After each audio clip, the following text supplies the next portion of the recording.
Hello my friends, my name is Irvin, also known as Cobuman. In this video I wanted to show you how to replace one of these LCD screens. So if you have a broken one, you can simply do it yourself. There's really no need to get a professional unless you're really worried that you're going to mess something up. So as long as you take your time, you should be able to replace any LCD screen on your own, as long as you follow some of the simple instructions that I'm about to give you, right? Of course, always be careful so you don't do more damage, and make sure you have the proper tools.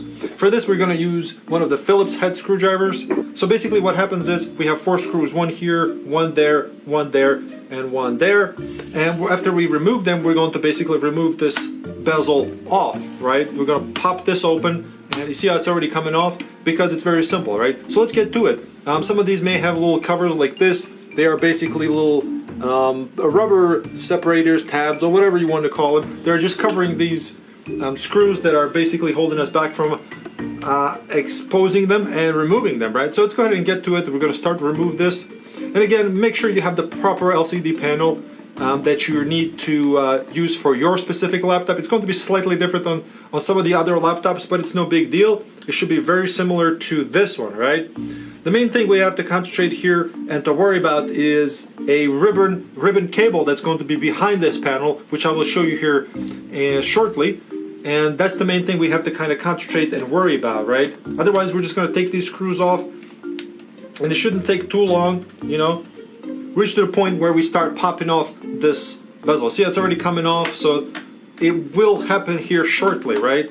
So if you can't see these screws again, they're going to be most likely covered with some of these rubber tabs, and it might be slightly different for some other ones, but again, it's going to be very similar with any type of LCD screen.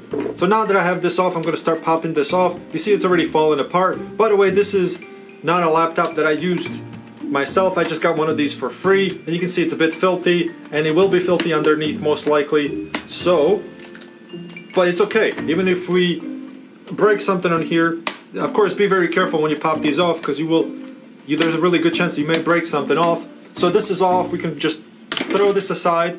Now we're done. Here, usually you would have 4 more screws. In our case, it's only 2 more screws.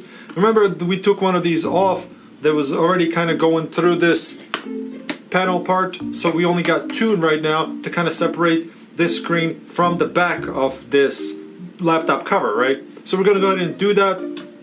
Same deal, we're just going to unscrew them. I hope you can see this well. I got the first screw off. I'm going to take this one out, and that shouldn't take long. It's just a little plain screw just holding on to this back panel, back cover, plastic part of it. No big deal.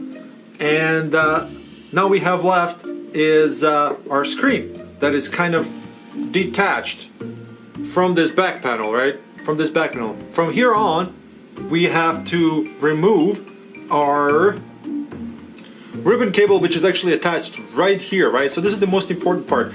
As you can see here, this is the back of the lid, and we cannot remove this LCD unless we remove this ribbon cable that is located right here. You can see it's inserted. You just have to be careful, you know, when you pull it in and out. And after that, we're going to remove the entire LCD panel, right? But first thing we got to do is this. We got to make sure we don't rip this off. So don't go rushing into removing everything else until we get rid of this first, right? Until we unplug this, right? And here in our case, you can see there is a little kind of a piece of there's a piece of tape that's just kind of preventing from this ribbon cable from sliding out. If you take a closer look, you can see that where the cable itself inserts. So we just kind of have to, once we remove this piece of tape that's kind of holding it in, we're just going to slide it out, and that's how you put it back in, right? So let me just go ahead and peel this back a little bit so we can get to this. So once you get this going, make sure that you don't rip this whole thing off, because you still have some electrical components here in case you want to keep this for something else. But basically you just want to get this piece of tape off, so that way you can get to the ribbon cable, so you can free it. Later on you can attach another piece of tape that will hold it in. But you see how it just falls out? Okay, see, you can see what was holding it in, and you can see that there is the connectors are there, and then they just slide in here, right? And we're going to reverse do that, and later on we can just reattach another piece of tape to keep it in, right? For now I'm just going to fold it in like this, and I'm going to show you how to insert this back in. So guys, this is the hardest part, right? We're just going to insert this back in. Make sure you push it all the way in when you align it, right? Make sure when you align it that it's pushed all the way in. It can be a little bit difficult. You have to, try a couple of times. You see how it's inserted all the way in? It actually went all the way in. So now we know it's fully secured. So just because you aligned it doesn't mean that it's actually all the way in there, right? With a new piece of tape, you should be able to just do this and it should stay in there, right? And there you have it. That's how you reattach your ribbon cable. So holding this screen right now, there are just two screws, one here, right? As simple as that. Alright guys, in order to put this back together, all you gotta do is just do it in reverse order and it should be all good to go. Thank you so much for watching. If you like this video, please like, dislike, comment, share with friends. If you like to support me, there's a link in the description from Patreon. Thank you so much. Have a good day and best of luck to you.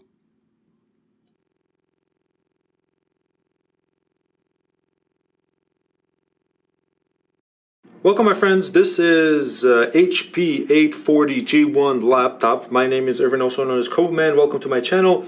If you have this type of laptop, this is a perfect video for you because I will show you how to install a solid state drive on it. And just to open it up real quick, just so you guys see that it's the exact same laptop that you have. If you have the same laptop, then you're in the right place. If it looks like this, just like this, then you're definitely going to benefit from this video. So what we're going to do is install one of these drives. This is a Samsung 860 EVO SATA 6 gigabits per second drive with a newest technology, which is VNAND. So what does that mean? That means it's the latest and the greatest. Of course, Samsung is not. Of course, the reason I'm using Samsung is because I had a really good experience with it, and this is the only thing I can recommend when it comes to solid state drives. If you're interested, there is a link in the description box below for the exact same one. Right now, this 500 gigabyte one is around $75 US, and the 1 terabyte one is around $150. So the price is going to vary up and down. But nonetheless, it's a very good deal. It's a good time to upgrade to solid state drive, so that way you can increase the performance and also the space. These do come as an optional solid state drive, but if you do get one, it's 128 gigabytes, which is not good enough. We need more space. And of course, if you have a regular magnetic type of drive, then you're definitely going to want to upgrade to a solid state. So in order to remove this bottom plate cover, it's super simple. We just have to make sure this is unlocked. It was already unlocked, so we're just going to slide it to the right or away so we see the red. Once we see the red, we're just going to slide this that way and just pull it up. Super simple. No rocket science there. First thing we got to do is remove our battery so we don't cause any short circuit. Similar to our back cover, we do have to unlock it right here, make sure it's red. And this one is, there's another one here, but it's on a spring, so you have to kind of hold it like that and then pull on this little convenient tab like so. And now your battery is removed. Now we have direct access to our solid state drive, or where our hard drive typically goes. This is just 4 screws. And of course it says here solid. I'm sorry for interrupting this video. At this point, I'm just talking about an option of different type of solid state drive that you can use. However, these are not readily available, so don't bother even looking for them because I don't want you to make a mistake and buy the wrong one. Just buy the standard one that I showed you earlier. Thank you. So don't go purchasing something like this. This is an amazing drive. This is also the latest 970 EVO NVMe M.2. However, this one is too long. It would not fit. So super simple. Make sure you have a Phillips head screwdriver, and then we're just going to unscrew 4 of these. These do have self-retaining little springs, so they're not going to fall out or anything. So just keep going at it. Of course, carefully not to damage anything, but you can see they're not going to fall out, so you don't have to worry about the little screws falling in. And the last one here. And from there we have to pull it that way, and similar to our battery, there's a little tab that we can pull on, so we're just going to pull that way, and this is going to separate from here. So feel free to tug on that. Well, I put a little too much force on that. Anyway, as you can see what happened there, it separates like that. You can see the little arrow that's pointing inwards. This is a good way to tell you which way the solid state should go, and then you just pull it out as so. From here, you just unscrew these screws here to release the drive, and then you pull it out.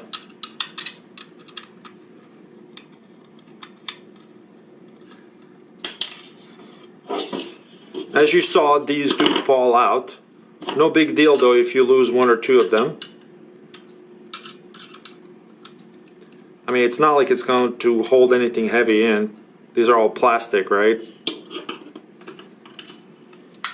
I mean, the solid state drives are plastic, so you don't have to worry about that.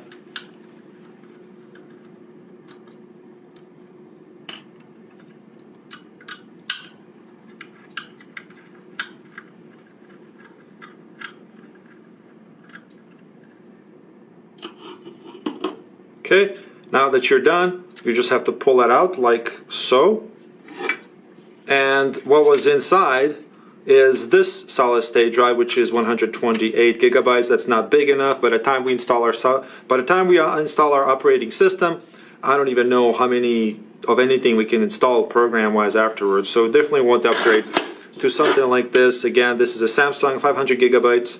500 gigabytes is plenty for most people. And again, 1 terabyte is really cheap nowadays, 150 bucks. Link in the description box below. We're going to put it like that. We make sure that our arrow is pointing the correct way. Put our screws back on.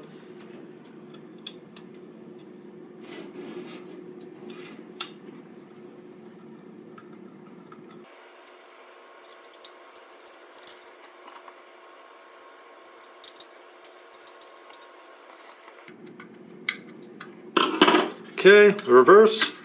Just drop it in like so. It's plastic. You don't have to worry about putting any stress on this because it's not a mechanical or anything like that. Once you drop it in, make sure it's kind of loose like that. No big deal.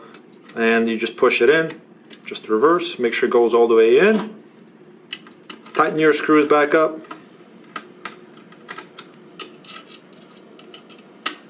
Don't force anything. There's really no need. We just don't want it to start moving. Matter of fact, if I stop right now, it'll be perfectly fine. That's why I said, even if you do lose some of the screws, it's all good. So with the drive installed, all we have to do is just put our battery back in, as so. Make sure it just kind of slides in like that. And just make sure that these little notches go in underneath that.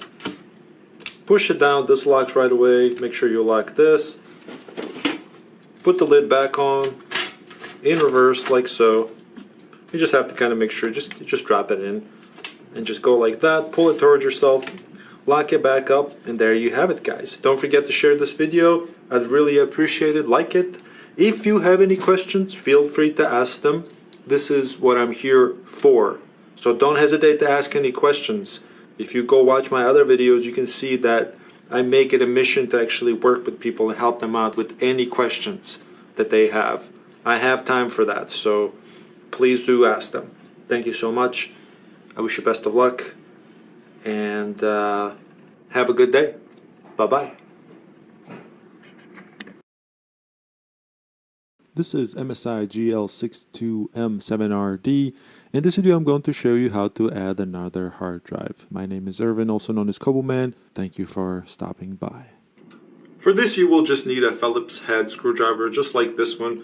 As you can see, factory seal label is still there, so I haven't opened it up yet. So I'm not 100% sure what to expect once I open it, but that's okay. We'll figure it out.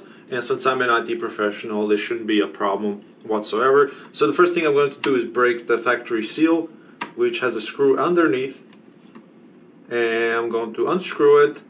And for the rest of them, I'm going to do the same. There's one more. Well, there's 1, 2, 3, 4, 5, 6, 7, 8, 9, 10, 11, 12, 13, 14, 15 screws, including this one, which makes it 16 total. So I'm going to fast forward to that to help speed this up.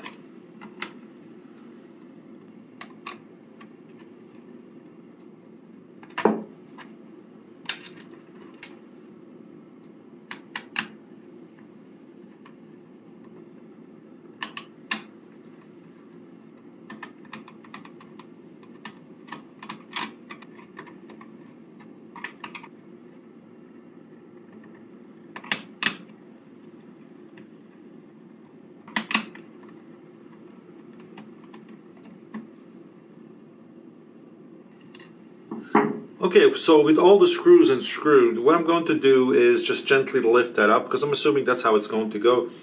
I left some screws inside. They are unscrewed and loose, so I'm just going to leave them in there, and I'm going to make sure that I don't flip the whole thing over and lose any screws. So I'm just going to lift it. I'm going to put it aside. So I'm going to lift it and put it aside.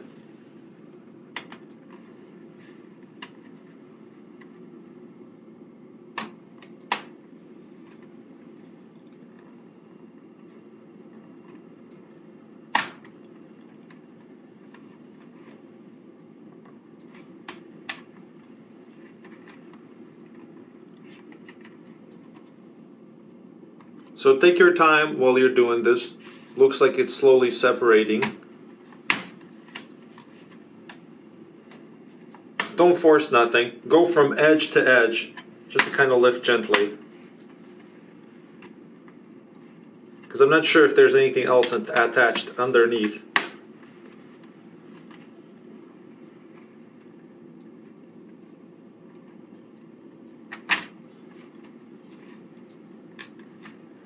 I did come across an issue here. The audio jacks, it's kind of difficult to take it off the audio jacks. So I'm going to lift it like this. I'm going to try to slide it that way to get it off the audio jacks.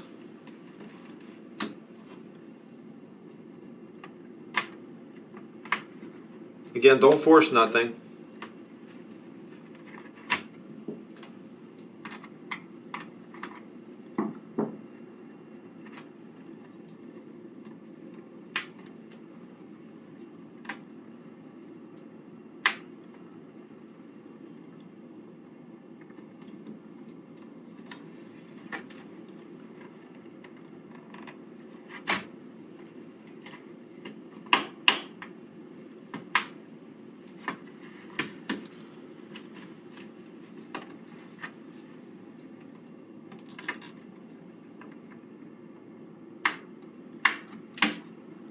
Okay, there we have it. So the tip here is just gently angle it like this, it will eventually slide off. Alright, let me actually turn it this way so you guys can see a little bit better. From the looks of it, looks like it has really good cooling here for the CPU and the GPU, which is great. The first thing we can do here is actually add more RAM if we really wanted to, so it's really simple right there. This is my M.2 slot for the hard drive that is installed right there, and it's already installed there, and this is a 256 gigabyte, I believe, storage, and that means we can't use that since, although I do have an option to add a bigger one, but in our case we're going to utilize this serial connection to install one of these hard drives. So we're just going to use that and add, this is 500 gigabyte, or you can do a 1 terabyte if you will, and if you're interested there's a link in the description below. But first we're going to remove this battery, which looks like to be just one screw.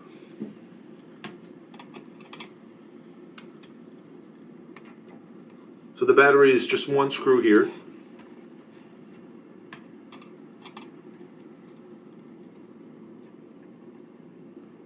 You got to remove it just to be safe. I think it would be fine without removing it, but I'm going to remove it anyway because that's the proper way of doing it.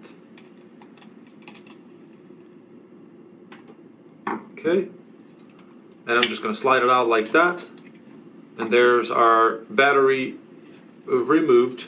It's kind of interesting because you can actually see the physical batteries inside the plastic. You don't normally see that.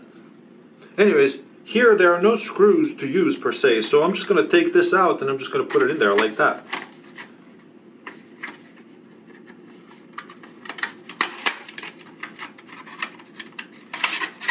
Okay,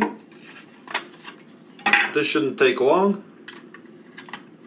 So by the looks of it,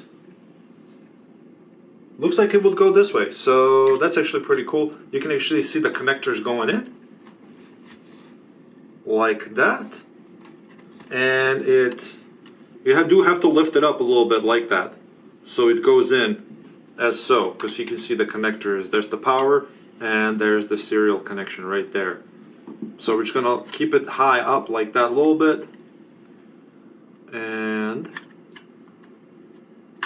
little push, and that's that.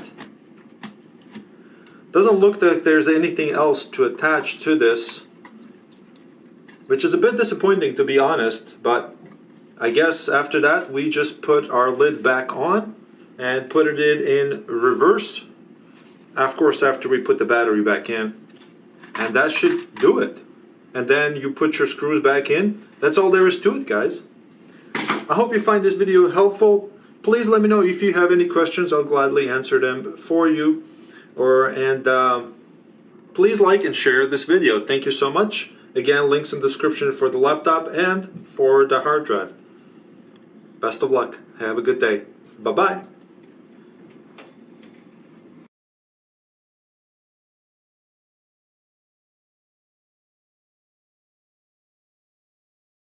Hello my friends, my name is Irvin, also known as Cobuman. In today's video we are upgrading my computer with the GeForce RTX 2060. This card just came out and it's the best card you can buy for the money because it sits around $350. And I know that's a lot of money, but when you compare it to the other new cards that came out from NVIDIA that sell for $600, $800, over $1,000, and this one sells for $350, and it should give you the performance of around GTX 1080, which is the previous high-end model of the same brand.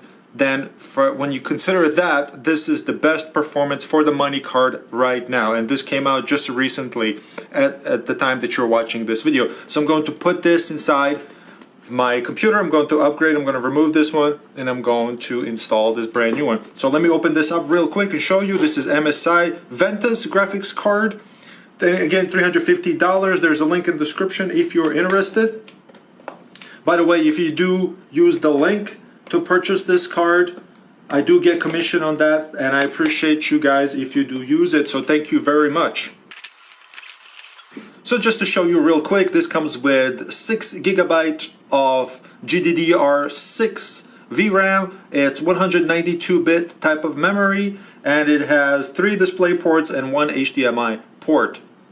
This card does also support ray tracing, but this is not why I bought this card. I bought it so I can actually use it for the performance and because it's affordable, comparatively speaking. Of course, I'd rather buy this than spend $1,000 on any of those other cards. So just to kind of tell you what you can expect in this video, I'm going to show you how to install it. That's great, but do make sure you stick around because I want to show you a test to see if this card can actually run in 4K. And that's one of my main things I actually want to show you through entirely this video. Not just to show you how to install this, but also show you the performance in 4K. I know this card will do well in 1440p. I've seen the test results. I've seen the benchmarks. I'm sure you guys have. If you've specifically looked for this type of card, and that's great. But I do want to see if I can make it work at 4K. There are some games who are a little bit easier to run on 4K.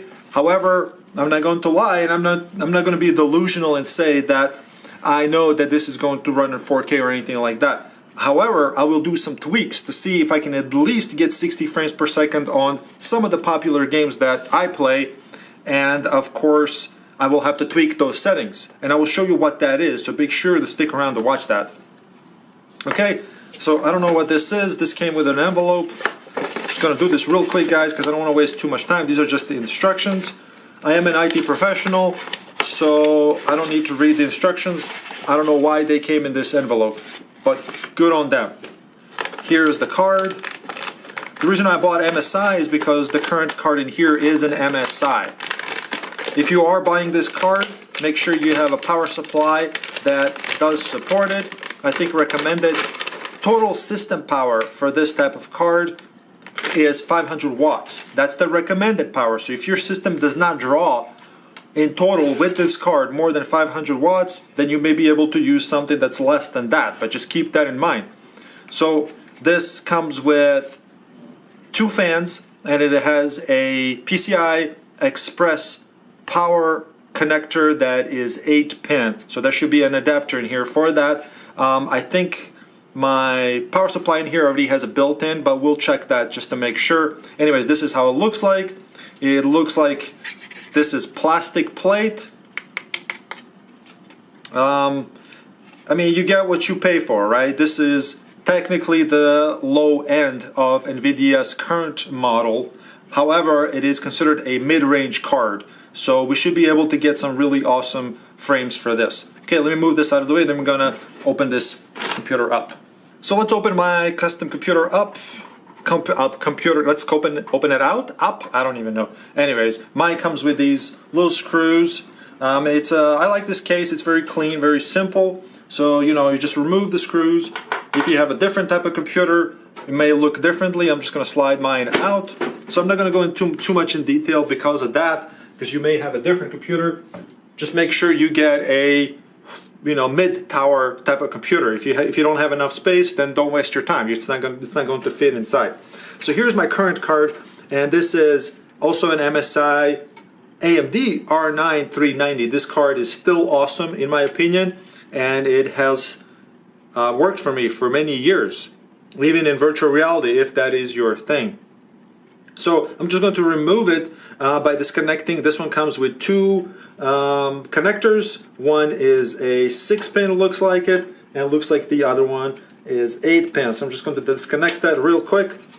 If you're just installing this type of card for the first time, you may not have this. Just make sure that you do have these. This other card should come with an adapter. If I'm lucky, well, there's no adapter. So we'll see how that goes. I do have one 8-pin, so okay, so I'm good. As long as we have this, we're good to go. So we're just going to use that like so once we install it, and that should do it. So make sure you do have this. These cards should come with some kind of an adapter that lets you at least connect. And keep in mind, a lot of people that do these type of videos, they don't show you this type of stuff. However, I do, because I like to be thorough. So it's an adapter that basically turns this type of just a power connector into one of these, which are either 6-pin or 8-pin. So you attach it and it lets you connect it like that, just in case you don't have a dedicated PCIe connector like these, right? So see, a lot of the video cards also come with, you can either have two 8-pins, some are two 8-pins, some of there are two 6-pins. This one is just one 8-pin. So it draws less power than this one, supposedly. By the way, my CPU is still a really good CPU. It's an i7, and it's a 4770K. It's a bit older, but it's still really solid CPU. And I don't plan to change that anytime soon, but this year I will have another build with possibly AMD and Intel. We'll see how that goes. Anyways, you have to unscrew these screws here to free this card. If you don't have them, if you don't have a card here, then you don't have to worry about this part. Just be patient with me while I do this for the folks that may need to know how to do this. Oh, I'm gonna sneeze. Oh, there's some dust in here. And yes, I will clean it once available. Once you unscrew your card, if you have one card, there's a little notch back down here that is holding the card in. So you have to actually press on that in order to release it from the PCI slot. I will zoom in for you guys so you can see. You see that? This PCI Express slot, this PCI Express slot has a little secure tab. And if you push it this way, it's going to release it. Because once you slide the card in, it goes back in and locks it. Now I have to push it on this way to release this one too. So that's very simple. You guys just kind of remember that in case you have to take it out. Okay? Now my card is released. And again, this is another AMSI, which was a really good card. It's really clean actually, so I guess I don't have much dust in my computer.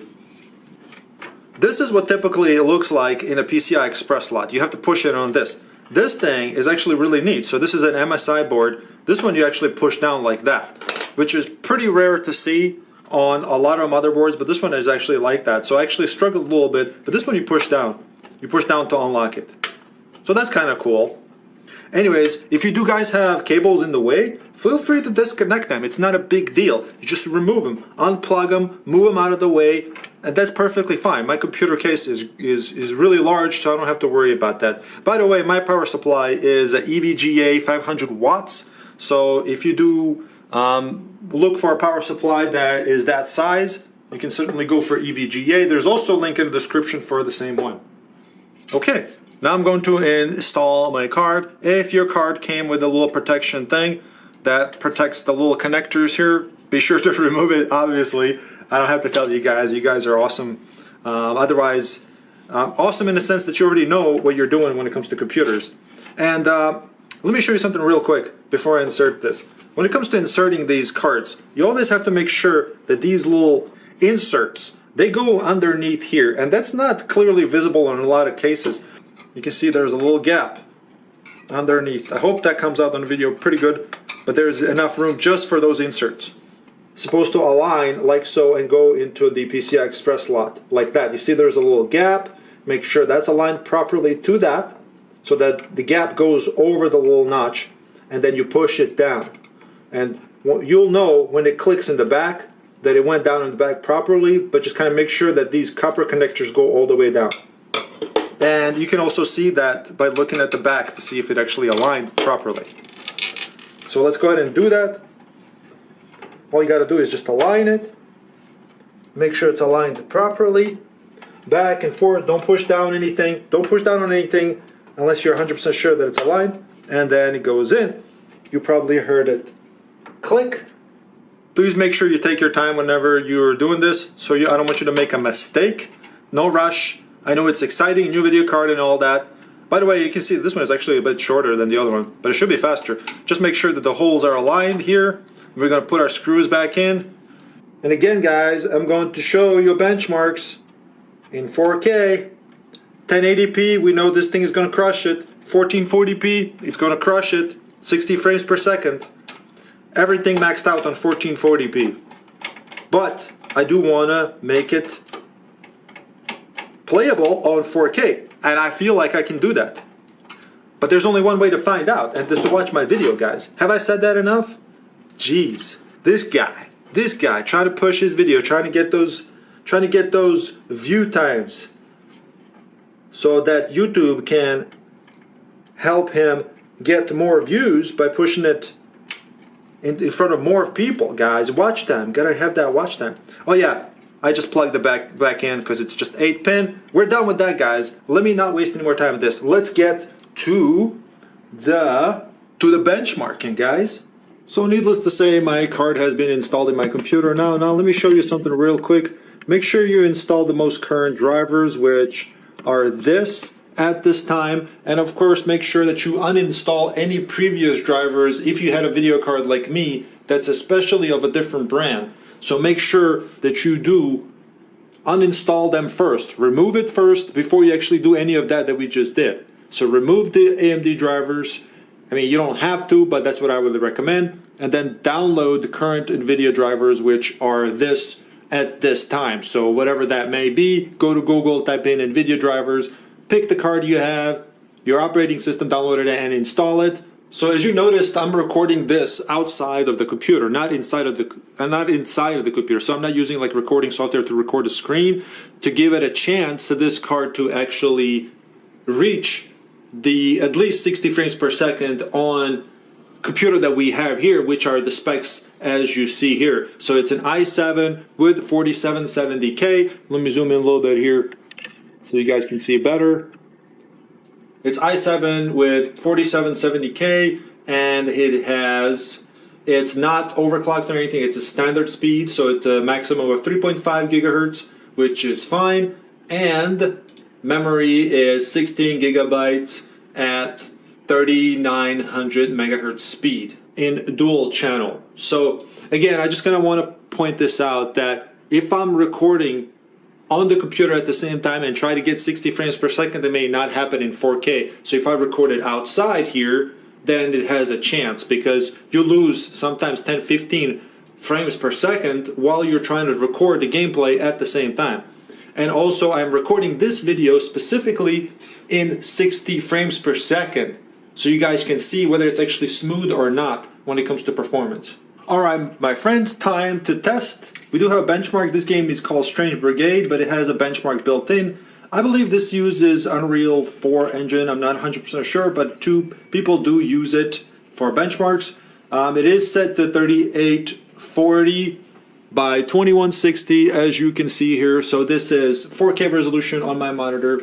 Render scale was at 70%. By the way, that was left over from my previous card, and the game ran just fine. So I'm going to leave it back to 100%, which is the actual 4K resolution that we have. I had it lowered to 70 before, and of course I had to customize things to have it running. Here I'm just going to select to Ultra, and to be fair, I'm going to customize it and remove anti-aliasing, because at this resolution we don't really need anti-aliasing. Everything else is set to Ultra. However, what I'm expecting is actually to get 60 FPS on medium settings, but let's see what happens on Ultra. And motion blur, where's our... I hate motion blur, by the way. I'm going to remove that too as one of the things we can... Anti-aliasing is set to Ultra. We're going to turn that off, just to give it a fighting chance. I'm going to turn it off. Again, if you don't know what anti-aliasing is basically removes the jagged edges on items and things that you see. But with such a high resolution, you don't really need anti-aliasing. And I really can't explain that hard enough, but that's how it is. That's just simply how it is. Let's run our benchmark.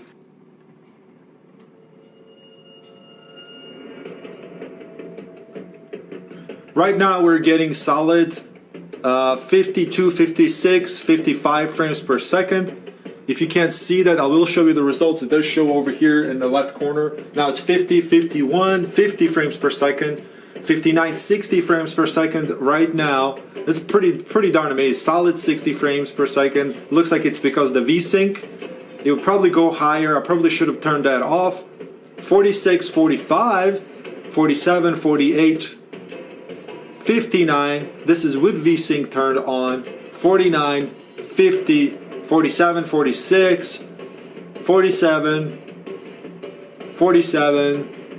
So when there's a lot of going on, it does go down to 47. Keep in mind this is at Ultra, so we can still adjust this accordingly. Still looks good. I mean, if you're playing on console and you don't necessarily care about it getting constant 100, or I should say, that would be nice. 100, I was going to say 100 frames per second, but 60 frames per second, that...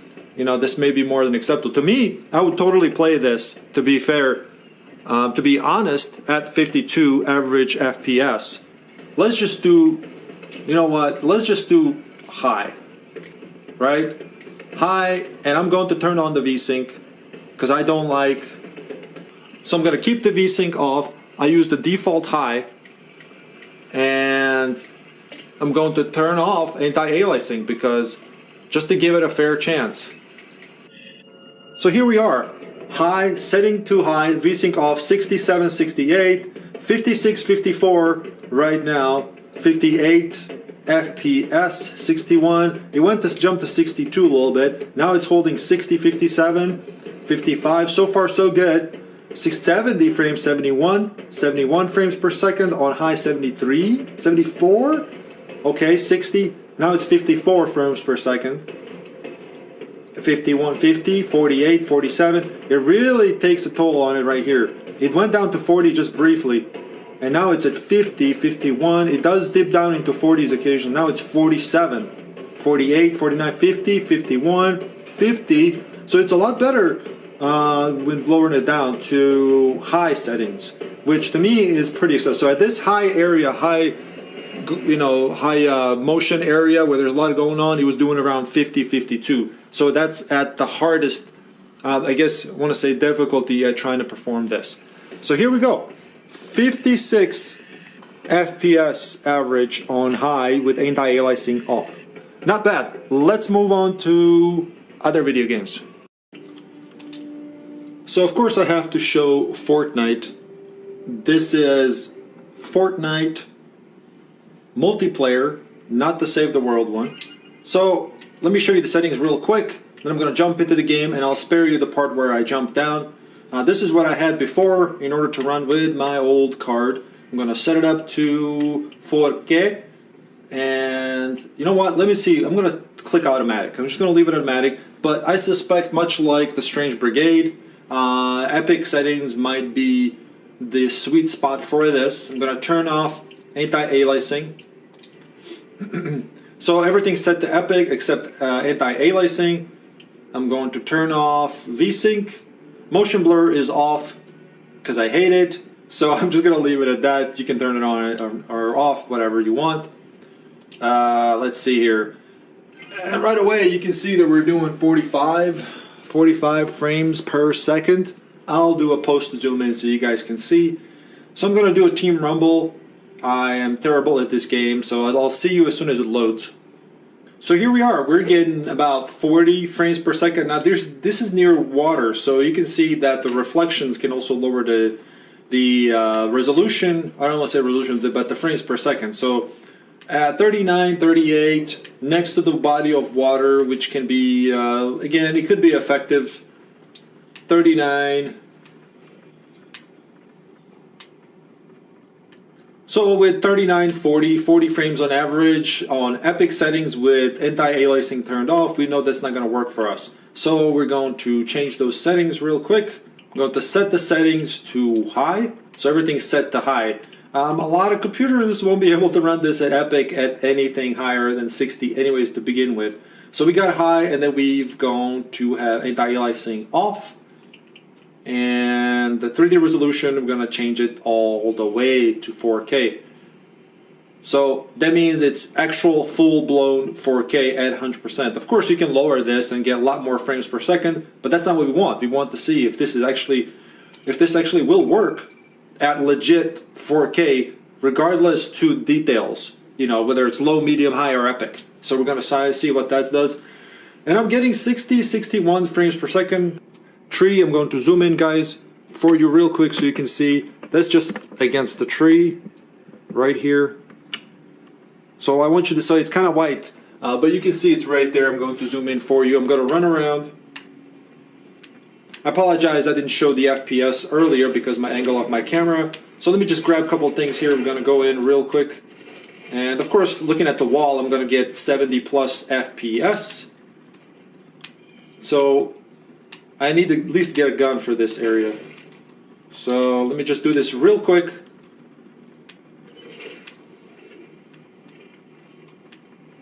And I saw some ammo underneath. You know, I'll be happy with this shotgun just for now. So that way, in case I do get an encounter, I am not destroyed immediately. So 57, 58. I'm going to make it so that you guys can see 67, 60 there. 56 by the body of water. That's actually pretty amazing. You can see it looks pretty amazing too. Let me do a little bit of zoom out action here. And just to adjust the angle a little bit. So let me show you. I live in the show me state, so I'm going to show you how it plays. It looks amazing, by the way. It's so crisp running it at actual true 4K. It's just amazing. Let's see. I have 6 minutes before the shield comes through. So far, 60 frames per second on average, 56, 57. I'd say that's 60. That's pretty close to 60, right? Wow, I thought I was going to have to adjust a little bit more there.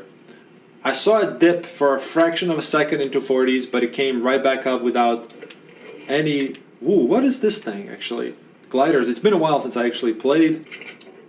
Game engine. I'm sorry for the pause there. It's the same engine, Unreal 4 engine, so if you have a game that is Unreal 4 type, then you can probably expect the same type of performance, given that the game is optimized well.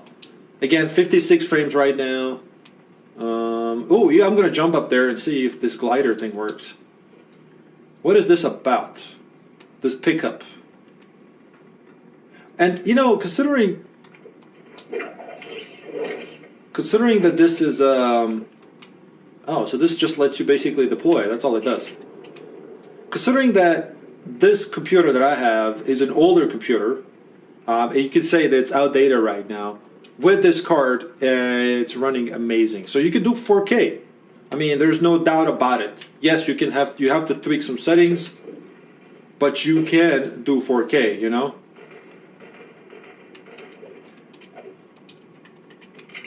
Let me see if I can at least kill somebody here.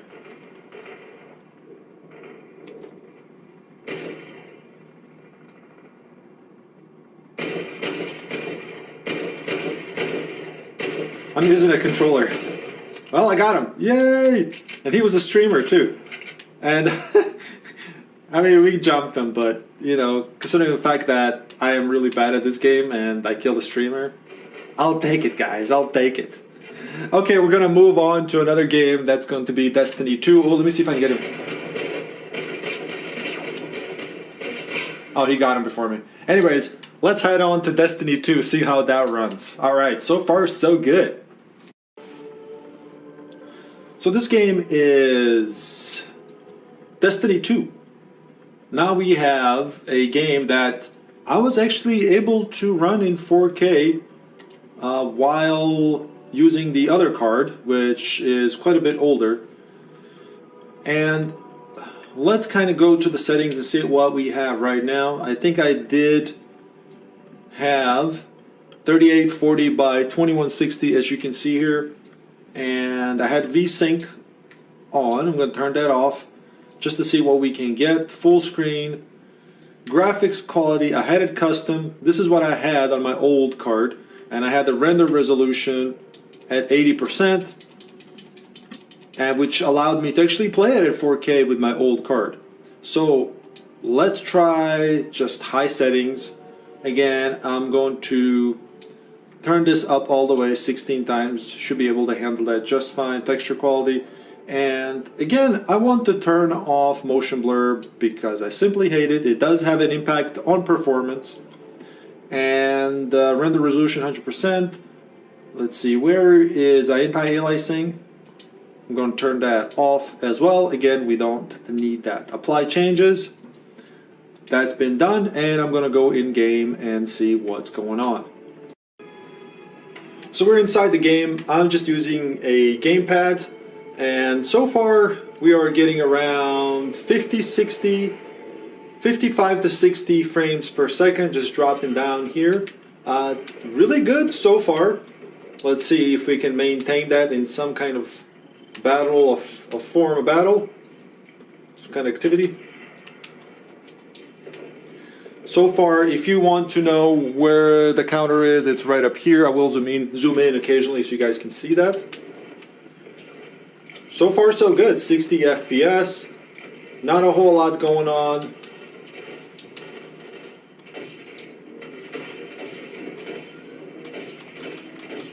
Oh, he's immune to that. Well, let's see if he's immune to that. Not bad. We're getting around 60 frames per second the way it is right now. I'd say that is really good considering we did some minor changes. Oops, I didn't mean to do that. Let's see here.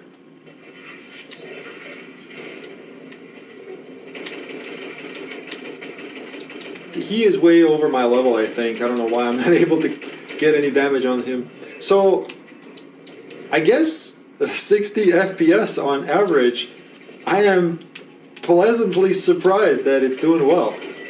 Occasional hitch there, but this could be due to the fact that I'm actually not running this game off of a solid state drive. This is just on a regular magnetic storage. So, I mean, what else is there to say? 60 frames per second, just right off the bat, it's like I'm pleasantly surprised, guys. If you'd like me to test some other games, please let me know. I'm here to help you. If you have any questions, installing anything, or with installation, with drivers, I am a certified IT professional. No joke. And it's my job, literally, to work on computers and help people out, whether they have any questions in regards to that, or in regards to computers or anything like that. If you want to buy this card, there's a link in the description. If you use that link, I will get some percentage from that. So if you do, thank you so much. I really do appreciate it. All right. I hope you like this video. Please share it with friends or family. And I think I'm just gonna play some games. I'm kind of being distracted here with this. Yeah, I think I'm gonna go enjoy this game. Thank you so much, guys. Have a good day. Bye-bye. Friends, my name is Irvin, also known as Cobuman. In this video, we're transferring the insides of an Elite desk computer into a full-size case. This allows us to upgrade to a full power supply and full-size GPU. So this is how you do it. You would take the lid off first, put that aside, and then take this computer and just put it in. Wow, this is actually good. I can't believe it. No, I'm just kidding. I'm just kidding. Let's get serious about this. So here's our HP 800 G2 Elite Desk PC. If you're unsure which one you have, there's a link in the description so you can compare it to yours, but it should be similar to 800 G1 and G3. Also, some of the older PCs may apply to as well. So if you have an older version of HP, chances are it will work as well. So what are some of the concerns when it comes to putting this inside of an aftermarket case? The main concern is obviously the motherboard. Is this motherboard going to fit inside of that case? Will it align properly? Will I be able to tighten it down, screw it down, or will it even fit in the back when it comes to this back panel connectors? Well, I did some research and I actually made a custom back panel for this that will go inside of the aftermarket case. Because you've noticed here, this one is actually not removable. This is part of the case. So if you transfer the motherboard to anything else, you're not going to have a plate, back plate for the connectors. It's just going to be a hole. Wherever you see metal here, it's just going to be a hole. But I made a 3D printed custom plate for myself, so that way I shouldn't have this problem at all. And hopefully that works out.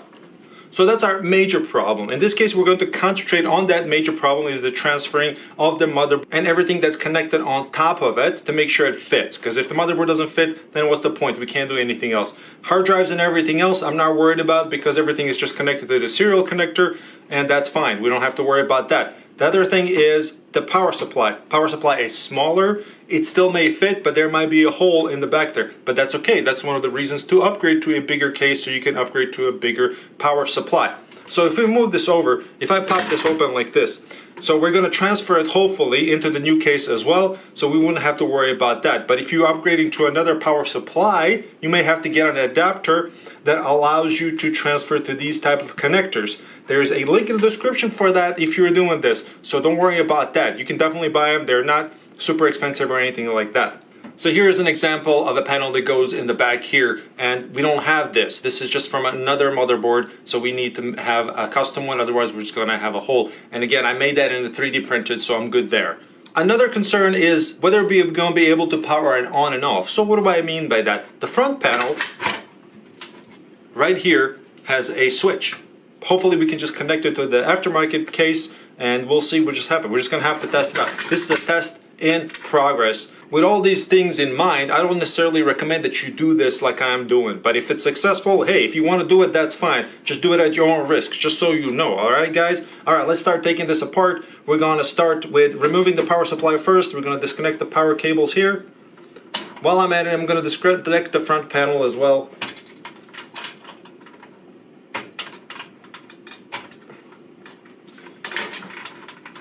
Okay. I'm going to disconnect everything that's on here, USB, all the serial cables. I'm going to disconnect all of these. All of this is disconnected. I want to make sure it's out of the way so we can start unscrewing stuff. So as you can see, these type of PCs, they use Torx type of screw, as you can see here. But you can also use a flathead like this, which is what I'm going to use, because I forget where my Torx screw is at, but I do have one. Alright, I'm going to move this flap like this. I'm going to disconnect the power supply wire like this, and I'm going to unplug it here. There's one more connector here that's plugged for the power supply. Alright, I'm going to remove that. Back of this for the power supply has 3 screws. I'm going to remove those as well. Alright, with the screws removed, there's a button here that you just press down and then slide the power supply like so. I'm just going to set it down here because it's easier to show. Like this. So you press the button down and just pull it out. We'll remove the serial cable to get that out of the way.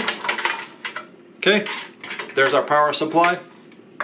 So we got 8 screws to remove. There's one there, one there, one there. There's one there, one there, one there, 7, and then 8 right there. So I'm just going to remove those. I definitely recommend a Torx screw for this because it's not easy to remove with a flathead.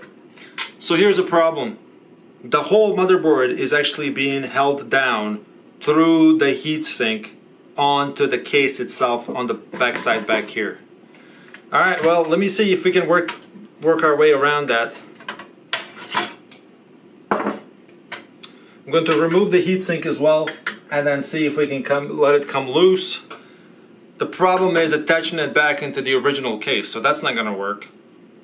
So what that means is that we have to get another heatsink for this.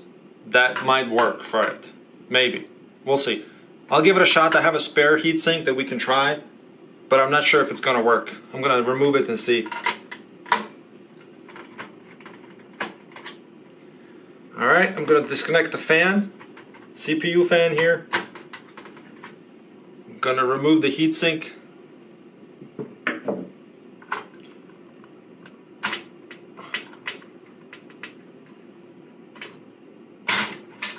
Alright, now the motherboard is finally free, so I'm going to take it out. Oh, I forgot to disconnect something here. So I'm going to take it out, I'm going to slide it like so.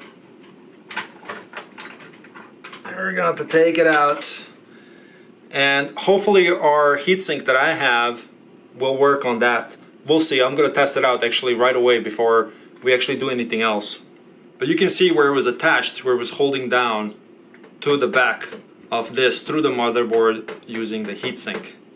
Here's a quick comparison of the motherboard that came out of the HP computer, and here's an aftermarket one. This is from an older computer, but these are the standard size ATX motherboards. Compared to this one, the holes actually do align for the motherboard to be screwed down. Here, let me show you the side view here. So I'm very hopeful that the back will fit properly inside the new case. You can see that this one is actually thicker while this one is longer. So let's give it a shot, guys. If I'm lucky, this CPU that is coming off of i7 4770 will fit on top of this, which I think it may, but we'll just have to see if it works. So of course, before you do this, make sure you clean it, the thermal paste, carefully, and then reapply the new one. Don't go too crazy. I'm just gonna see if it fits, just for the sake of moving the video along. All right, it's aligned. Looks like it's going to work. Let's see. Wow, that actually connected. Has a good connection. Wow, I'm surprised. All right, well, let me see if this connects properly.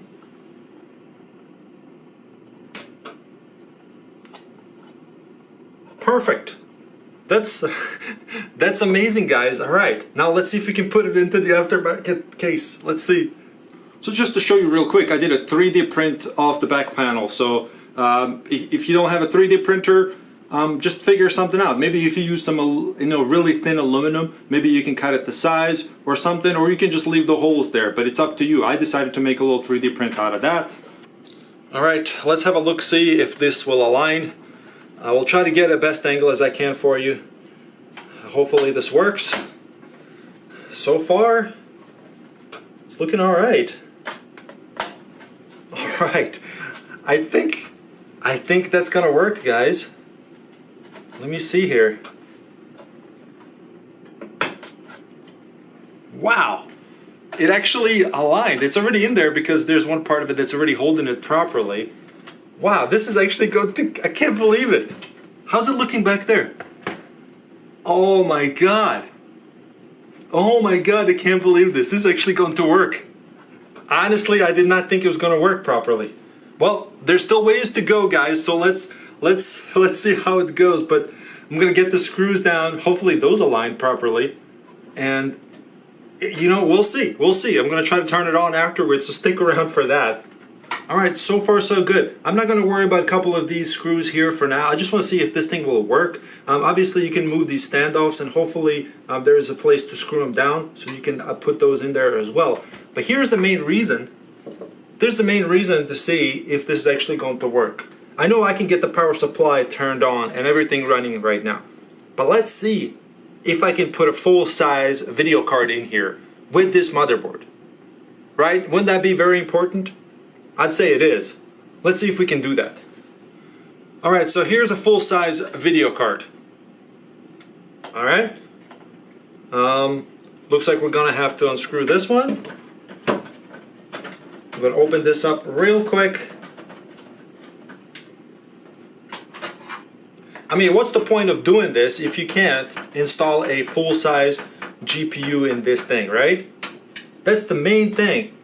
That's the main reason. And of course to upgrade the power supply as well. Is it aligning?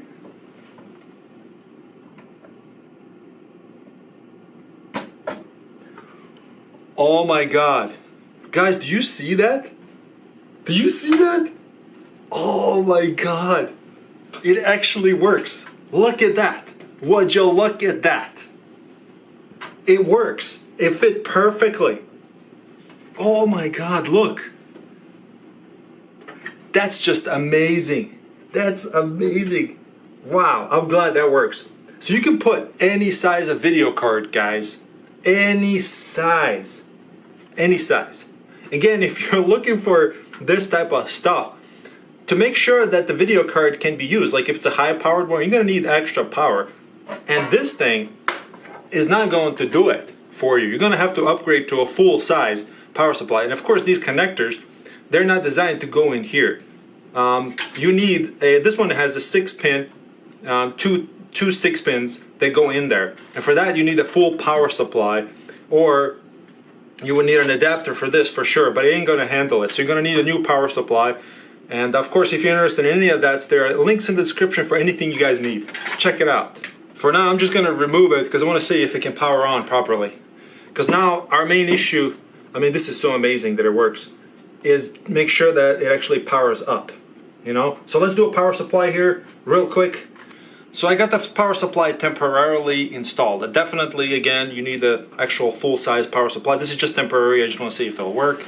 And you can see here that it's just only held by a couple of screws up here, and this is going to be an issue for the power cord as well, but you know what, I just want to see if it'll work, right? Alright, let's get it. So I'm going to plug in all this stuff. Hopefully it reaches. Alright, good, good, good. So this is our audio. Let's see if it works on this one here. Here's the plug for the audio. Front panel. Wow, that works. All right, great, great. I am so constantly surprised at how well this stuff works. So what's our other thing? We need to check. This is our front USB. This goes here.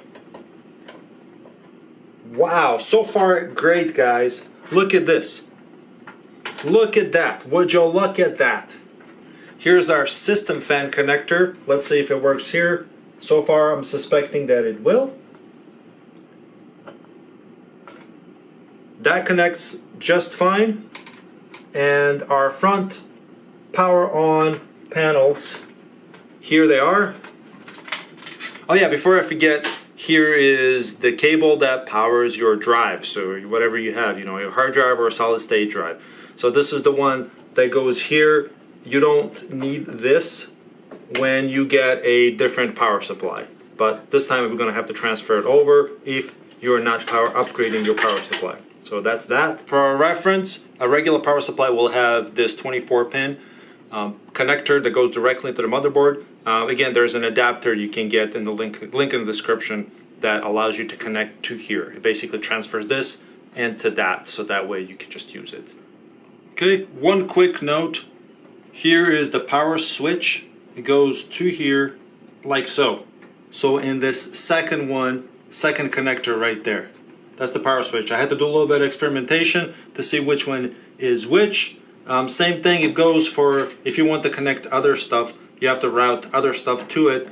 and whether you want the hard drive light or not, power LED, and reset switch as well. I'm assuming reset switch is kind of next to it. So, but I know this is going to work. We're going to test it right now. And now, a moment of truth, and there it is. It powers on.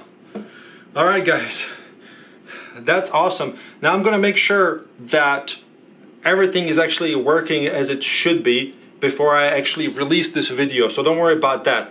I do want to get to this point where I show that it works. So we can tell that everything fits fine, everything's connected, even the front USBs are connected. The front panel, you can just figure that out, which one goes where. But we do know that the power switch was the most important one, is working, and it's right there. We know if we want to upgrade the power supply, we can do so. There's an adapter you can buy, and the main thing I'm going to do right now is make sure I'm going to connect a hard drive here and make sure everything works before I release this video. If you are watching it, that means everything is working perfectly. So this is very, very surprising to me, but I am so glad that it does work, because I get this question all the time, guys. If you want to connect some of these fans, extra fans, you can certainly do so once you get a new power supply. You can basically just plug it in like so. You see this one, this particular PC has, you can connect it directly, but these are old Molex connectors. The newer PCs and new power supplies, I should say, including the new cases, will have this type. So you would just basically plug it in, and then you would have system fan, which I highly recommend that you do. Extra system fan, because there's one up here, one up there. So there is that. I hope you like this video. Please share it. Leave a like. If you have any questions, I'll be glad to answer them. All right, guys. Have a good day. Bye-bye.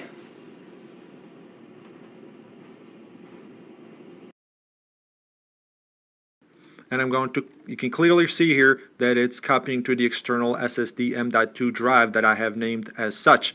I'm going to do a paste.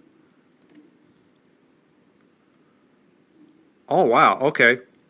That's pretty darn impressive. That's a 6 gigabytes, guys. That's 6 gigabytes in, what was it? 5 seconds? I gotta see this again. Okay. Hello, my friends. My name is Irvin, also known as Cobuman. Today we are reviewing an awesome brand aluminum M.2 NVMe SSD enclosure that comes with a USB Type A and USB Type C cable as well. So this is one of those enclosures that are compatible with NVMe drives that are M.2 SSD, specifically M key. And for that, we're going to be using, for the testing part of it, we're going to be using a Samsung 970 EVO Plus, which is pretty much the best one you can buy. And of course, this company shows to be testing it with this in order to make sure you get the fastest speeds possible. There are links in the description if you're interested in any of this. And just to throw this out there real quick, I did get this item from this company. They sent it to me to review. However, it's not a sponsored video or anything like that, so this is going to be completely unbiased. I'm going to be unboxing, and I'm going to be testing the speeds to see if we can, what kind of speeds we can get with this aluminum external enclosure. So just to mention real quick again, this is NVMe M.2 SSD M key hard disks. For all the compatible sizes, I will list them right here, so to make sure that you get the right ones if you do decide to give this a shot. Anyways, this supports USB 3.1 generation 2 Type C to M.2 SSD. So that means that you can use this on a USB up to USB 3.1, which should give you 10 gigabits per second ultra high speed transmission. Of course, this is also supposed to be compatible with Windows, Linux, and Mac operating systems. So if you happen to have a Mac, you can also use this. So why would you want to use this? So if you're somebody who does video editing or deals with a lot of large files and you want a portable, fast way to have a storage available to you, this would be a good option for you to potentially use. Again, we're going to test the speeds to make sure that this is legitimate and that it's really good and worth your money, because otherwise I wouldn't want you to spend any money on this in case it's not good. But we're going to see. Alright, let's get to the unboxing. I'm just going to slide this out like so. I'm going to open it up like this, and then I'm going to see what's inside. Here are the screws and a little spacer there for our adapter. Here's a little screwdriver that comes with it, so that's pretty neat. Here's the first cable that we see here. It's a regular cable to USB Type C, which I'm assuming the enclosure is connected to the Type C, and then you just connect it to a regular USB. Of course, it is backwards compatible, and here's a USB Type C to Type C as well. And then we have the enclosure itself in here. Here's the aluminum enclosure. It seems to be a pretty nice design. There's a little weight to it, which is not necessarily a bad thing at all. It means it's a solid construction. Here's the connector for our USB Type C, and it connects like that. And again, we're going to be testing with this on the USB 3.1, which I do have on my computer. I will show that to you right now, where we're going to connect that as well to make sure we get the most speed we can get out of it. All right, on the other side, we do have a couple of screws that we're going to unscrew in order to open this up. Okay, and of course comes with a little manual and shows you how to do all of this. All right, let's move on.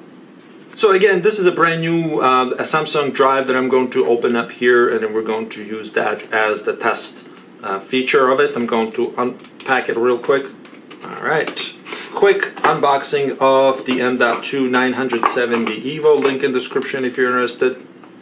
And here is our super fast NVMe drive, which we're going to install in here. Okay, now we're ready to install. So we're going to use a provided screwdriver to unscrew this real quick. That's one. That's two. After removing that, this becomes something that you can open up like that. Now we can slide it out.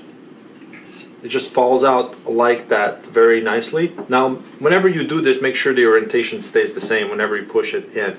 I'm going to flip it over because it's on the other side, but I'm going to have to make sure that I do put it back in the way it came out. Okay, so on the other side are the actual connectors. Now, depending on which drive you get, you're going to be using a different type of spacer. So this is why it came with extra screw and the spacer. However, I'm using the longest one, which is the 80 millimeter, and I'm just going to insert it like so. It's very simple, just like you would do it on any M.2. You can see that you just have to make sure you align the notch, that with the notch that is there. It's very simple. You put it in on an angle like this. So just be careful whenever you do this. Make sure it's on an angle like this. Don't try to push it flat or anything like that.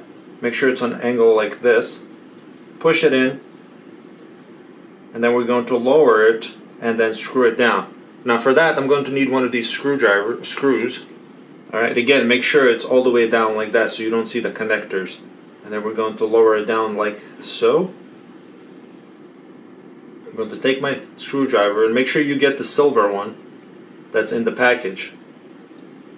It does help that this little handy screwdriver is magnetic. And then we're going to insert it like that. Sorry about that, I do have shaky hands. Okay. It's kind of awkward for me to show you the right angle and film it at the same time. Okay, so gently screw it on there with the provided screwdriver. You don't need to go crazy on it. Anyways, there it is. It's fully installed, and we're going to insert it back in. Remember, we're going to slide it back in this way. That's how it came out. Make sure that the USB part of it is on the other side. Make sure that everything's aligned properly, and it should just fall in like that. That's what it seems like. Alright? And then we're going to put our little lid back on, and the screws, little black screw that came with it. Tell you what, it does help that this screwdriver is magnetic. Just tightening down the remainder of these two screws.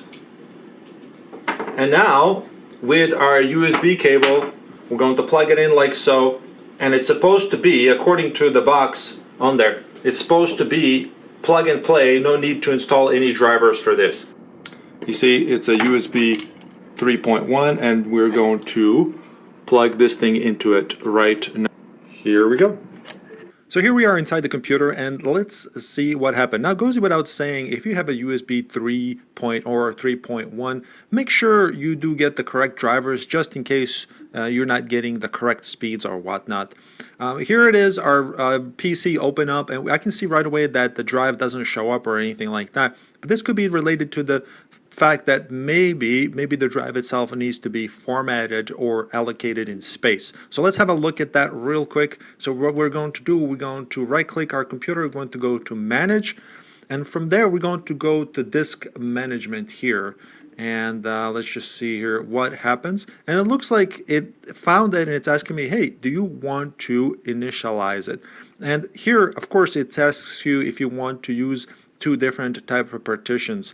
Now, if you're trying to boot from this drive, you might want to select MBR, which is master boot record type of partition. I'm just going to leave it at GPT. So yes, it is probably possible to boot to Windows operating system on this hard drive. So of course you have to make sure it's enabled like so if your computer supports booting from USB. So just keep that in mind. Some BIOS may not support this, but if your computer supports booting from USB, yes, you can potentially boot to this drive. So chances are this drive might be faster than your computer drive. So anyways, I'm just going to leave it at GPT, and I'm going to click OK.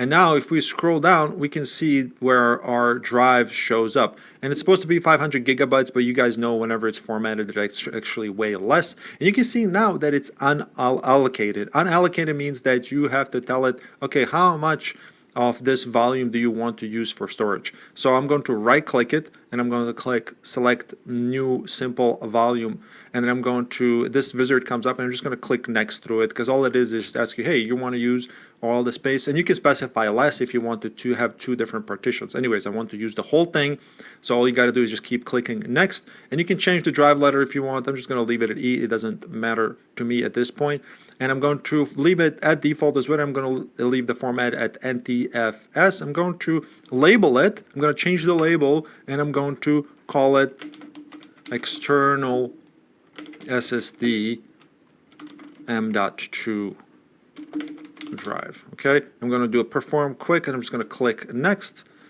and I'm going to click next, and now it's ready for us to, you see how it opened it up right away. And now if I go inside of my computer, you can see that it shows up right there, and it's full. All right, now let's go ahead and do some testing, see how fast it is, and we're going to copy some stuff over, and I'm going to see some real world action. But first thing to do is do some crystal disk benchmarking. All right, let's see what happens. So here's our crystal disk mark. I'm going to run it. I'm going to use the 64-bit version because why not? I'm going to leave it at 5 counts, and I'm going to leave it at a test size of 8 gigabytes, and then see what happens. I'm going to make sure over here that my new drive E is selected. You can see now that it's 0%, 466 gigabytes available, and I'm going to click test all.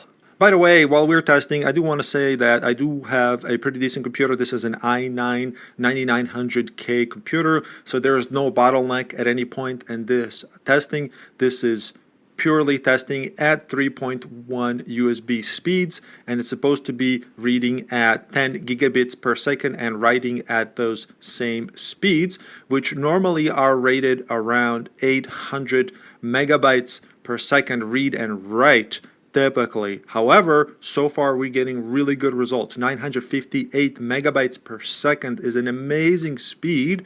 It's actually faster than I expected. Now we're going to see after the read speeds, we're going to see what the write speeds are. So in a moment we're going to see that as well.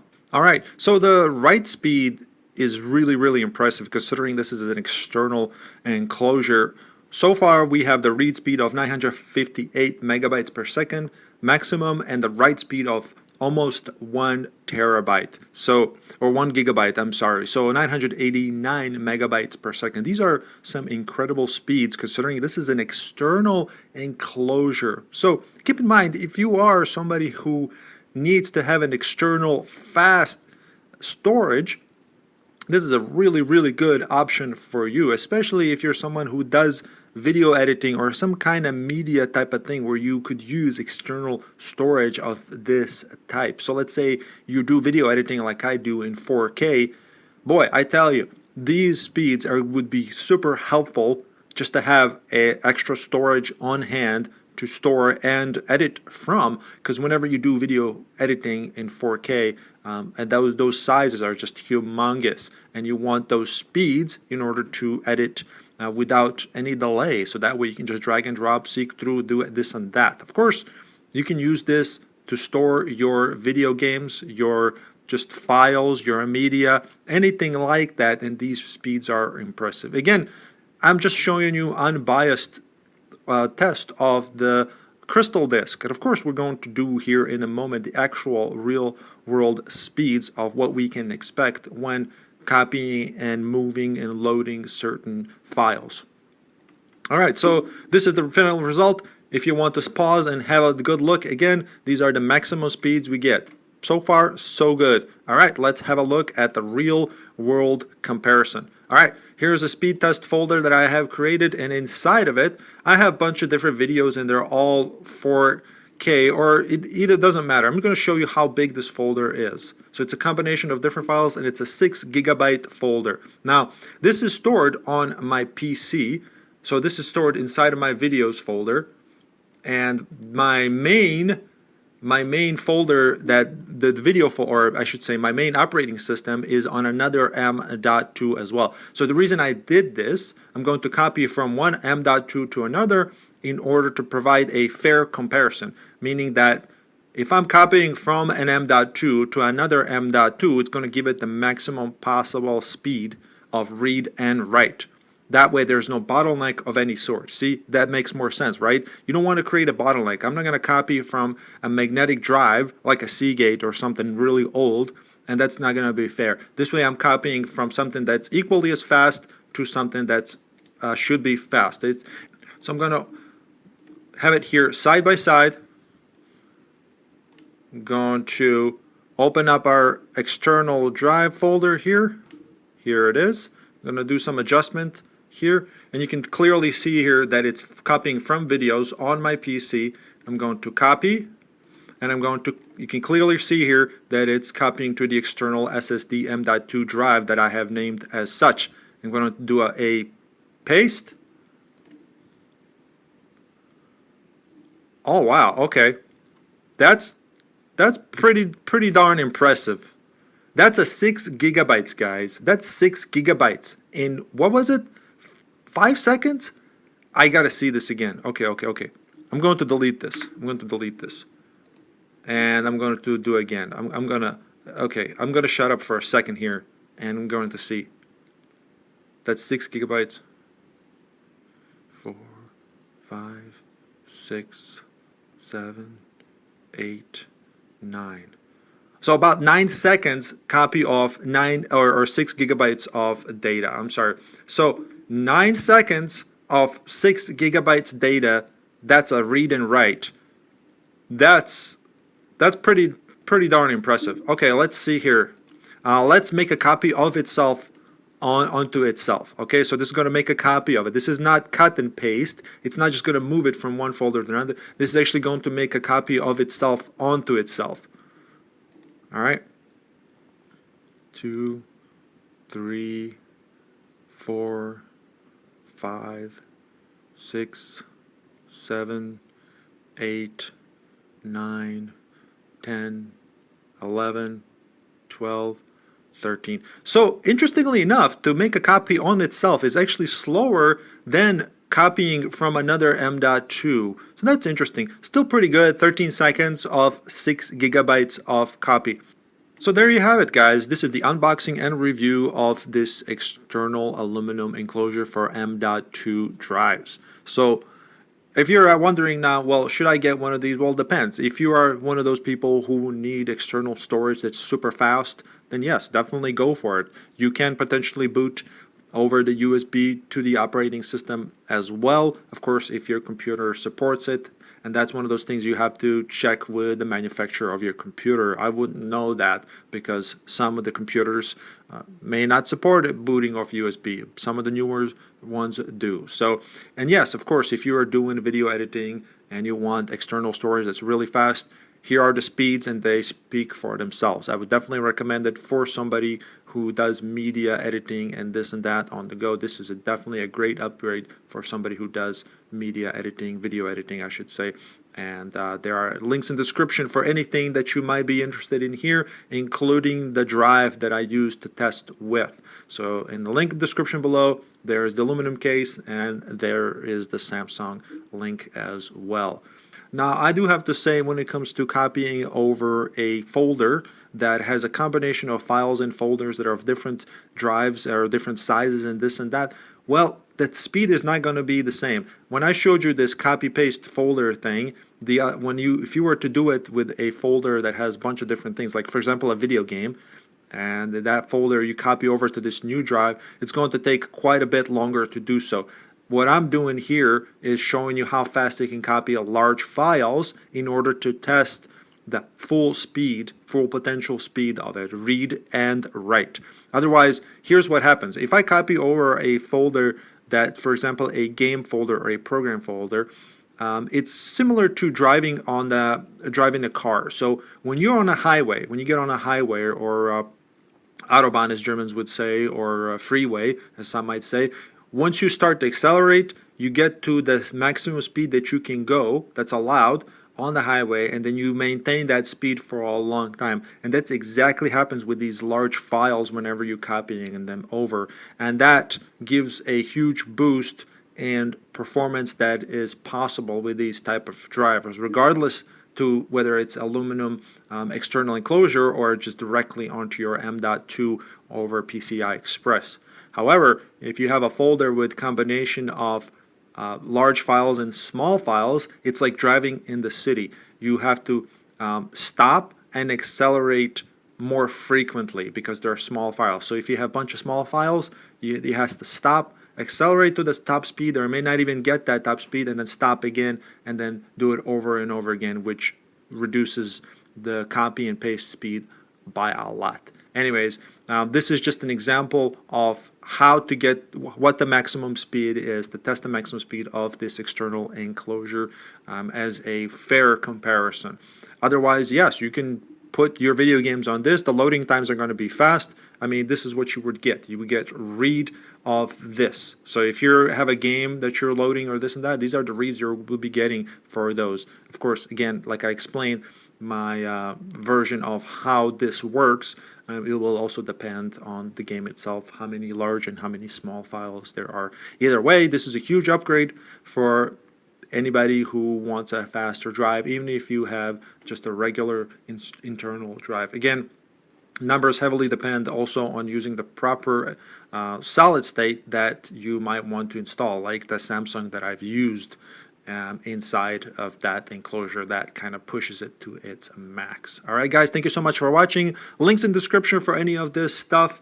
Leave a like. I'd really appreciate it. If you have any questions, I'm here to help you. Don't be shy. So ask me anything and I'll help you. I mean, these are the numbers. This is what you get. That's all there is to it. All right, thank you guys so much. Have a good day. Bye-bye.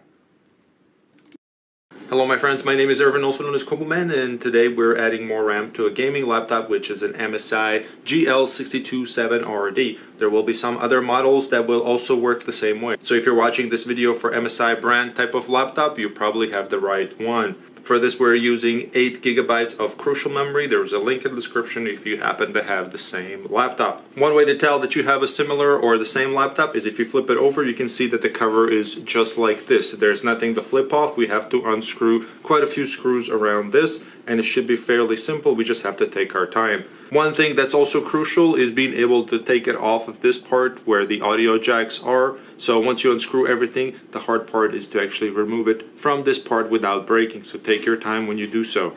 So since for this laptop there are a lot of screws, make sure you keep track of them. We have a total of 16 screws that go all the way around, so keep track of those as you remove them.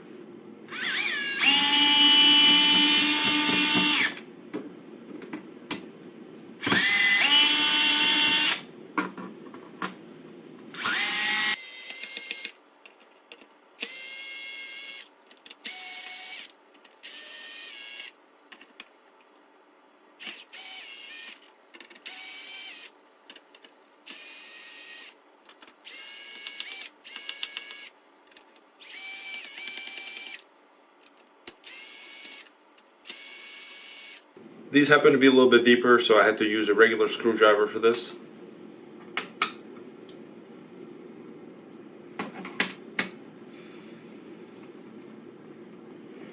So with the screws loose, you can just start popping this back plate off. Just take your time. Comes off just like this. And here we are. Here we are at the difficult part of it here. Once you get to here, you just kind of lift up a little bit and then pop from this side.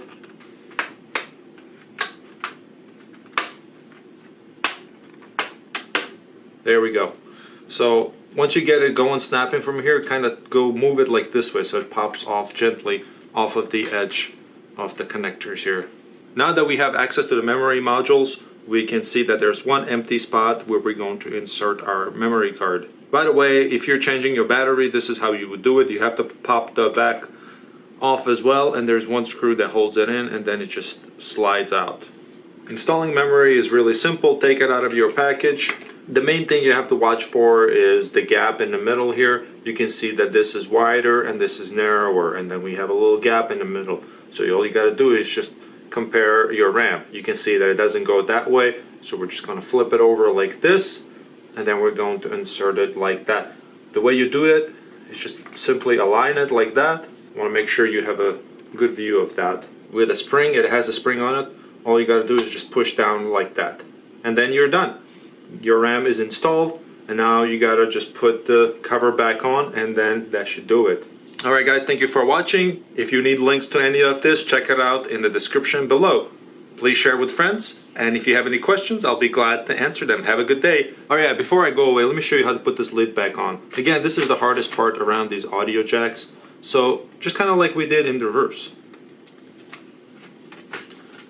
Start from the top, where the audio jacks are, kind of align it like that, and then just lower it. Very simple, and it will save you a lot of headache. Just don't ever force anything here because everything is really thin on these type of laptops. So take your time and enjoy your RAM upgrade.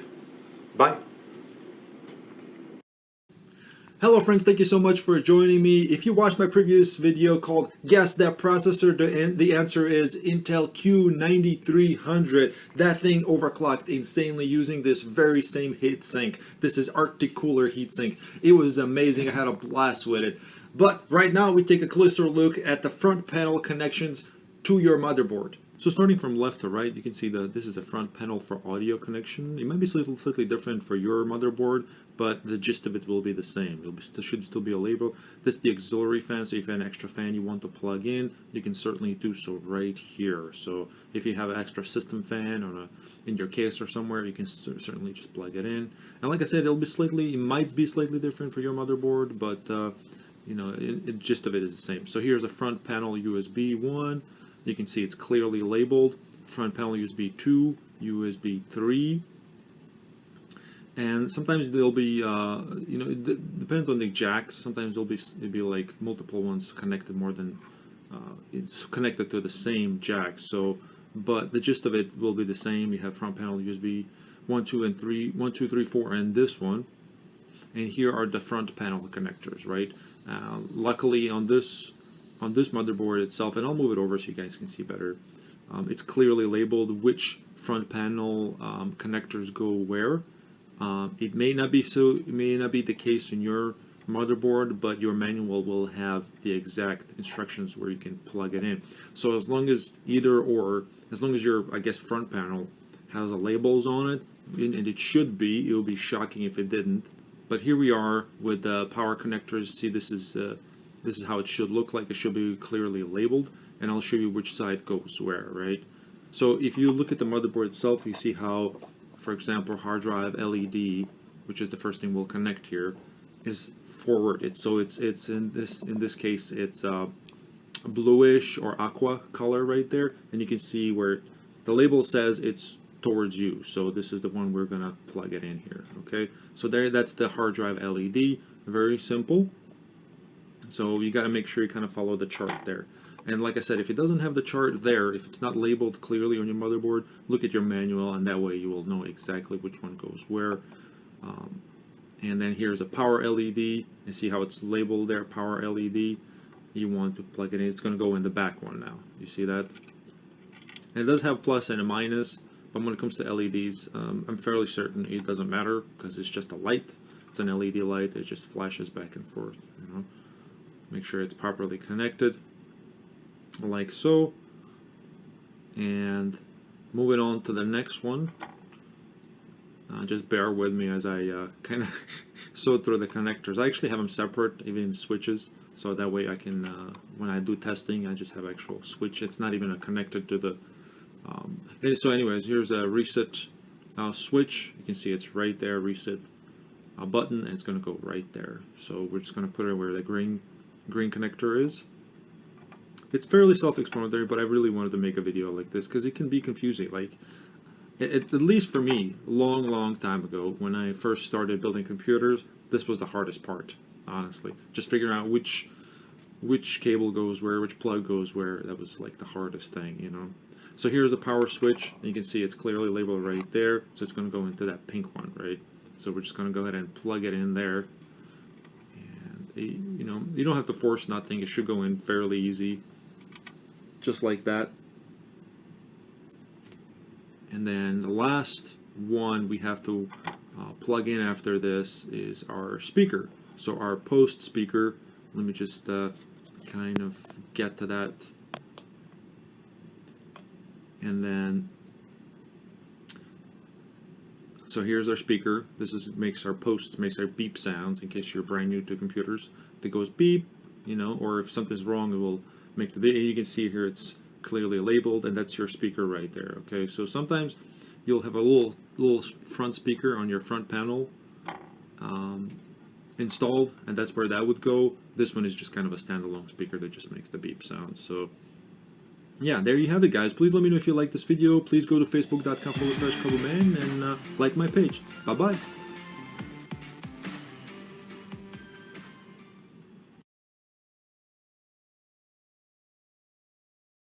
Hello my friends, my name is Irvin, also known as cobuman. In this video I wanted to show you how to replace one of these LCD screens. So if you have a broken one, you can simply do it yourself. There's really no need to get a professional unless you're really worried that you're going to mess something up. So as long as you take your time, you should be able to replace any LCD screen on your own, as long as you follow some of the simple instructions that I'm about to give you, right?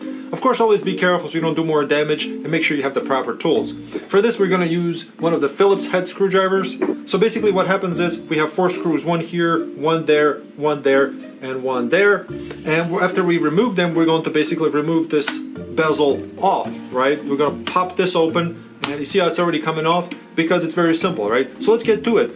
Some of these may have little covers like this. They are basically little rubber separators, tabs, or whatever you want to call them. They're just covering these screws that are basically holding us back from exposing them and removing them, right? So let's go ahead and get to it. We're going to start to remove this. And again, make sure you have the proper LCD panel that you need to use for your specific laptop. It's going to be slightly different on some of the other laptops, but it's no big deal. It should be very similar to this one, right? The main thing we have to concentrate here and to worry about is a ribbon cable that's going to be behind this panel, which I will show you here shortly. And that's the main thing we have to kind of concentrate and worry about, right? Otherwise, we're just going to take these screws off, and it shouldn't take too long, you know. Reach to the point where we start popping off this bezel. See, it's already coming off, so it will happen here shortly, right? So if you can't see these screws again, they're going to be most likely covered with some of these rubber tabs, and it might be slightly different for some other ones, but again, it's going to be very similar with any type of LCD screen. So now that I have this off, I'm going to start popping this off. You see it's already falling apart. By the way, this is not a laptop that I used myself. I just got one of these for free, and you can see it's a bit filthy, and it will be filthy underneath most likely. So, but it's okay. Even if we break something on here, of course, be very careful when you pop these off, because there's a really good chance that you may break something off. So this is off. We can just throw this aside. Now we're done. Here, usually you would have 4 more screws. In our case, it's only 2 more screws. Remember, we took one of these off that was already kind of going through this panel part. So we only got 2 right now to kind of separate this screen from the back of this laptop cover, right? So we're going to go ahead and do that. Same deal, we're just going to unscrew them. I hope you can see this well. I got the first screw off. I'm going to take this one out, and that shouldn't take long. It's just a little plain screw just holding on to this back panel, back cover, plastic part of it, no big deal. And now we have left is our screen that is kind of detached from this back panel, right? From this back panel. From here on, we have to remove our ribbon cable, which is actually attached right here, right? So this is the most important part. As you can see here, this is the back of the lid, and we cannot remove this LCD unless we remove this ribbon cable that is located right here. You can see it's inserted. You just have to be careful, you know, when you pull it in and out. And after that, we're going to remove the entire LCD panel, right? But first thing we got to do is this. We got to make sure we don't rip this off. So don't go rushing into removing everything else until we get rid of this first, right? Until we unplug this, right? And here in our case, you can see there's a little kind of a piece of there's a piece of tape that's just kind of preventing from this ribbon cable from sliding out. If you take a closer look, you can see that where the cable itself inserts. So we just kind of have to, once we remove this piece of tape that's kind of holding it in, we're just going to slide it out, and that's how you put it back in, right? So let me just go ahead and peel this back a little bit so we can get to this. So once you get this going, make sure that you don't rip this whole thing off, because you still have some electrical components here in case you want to keep this for something else. But basically you just want to get this piece of tape off, so that way you can get to the ribbon cable so you can free it. Later on you can attach another piece of tape that will hold it in. But you see how it just falls out? Okay, see, you can see what was holding it in, and you can see that there is a little, the connectors are there, and then it just slide in here, right? And we're going to reverse do that, and later on we can just reattach another piece of tape to keep it in, right? For now I'm just going to fold it in like this, and I'm going to show you how to insert this back in. So guys, this is the hardest part, right? We're just going to insert this back in. Make sure you push it all the way in when you align it, right? Make sure when you align it that it's pushed all the way in. It can be a little bit difficult. You have to, you know, try a couple of times. You see how it's inserted all the way in? It actually went all the way in. So now we know it's fully secured. So just because you aligned it doesn't mean that it's actually all the way in there, right? With a new piece of tape, you should be able to just do this, and it should stay in there, right? And there you have it. That's how you reattach your ribbon cable. So holding this screen right now, there are just two screws, one here, right? As simple as that. Alright guys, in order to put this back together, all you gotta do is just do it in reverse order, and it should be all good to go. Thank you so much for watching. If you like this video, please like, dislike, comment, share with friends. If you like to support me, there's a link in the description from Patreon. Thank you so much. Have a good day, and best of luck to you.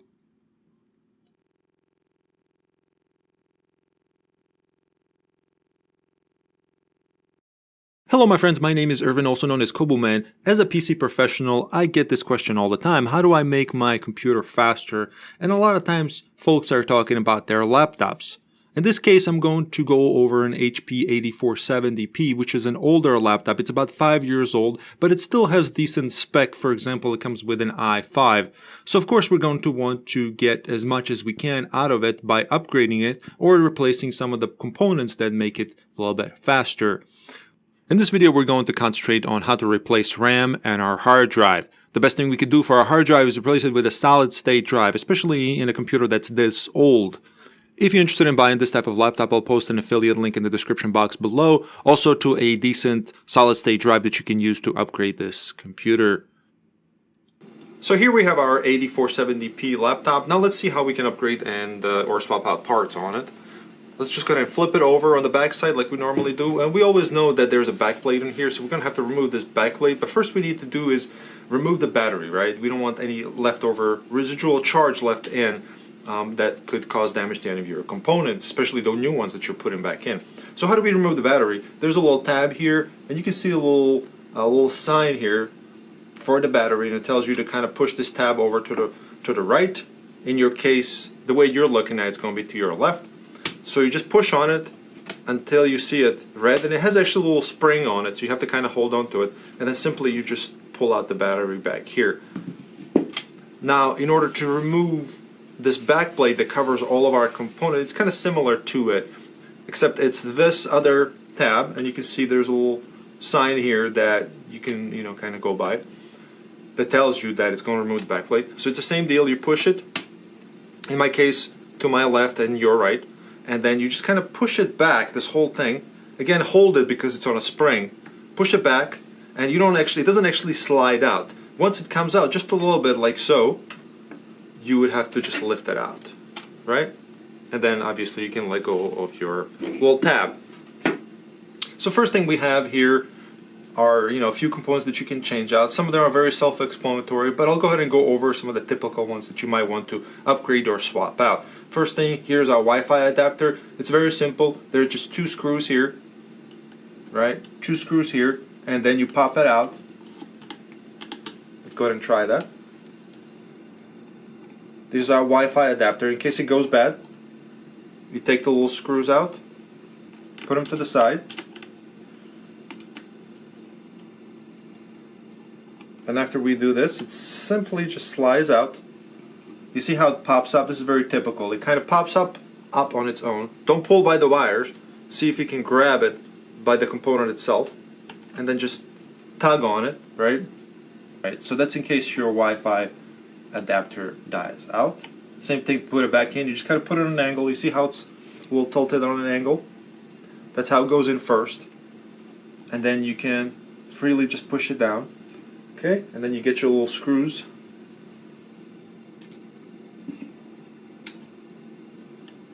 Luckily this screwdriver is a little bit magnetic, so that helps a little bit. Typically you don't want any magnetic components around your computer equipment, but in this case just a little bit of magnetism helps, you know, to put it back in, to kind of get a better hold of these little screws. You see how small they are? So that's really helps. Let's look at our RAM. So this is our RAM. If you want to upgrade it, this one's already upgraded, or this already has, well, you can say it's for upgrade. These are 4 GB sticks. So in order to remove them, these little tabs here, you just have to push them out like that, like so, and it's going to basically release the tension on the memory connector, which is right here, and this thing is going to go up a little bit, similar to our Wi-Fi adapter. You see how it pops up, and then you just slide it out. And in order to put the new RAM back in, you just do a reverse. Make sure it goes all the way in, so you pretty much don't see most of this copper connectors. And then you push it down. Feel free to push it down, and then it's going to snap in. And you just kind of make sure that these little tabs are snapped back in. And there you go. That's how you upgrade your RAM. Now let's go to the main thing that's most likely you will be changing in order to provide better performance for this 5-year-old laptop, and that is to change the hard drive out, right? So in order to remove this hard drive, we have to kind of pull on this little, it's kind of a weird adapter bracket that we have going on here. But you can see the little arrow that's pointing that way. We just kind of have to pull on it because there are 2 tabs here, one here and one there, that are holding this bracket in, right? This whole contraption in. So we just have to kind of pull on it, like so. You see how these tabs were being held actually by this here, this little pieces of plastic? They were basically shoved in right there. So we just have to pull on to kind of, you know, separate it. Okay, now just kind of leave that aside here. In order to actually remove the hard drive, we have 3 screws that we have to deal with. It's like there's one here, and there are 2 here, right? And they're all on springs. This is very typical. So first I'm going to remove this one here. This just kind of, what this does, you see it's on a spring. It's actually not going to, you know, fall out or anything like that. That's just by design. So it's on a spring. It's going to stay like that. As soon as the spring pops up like that, you know it's released. You don't have to force it any further. Same thing with these. I'm going to unscrew this one, and I'll show you a little spring that's on there. This one's almost out. I think that's good. Same thing with this one. Okay, almost there. So, okay, so that's released. Now in order to remove the hard drive, you see how there's a little gap here? We have a little gap action there. That's the whole point of it, is so you can actually push the hard drive that way. And you can actually use this little tab to help you out. So in order to remove it, we have to slide it that way, right? We have to slide it that. That's why there's a little room left there. Okay, so let's go ahead and do that. See, very simple. This is why that tab is designed. Now you can see that your hard drive is released, right? Here's your serial connector and here's your power connector, right? These are very similar to your desktop, right? And now you just basically pull it out like this.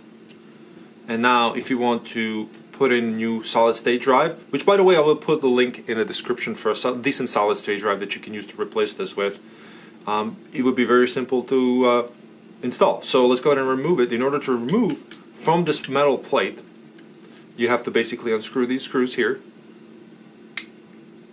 Let's go ahead and do that. So that's one. You know what, I'm just going to use this a little bit. Here is a leverage point so you guys don't see my hands trembling.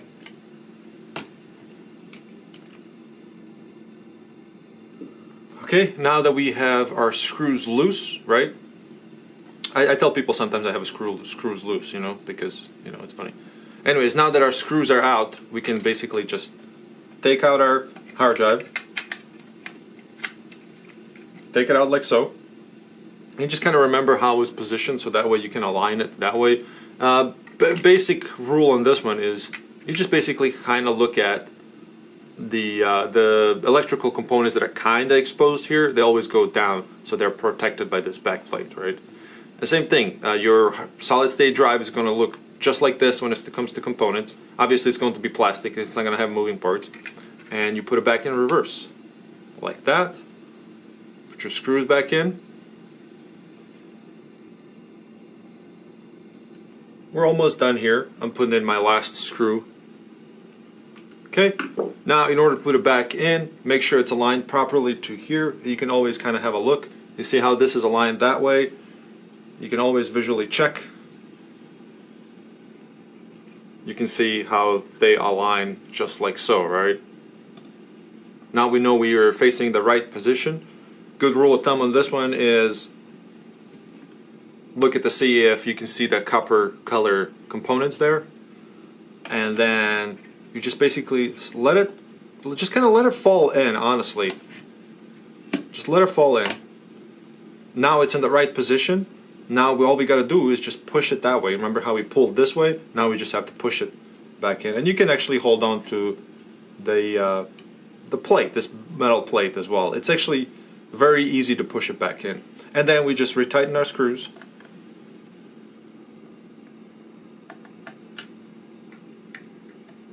We don't want to leave any screws loose. Screws loose. Okay, that's done. Push this back in. Again, pull on this little tab so the little tabs pull back in. And now all we got to do is put our cover back on in reverse. Remember, we had to leave a little bit of gap when we pushed it out, so we're just going to, you know, just lay it flat like so, and just pull on it like this. We have to pull on the little tab and push it back in. Okay, that's good. And similar with our battery that we pushed back in. Make sure that these things are locked so it's not red. And there you have it, guys, ready to go. If you're interested in buying this laptop, I will go ahead and post a link to Amazon in the description box below, affiliate link, and also solid state drive, very affordable solid state drive in the description box below. Guys, I wish you best of luck. Now you have a really decent laptop with an i5 and a solid state drive that should serve you for a long time. Good luck to you guys. Have a good one. Bye-bye.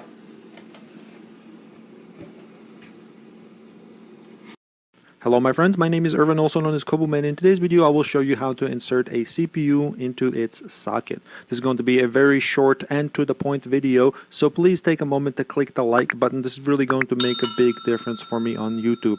Thank you so much, I really appreciate that. Alright, let's get into it, and again it's going to be very short and to the point. Let me know if you have any questions. First thing we're going to do here is remove the plastic cover that covers our CPU socket. Afterwards, we're going to use our zero force insertion lever to remove the actual plate that pushes down onto the CPU. Then we're going to open our CPU carefully, make sure we don't touch any contacts below. the CPU and also any contacts that are in the socket itself, because we don't want to bend any of those pins.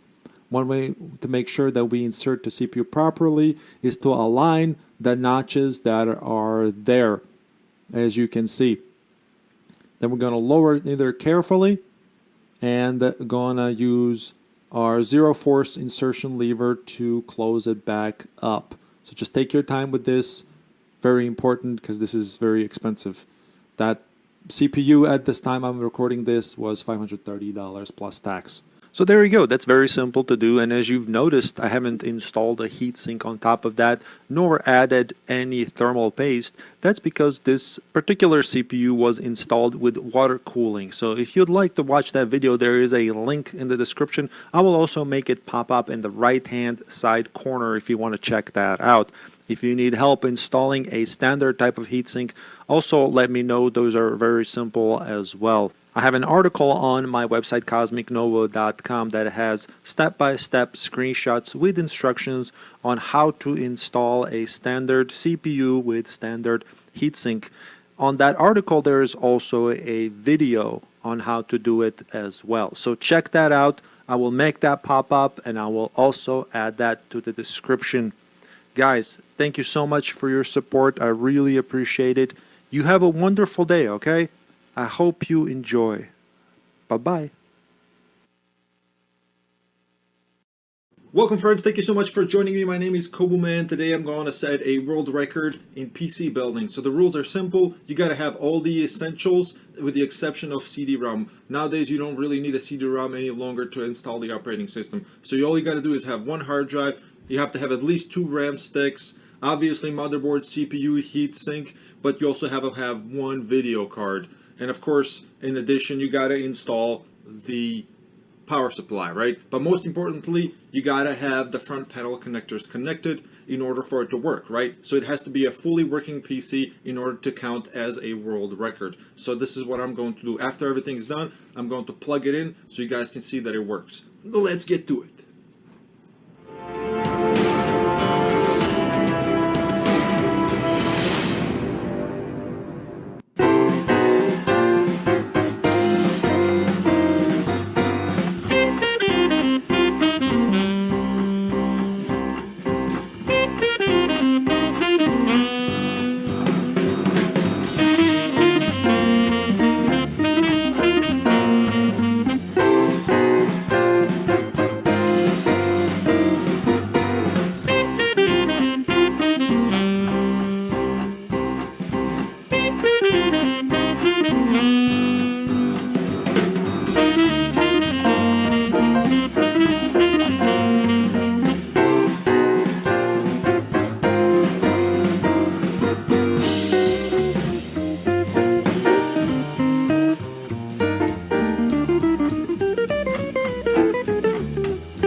Friends, thank you so much for hanging out with me. If you like this video, please subscribe below. Also, do me a favor, go to facebook.com/cobuman and like my page. That would really make a huge difference for me. Thank you so much and have a good one. Look forward to more videos. Bye-bye.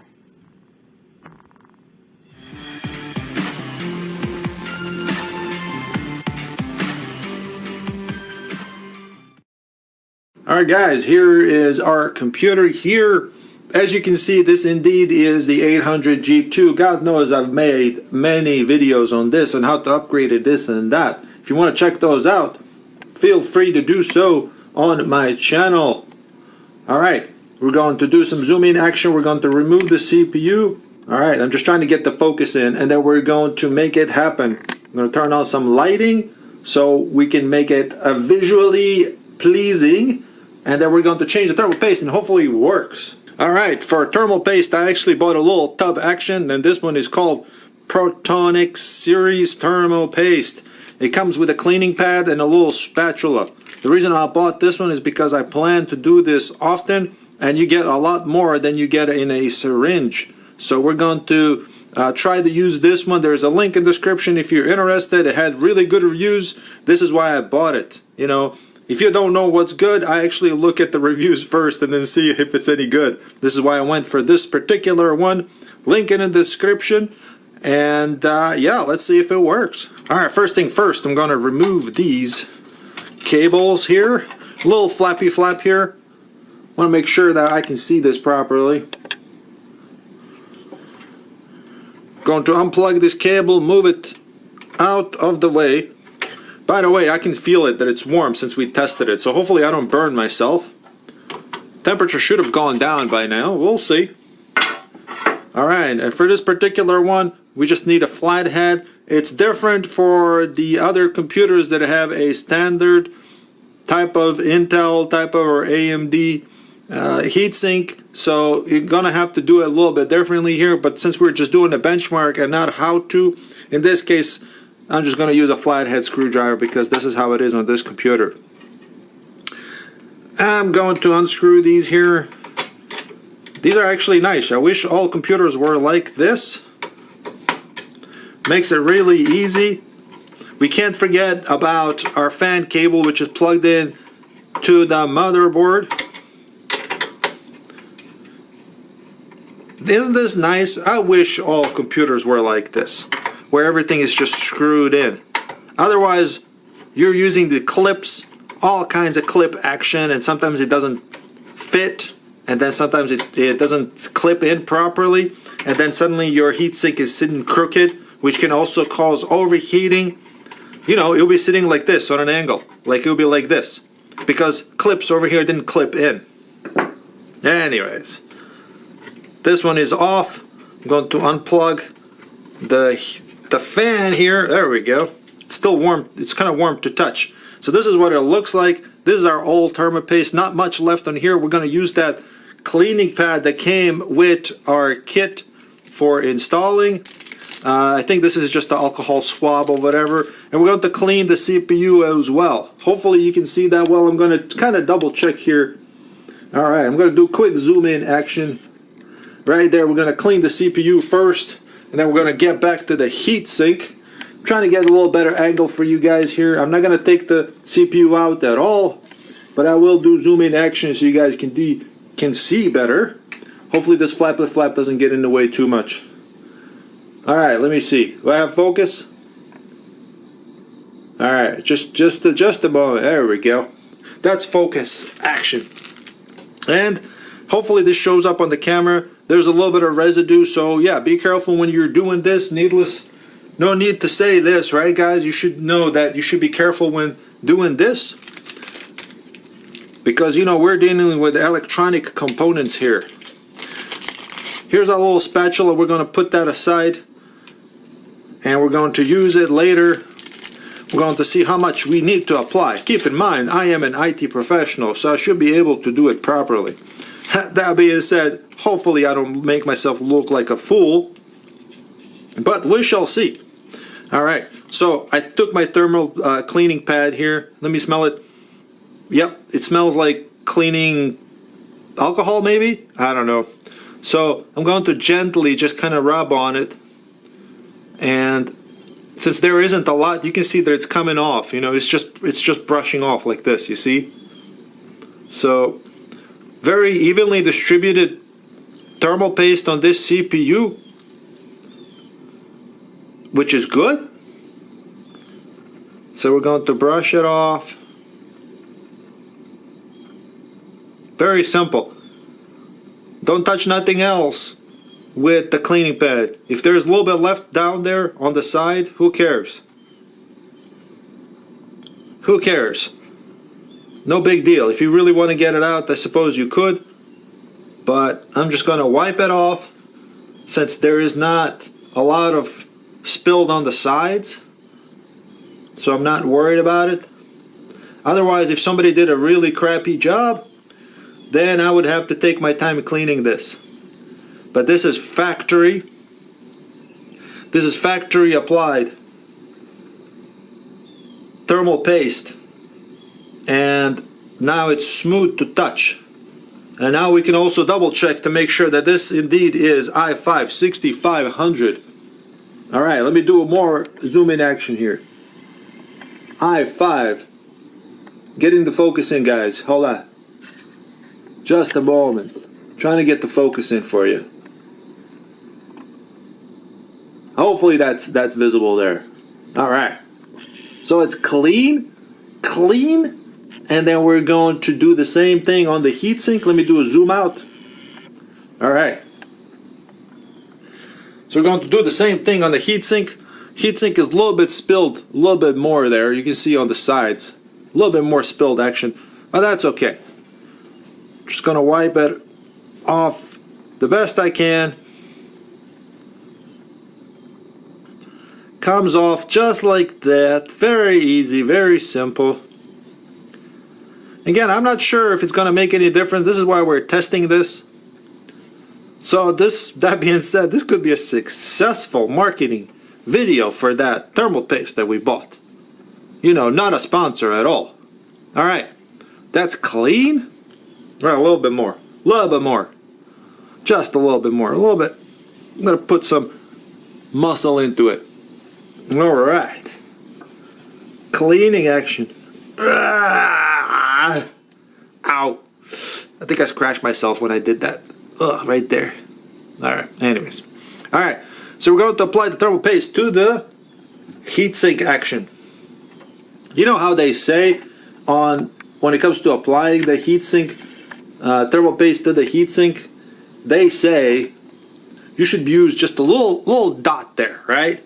The thing is, though, the confusing thing about that is, so you squeeze it, you get a little syringe-looking thing, right? And you squeeze the syringe, and you just put a little dot there, which is perfectly fine.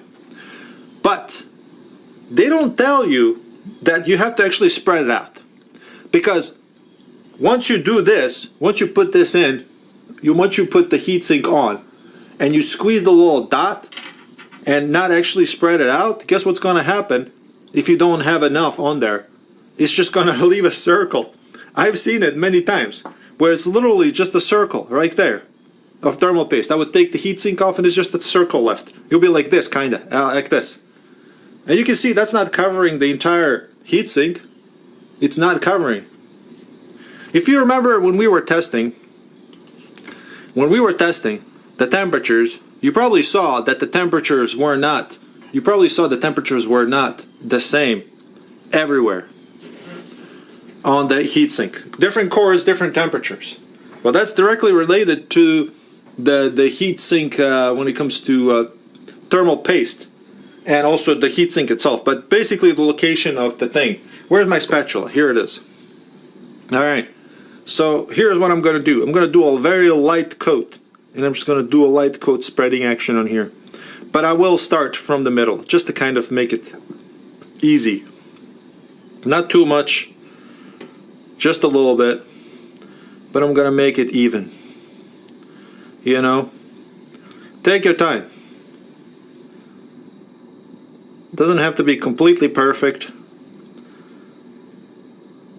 Just make sure it's evenly spread.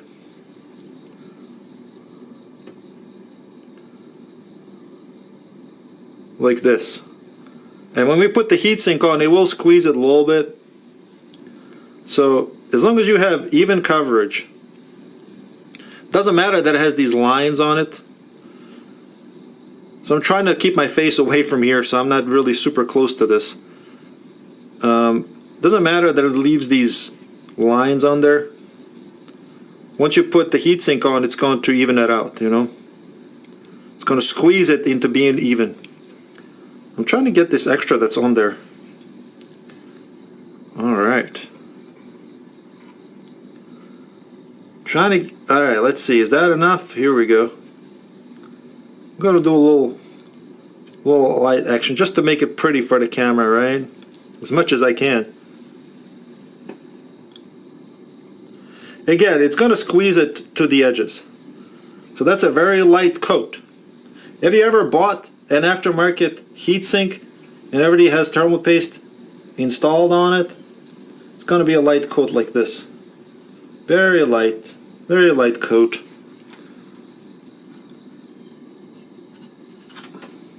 Alright. That's the best I can do when it comes to doing this while keeping my face away from the camera. Look at that. So it's a very nice, even, light coat. That's all we need. Because when we put the heatsink back on, I'm going to put this stuff away. When we put the heatsink back on, look how much there is left. It's unbelievable. It's like I barely used any, right? It's going to have perfect, the heatsink is supposed to have a perfect, even contact on top of that. Alright, so here we go. Here's our heatsink. And then we're going to put it back on. Let me do a zoom out action here. Alright. Gonna make sure that my fan connector is facing that way so I can plug it in.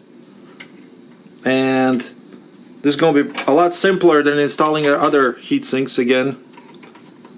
So I'm going to do even. I'm not going to go hard. I'm just going to do even, roughly even amount of tightening on all sides. So I think I'm doing about 3 turns here. You see how it's going left and right here? I just want to make sure it's evenly tight. It doesn't have to be exactly 3 turns or anything like that. This is specific to this computer. And just go light, very light. The other ones, it's just going to be a clip. You just push the clips down. Here I'm just being very gentle to make sure that I have even contact on there. Never go crazy on this stuff. Don't use your Gorilla Strength on this, or Gorilla Glue, if you guys know what I'm talking about. See, that's already getting tight. It's very light. I'm not gonna go like anything crazy. You know, it's very light. I'm barely using any force in here. Barely using any force.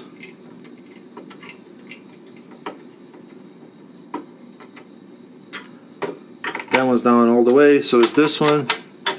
But we want to do it evenly on all sides so we can get even coverage all around. And I'm just going to do a little bit tightening, maybe like 1/2 pound of force on here. No more than that. Alright, that's that. I'm going to plug this back in. I wonder if I can do this without many cuts on the video, huh? There'll be a couple of cuts, me going from computer to this.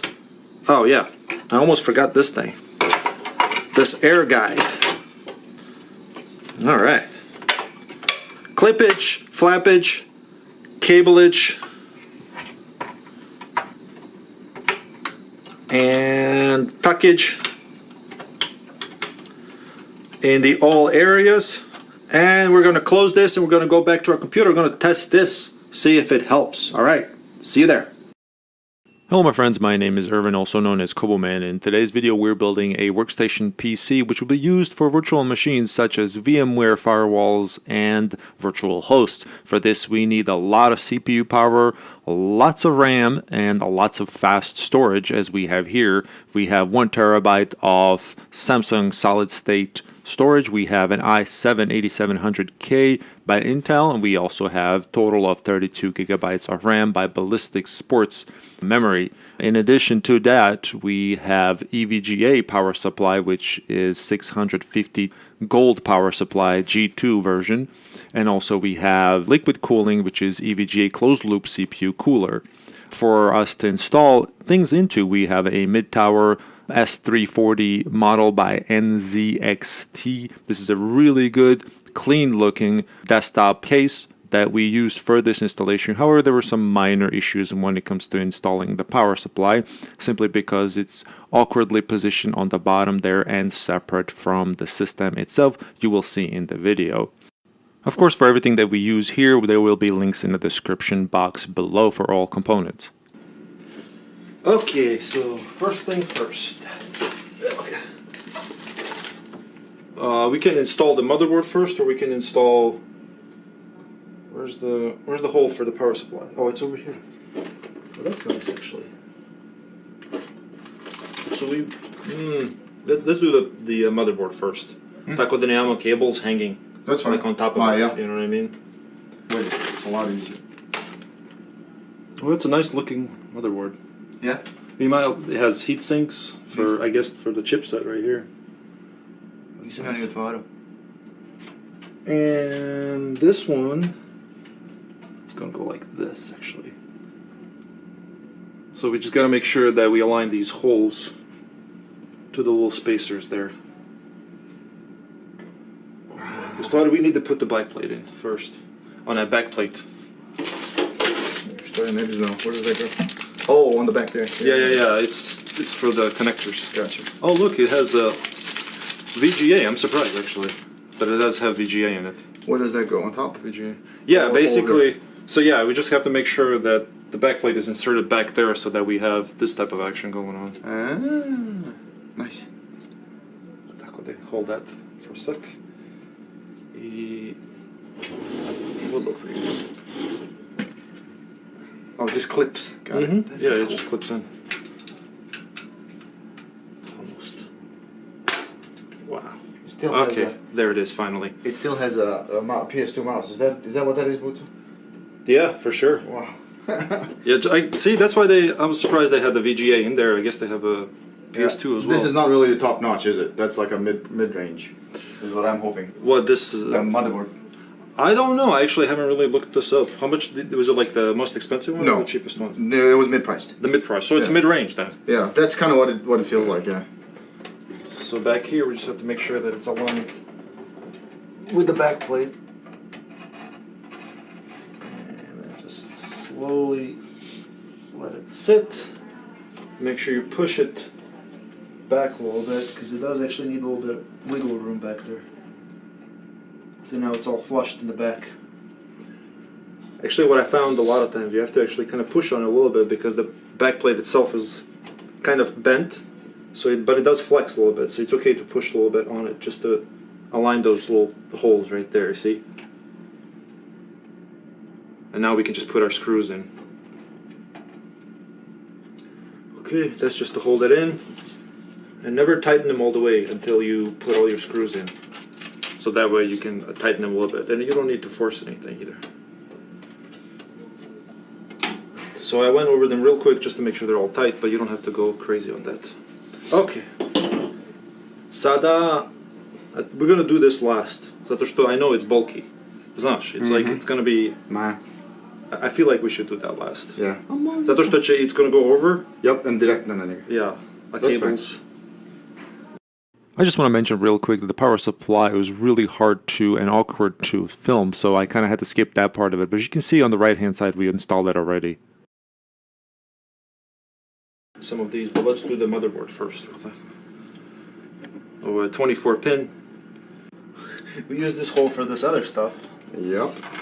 Okay, well that makes it easier, huh? That answers that question for us. Yep. We're just gonna use it. Yeah, we're gonna deal with that last anyway. So let's just put that out. I probably shouldn't have use one of these. Like, you know what I mean? Just bunch them together. Probably won't need to be. Well, we can make those adjustments later. No. You just unbunch them now so you can route them. Gotcha. I'm thinking this way, huh?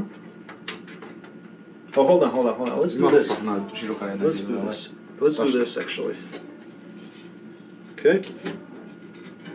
I onda vamo. Okay, let me plug this one in.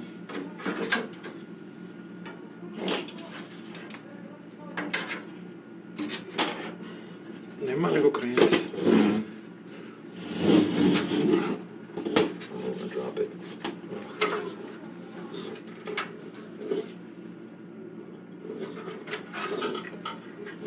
Maybe if I was I'll just have to here. feel for it, I guess. Yeah, maybe if I was here, but then. Imamo two of these. We can do those on the same power. Jel tako, ja možem. Oh, So we'll just use one cable for that, for power. Yeah. Nemamo puno. Kako se zove? We can do that easier. Imamo access over right here. I don't know, but What does modular mean too, by the way? that you can disconnect them. Aha. You know, the možeš Individual. modular. Yeah, modular. Yeah, like you can you basically use the ones you want. Ah, okay. That's what it means. They're not all on the same route. Right. I see, You can disconnect them, remove them, add them. You know, add more later. Or that's what modular means. This might be working better because it's on the side. Yeah. Mm-hmm. It's not right in the middle. Safer. Ovako će stajati. Yep. Yeah. Yeah. It's easier. Sometimes stuff on the side somewhere. Yeah.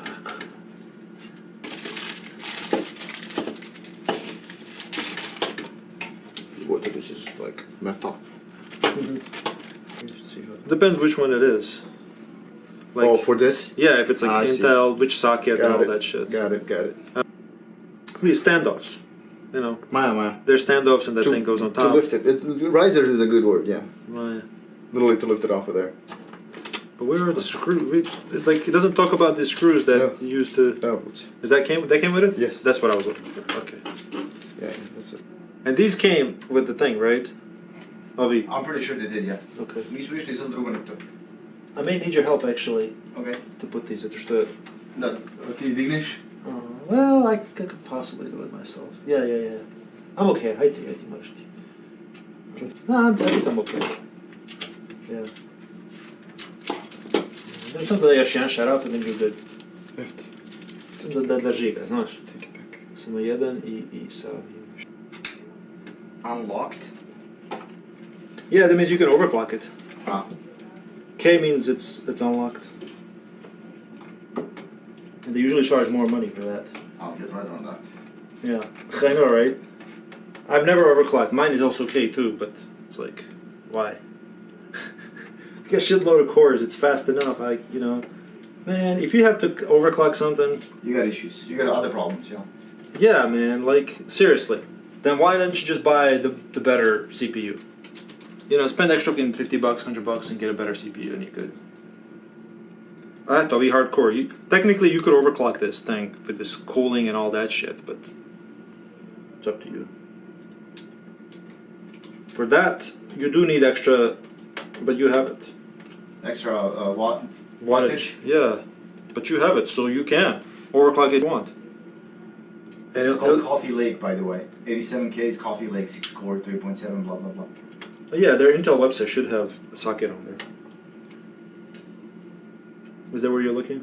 I was looking at a new one, but it's socket LGA Well, yeah, but which number?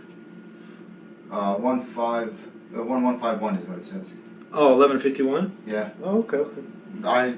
Those numbers don't mean anything to me, by the way.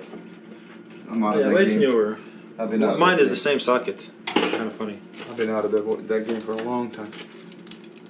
Okay. So they'll tell you which risers to use, I'm guessing. The They rubber. slide. Yeah. Probably to be adjustable. Oh, I see. We don't need the short ones. I see. LGA 1150. You're talking this. 1150, 51. You're talking these are separate than those four. That's what I need, exactly. Screw that. We don't have to install the OS, I can do that at home.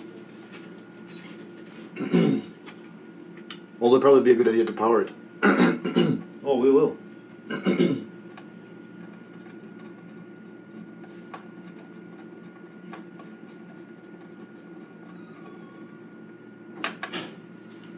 I'm kind of glad I got the red thing there. There was a blue one. Red goes better. Okay. All the easy stuff I can do. We got water cooling installed. The next thing is the video card.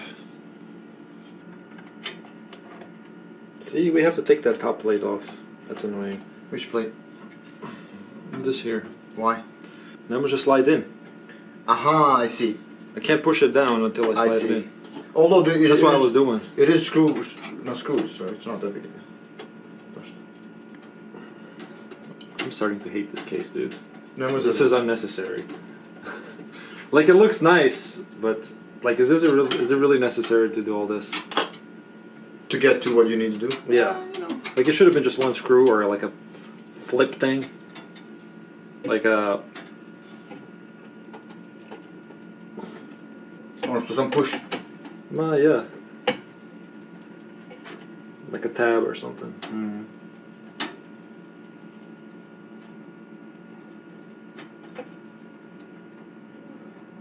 It is interesting that the power supply is on the bottom.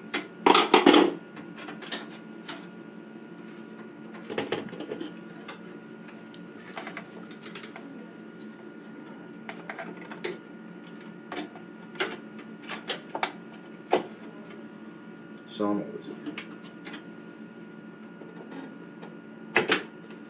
Така?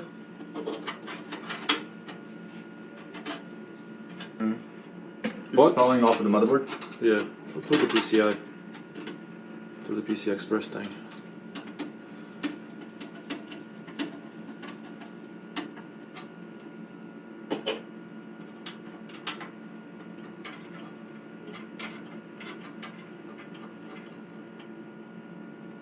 What's the first thing you're gonna do? Как инсталлируешь OS? Test something? Yeah, I'll probably get the drivers with the cooling and see. There's like a supposedly like software for it. Oh, See. okay. I don't know. Look for VMware to install and probably go pay for Windows 10. You know. It should still be free though. You can use it. It's got that little splash background thing. It's not free. They give you a little splash background. Oh, those are small. Yeah, I'm pretty sure the one that I installed. It was cheap though. It was on like Amazon Day last year or the year before, and it was like $100 for Windows 10? no for a terabyte of SSD. Oh, okay, okay. Windows 10 I had free upgrade because I had 7 on my VM. I have a VM on my Mac. I think these screws will work. So you're gonna install VMware on it, huh? Yep. I will find a way to. I gotta get a some kind of a virtual Hyper-V. Supposedly it's free, so I'll see if I can play with that. I've never used it before. I used VMware, but VMware is like $200 now. So I don't know if I want to spend that kind of money. I used VMware Workstation before. Hyper-V. Microsoft answer to a VMware's I don't think these will work. workstation. You don't think they're all the same? So it's cool. This is easy one. They show what the audio. I don't know how you see that. Just a piece of fuck at just. Even with the glasses, I can't read that. More does some straight on top of it, like you are. Probably. But See, we could route this even further down, but you know what? I'll let you deal with that shit later.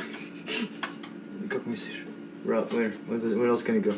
Pa iza tamo, mogli smo I provući opet. Znaš? Ovo. Aha. Da se ne vidi ovo. That's okay. I can deal with that. I'm not worried about that. If that bothers me, then I'll just open it up and do it. You Yeah, know? really. If it doesn't bother me, then it's fine. But like, if you really just wanted to show off your... Kako misliš? The hard drives? Yeah. Oh no, it's They're both the same. serials are different as opposed to EID.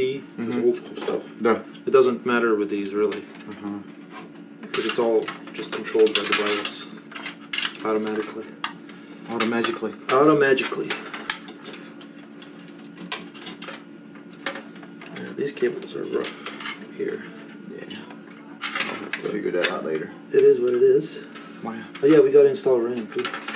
But up to some. Yeah, that will be interesting. I think that's okay. I don't see anything too wrong. It's probably true.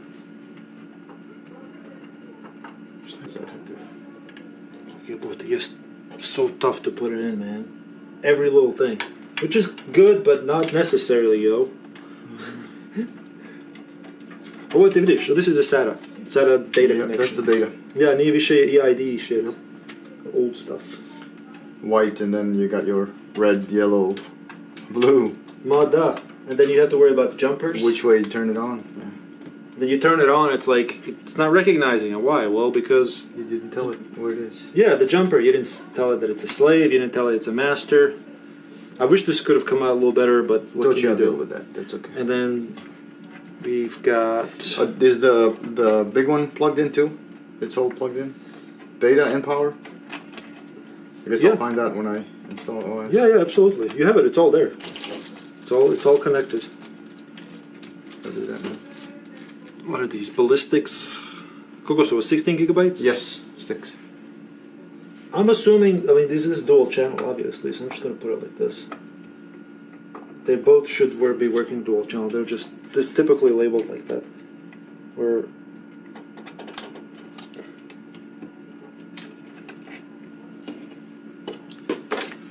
But you know this probably. When it comes to dual channel, you have to make sure they're inserted in the same color slots. Yep. I knew it in theory, I've never done it. There's a reason why it was black and white. Or black and red. That's that. Now we should be able just to power it on and it ought to work just fine. Thank you so much for watching this video. If you have any questions on how to install any of these components that you saw in this video, I have a video for that. These specifically made videos are super in detailed and up close, so whether you need to know how to install a motherboard, power supply, hard drive, or even the front panel connectors, I have videos that are specific to that and will teach you how to do it. So let me know in the comments below and I will link you the video so you can learn from it. Thanks again, and I hope you have a wonderful day. Bye-bye.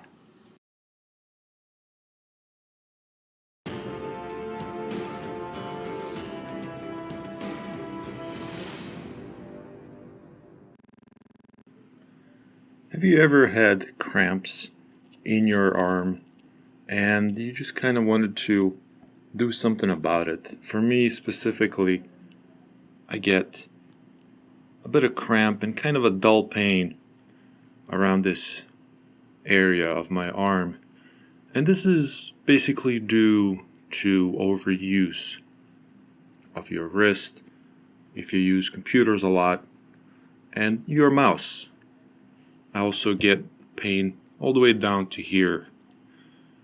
Usually when I do a quick massage, it will get rid of this pain, but it would still kind of feel dull in there.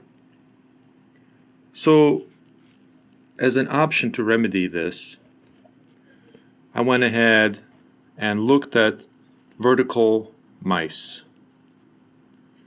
and decided to specifically get this one just out of, I suppose, randomness. This is a wired ergonomic vertical mouse by Shark. Shark with 2 Ks for some reason.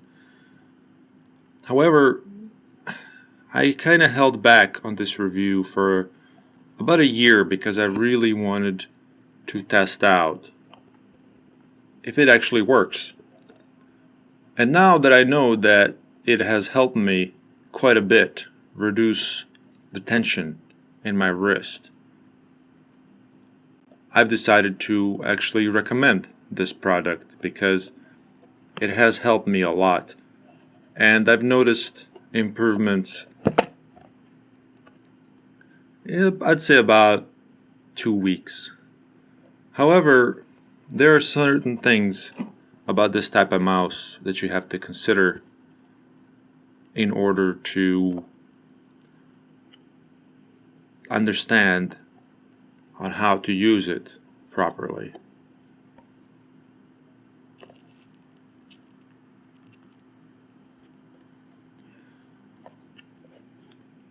So before I get to the mouse itself, I just kind of wanted to show you this box and also show you that it comes with a little manual here.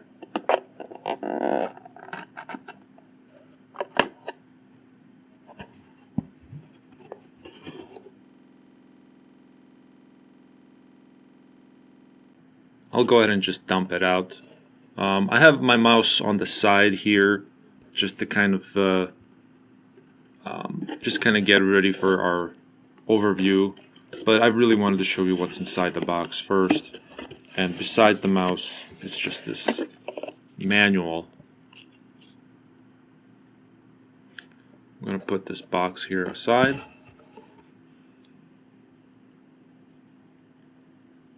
It just gives you some simple instructions, mostly just to kind of thank you for purchasing it, but when it comes down to it, it just tells you what's inside and where to plug it in. And we all know that most wired mice come with a USB connection.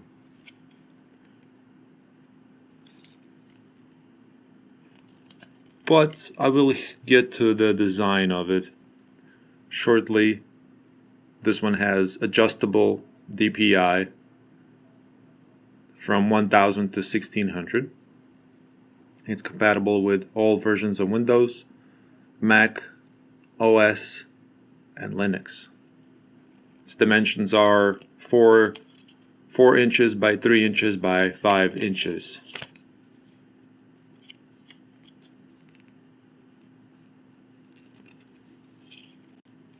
Okay, that is that. I'm just going to put this up here.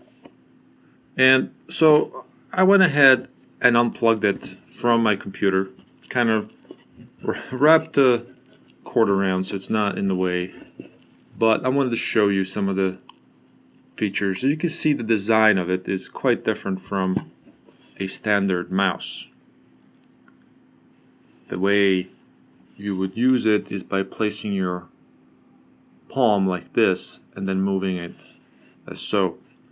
But let me show you. This one comes with a few different buttons. The top button here is for DPI adjustments. You click it and it changes the DPI.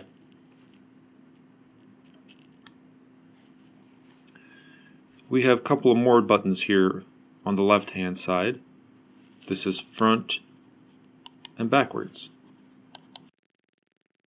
This is the bottom of it.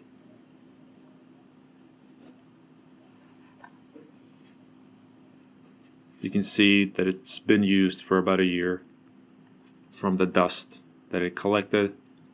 Again, it's not something I would recommend without actually doing an extensive review on it. So let me flip it over.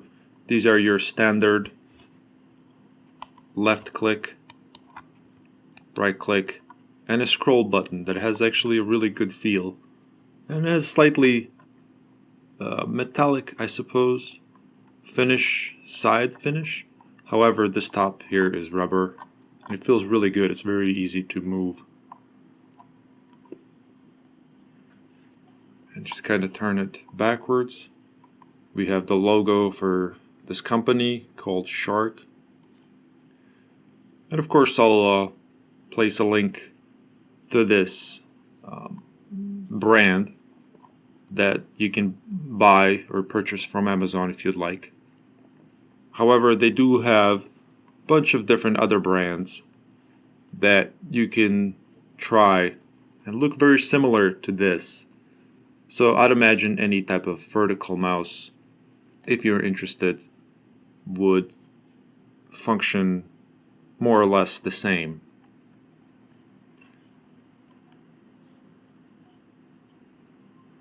So the way it works, instead of having your palm like this, actually just a sec, let me bring another regular mouse to compare. I'm just going to reach over here to my left.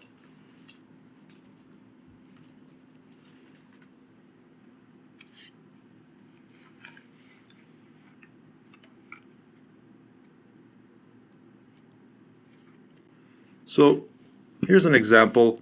This is actually a smaller wireless version. By the way, they do have wireless versions of these type of mice as well. This is a regular shape mouse. So the thing is, when you try to put your hand over it like this, you actually have to twist your wrist this way, which is actually a bit unnatural. This here, this position feels more natural. This is why this type of mouse has been designed in order to alleviate stress from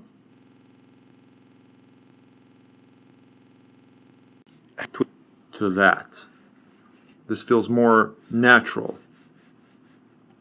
However, there is a problem with that you can get used to over time, which is what happened to me. Although using this vertical mouse alleviated this type of twist pressure, which helped me a lot. When you hold this mouse, you can hold it like this and palm the entire thing like this, and that'll work. However, you still have to move your entire arm. So if you do decide to get one of these mice, what I suggest and what I've been doing, just kind of out of habit, instead of going all the way down like this, I would basically just kind of move like this to give it a little bit of a space gap right here. Let's say about an inch. The point of that is so that way, instead of having to move entire arm, I can just move my fingers. See, if I go like this, I have no choice but to move my entire arm. But if I go like this, give it a little bit of space, I can move it just with my fingers, which I found to be more useful. When it comes to playing video games with this type of mouse, I thought it would be super awkward, and it can be in the beginning, because the problem is with vertical movement like this. You're kind of limited to the vertical movement because of the design of it. Horizontal is fine, it's just like a regular mouse, but vertical can be an issue, hence me suggesting to leave a little bit of a gap here, so that way you can go like this, which will alleviate some of the vertical movement issues. Because these mice are designed for ergonomics, not necessarily for gaming, but I do play games with it, and I found it to be acceptable. Here, let me demonstrate again. I'm going to bring standard type of mouse. See, with the vertical here, normal mouse, you have a little bit more vertical movement just the way it's designed. And even if you, this is a smaller mouse, so if you have a larger mouse, chances are your entire hand will be covering it. And it's still, if you palm it like this, you can see how that kind of, it's tiring for your arm. But if you do it like that, you leave a little bit of space, it actually helps with that quite a bit. So this is why I recommend this mouse, because it has alleviated my pain right here. It wasn't a brutal pain or anything, it was more of a dull-ish pain that I had to massage out, to alleviate the tension. So if you're interested in this type of mouse, I'll go ahead and point it to you again in the description box. So if you're interested, have a look. They're not that expensive. I believe this one was around $15. So I'll point you to this brand and a couple of other ones so you can make your decision. But all in all, this is the type of design in mind where it kind of relieves the twist of your wrist. That sort of right. All right. Thank you for watching. Have a nice day.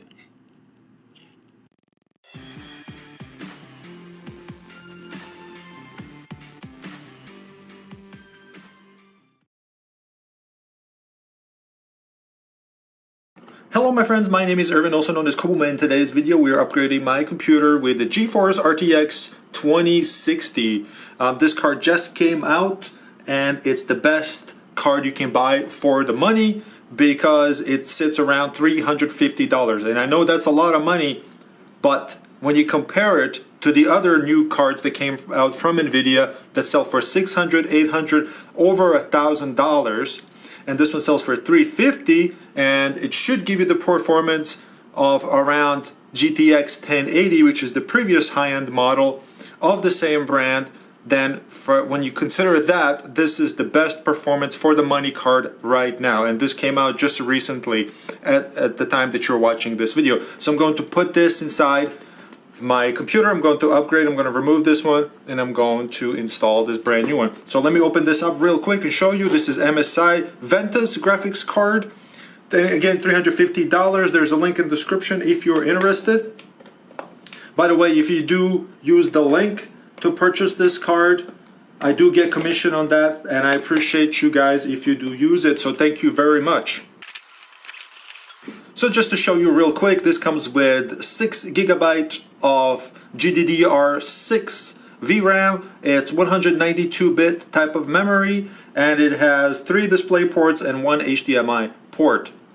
This card does also support ray tracing, but this is not why I bought this card. I bought it so I can actually use it for the performance and because it's affordable, comparatively speaking. Of course, I'd rather buy this than spend $1,000 on any of those other cards. So just to kind of tell you what you can expect in this video, I'm going to show you how to install it. That's great, but do make sure you stick around because I want to show you a test to see if this card can actually run in 4K. And that's one of my main things I actually want to show you through entirely this video. Not just to show you how to install this, but also show you the performance in 4K. I know this card will do well in 1440p. I've seen the test results. I've seen the benchmarks. I'm sure you guys have. If you specifically looked for this type of card, and that's great. But I do want to see if I can make it work at 4K. There are some games who are a little bit easier to run on 4K. However, I'm not going to lie, and I'm not going to be delusional and say that I know that this is going to run in 4K or anything like that. However, I will do some tweaks to see if I can at least get 60 frames per second on some of the popular games that I play, and of course I will have to tweak those settings, and I will show you what that is, so make sure to stick around to watch that. Okay, so I don't know what this is. This came with an envelope. Just going to do this real quick, guys, because I don't want to waste too much time. These are just the instructions. I am an IT professional, so I don't need to read the instructions. I don't know why they came in this envelope, but good on them. Here is the card.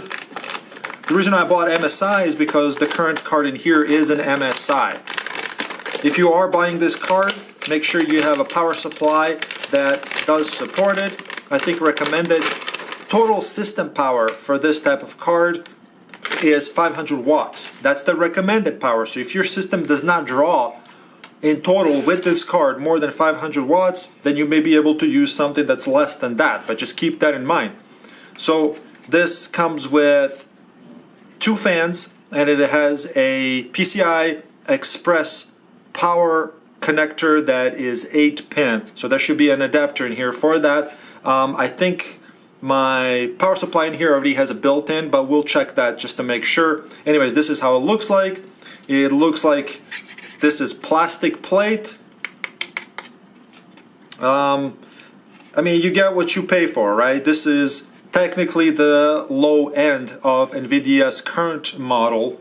However, it is considered a mid-range card. So we should be able to get some really awesome frames for this. Okay, let me move this out of the way, then we're gonna open this computer up.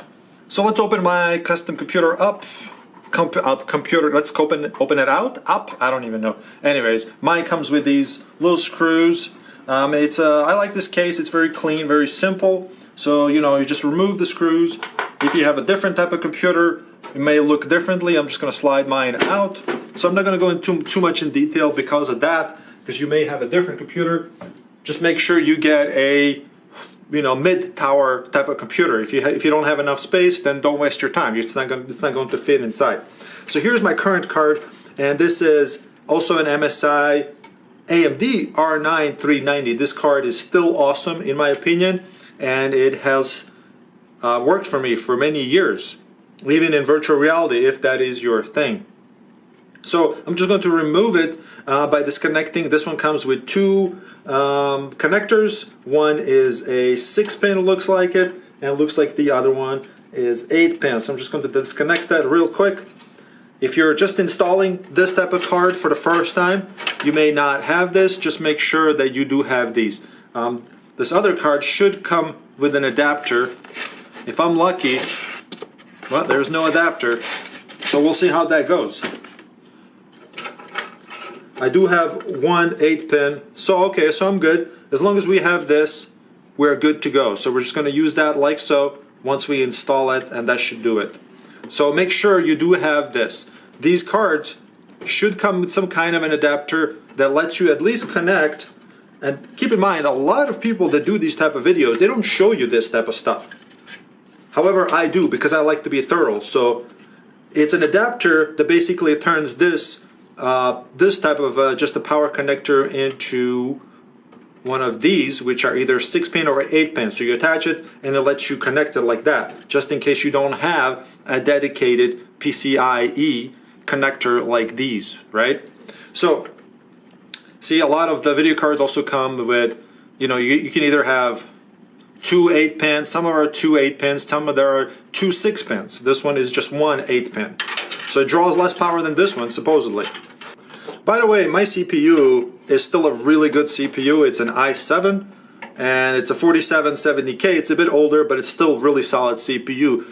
And I don't plan to change that anytime soon, but this year I will have another build with possibly AMD and Intel. We'll see how that goes. Anyways, you have to unscrew these screws here to free this card. If you don't have them, if you don't have a card here, then you don't have to worry about this part. Just be patient with me while I do this for the folks that may need to know how to do this. Oh, I'm gonna sneeze. Oh, there's some dust in here. And yes, I will clean it once available. Once you unscrew your card, if you have one card, there's a little notch back down here that is holding the card in. So you have to actually press on that in order to release it from the PCI slot. I will zoom in for you guys so you can see. You see that? This PCI Express slot, see this PCI Express slot has a little secure tab, and if you push it this way, it's going to release it. Because once you slide the card in, it goes back in and locks it. Now I have to push it on the other, this way, to release this one too. So that's very simple. You guys just kind of remember that in case you have to take it out. Okay? Now my card is released. And again, this is another AMSI, which was a really good card. It's really clean actually, so I guess I don't have much dust in my computer. This is what typically it looks like in a PCI Express slot. You have to push it on this. This thing is actually really neat. So this is an MSI board. This one you actually push down like that, which is pretty rare to see on a lot of motherboards, but this one is actually like that. So I actually struggled a little bit, but this one you push down. You push down to unlock it. So that's kind of cool. Anyways, if you do guys have cables in the way, feel free to disconnect them. It's not a big deal. You just remove them, unplug them, move them out of the way, and that's perfectly fine. My computer case is really large, so I don't have to worry about that. By the way, my power supply is a EVGA 500 watts. So if you do look for a power supply that is that size, you can certainly go for EVGA. There's also a link in the description for the same one.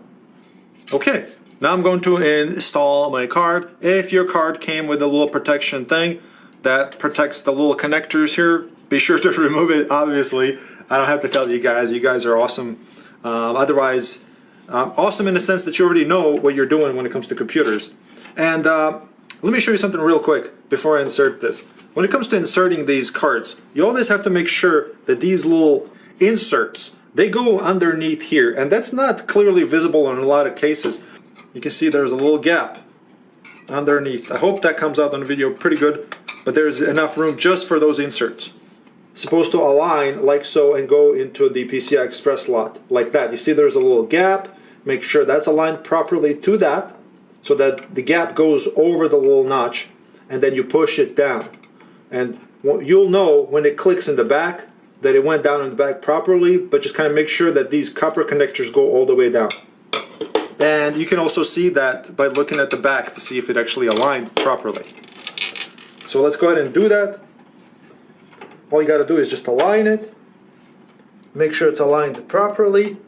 Back and forth. Don't push down anything. Don't push down on anything unless you're 100% sure that it's aligned. And then it goes in. You probably heard it click. Please make sure you take your time whenever you're doing this. So I don't want you to make a mistake. No rush. I know it's exciting, new video card and all that. By the way, you can see this one is actually a bit shorter than the other one, but it should be faster. Just make sure that the holes are aligned here. We're going to put our screws back in. And again, guys, I'm going to show you benchmarks in 4K. 1080p, we know this thing is going to crush it. 1440p, it's going to crush it. 60 frames per second. Everything maxed out on 1440p. But I do want to make it playable on 4K, and I feel like I can do that. But there's only one way to find out, and that's to watch my video, guys. Have I said that enough? Jeez, this guy trying to push his video, trying to get those view times so that YouTube can help him get more views by pushing it in front of more people, guys. Watch time, gotta have that watch time. Oh yeah, I just plugged the back in because it's just 8-pin. We're done with that, guys. Let me not waste any more time with this. Let's get to the benchmarking, guys. So needless to say, my card has been installed in my computer now. Now let me show you something real quick. Make sure you install the most current drivers, which are this at this time, and of course make sure that you uninstall any previous drivers if you had a video card like me that's especially of a different brand. So make sure that you do uninstall them first. Remove it first before you actually do any of that we just did. So remove the AMD drivers. I mean, you don't have to, but that's what I would recommend. And then download the current NVIDIA drivers, which are this at this time. So whatever that may be, go to Google, type in NVIDIA drivers, pick the card you have, your operating system, download it and install it. So as you noticed, I'm recording this outside of the computer, not inside of the computer. So I'm not using like recording software to record a screen to give it a chance to this card to actually reach the at least 60 frames per second on computer that we have here, which are the specs as you see here. So it's an i7 with 4770K. Let me zoom in a little bit here so you guys can see better. It's i7 with 4770K, and it's not overclocked or anything. It's a standard speed, so it's a maximum of 3.5 gigahertz, which is fine. And memory is 16 gigabytes at 3900 megahertz speed in dual channel. So again, I just kind of want to point this out that if I'm recording on the computer at the same time and try to get 60 frames per second, that may not happen in 4K. So if I record it outside here, then it has a chance, because you lose sometimes 10, 15 frames per second while you're trying to record the gameplay at the same time. And also I'm recording this video specifically in 60 frames per second, so you guys can see whether it's actually smooth or not when it comes to performance. Alright, my friends, time to test. We do have a benchmark. This game is called Strange Brigade, but it has a benchmark built in. I believe this uses Unreal 4 engine. I'm not 100% sure, but 2 people do use it for benchmarks. It is set to 3840 by 2160, as you can see here. So this is 4K resolution on my monitor. Render scale was at 70%. By the way, that was leftover from my previous card, and the game ran just fine. So I'm going to leave it back to 100%, which is the actual 4K resolution that we have. I had it lowered to 70 before, and of course I had to customize things to have it running. Here I'm just going to select to Ultra. And to be fair, I'm going to customize it and remove anti-aliasing, because at this resolution we don't really need anti-aliasing. Everything else is set to Ultra.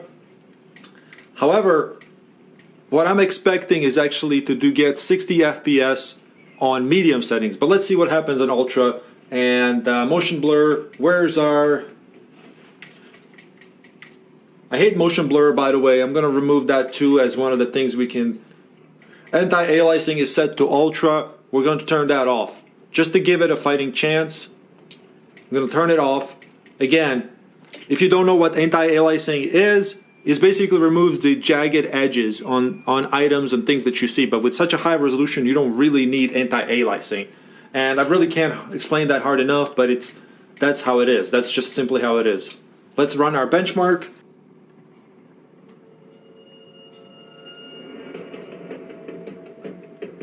Right now we're getting solid 52, 56, 55 frames per second.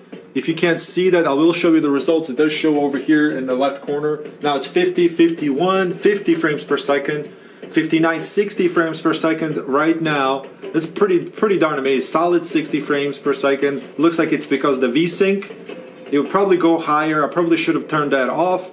46, 45, 47, 48, 59, this is with VSync turned on, 49, 50, 47, 46, 47, 47. So when there's a lot of going on, it does go down to 47. Keep in mind this is at Ultra, so we can still adjust this accordingly. Still looks good. I mean, if you're playing on console and you don't necessarily care about it getting constant 100, or I should say, that would be nice. 100, I was going to say 100 frames per second, but 60 frames per second, that, you know, this may be more than acceptable. To me, I would totally play this, to be fair, to be honest, at 52 average FPS. Let's just do, you know what, let's just do high, right? High, and I'm going to turn on the VSync, because I don't like, so I'm going to keep the VSync off. I use the default high, and I'm going to turn off anti-aliasing because just to give it a fair chance. So here we are, high, setting to high, VSync off, 67, 68, 56, 54 right now, 58 FPS, 61. It went to jump to 62 a little bit. Now it's holding 60, 57, 55. So far so good. 670 frames, 71 frames per second on high, 73, 74, okay, 60, now it's 54 frames per second, 51, 50, 48, 47, it really takes a toll on it right here. It went down to 40 just briefly, and now it's at 50, 51, it does dip down into 40s occasionally, now it's 47, 48, 49, 50, 51, 50, so it's a lot better with lowering it down to high settings, which to me is pretty excessive. So at this high area, high motion area where there's a lot going on, he was doing around 50, 52. So that's at the hardest, I guess I want to say difficulty at trying to perform this. So here we go, 56 FPS average on high with anti-aliasing off. Not bad. Let's move on to other video games. So of course I have to show Fortnite. This is Fortnite multiplayer, not the Save the World one. So let me show you the settings real quick, then I'm going to jump into the game and I'll spare you the part where I jump down. This is what I had before in order to run with my old card. I'm going to set it up to 4K, and you know what, let me see, I'm going to click automatic. I'm just going to leave it automatic, but I suspect much like the Strange Brigade, Epic settings might be the sweet spot for this. I'm going to turn off anti-aliasing. So everything's set to Epic except anti-aliasing. I'm going to turn off VSync. Motion blur is off because I hate it. So I'm just going to leave it at that. You can turn it on or off, whatever you want. Let's see here. And right away you can see that we're doing 45 frames per second. I'll do a post zoom in so you guys can see. So I'm going to do a Team Rumble. I am terrible at this game, so I'll see you as soon as it loads. So here we are. We're getting about 40 frames per second. Now this is near water, so you can see that the reflections can also lower the resolution. I don't want to say resolution, but the frames per second. So at 39, 38, next to the body of water, which can be, again, it could be effective. 39. So with 39, 40 frames on average on Epic settings with anti-aliasing turned off, we know that's not going to work for us. So we're going to change those settings real quick. I'm going to set the settings to high. So everything's set to high. A lot of computers won't be able to run this at Epic at anything higher than 60 anyways to begin with. So we got high, and then we've gone to have anti-aliasing off. And the 3D resolution, I'm going to change it all the way to 4K. So that means it's actual full-blown 4K at 100%. Of course, you can lower this and get a lot more frames per second, but that's not what we want. We want to see if this actually will work at legit 4K, regardless to details. You know, whether it's low, medium, high, or Epic. So we're going to see what that does. And I'm getting 60, 61 frames per second. Tree, I'm going to zoom in, guys, for you real quick so you can see. That's just against the tree right here. So I want you to see it's kind of white, but you can see it's right there. I'm going to zoom in for you. I'm going to run around. I apologize I didn't show the FPS earlier because my angle of my camera. So let me just grab a couple of things here. I'm going to go in real quick. And of course, looking at the wall, I'm going to get 70 plus FPS. So I need to at least get a gun for this area. So let me just do this real quick.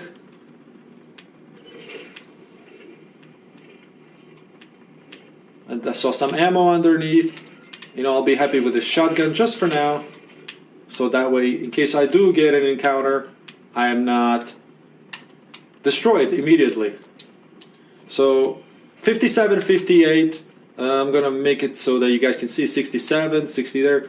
56 by the body of water. That's actually pretty amazing. You can see it looks pretty amazing too. Let me do a little bit of zoom out action here. And just to adjust the angle a little bit.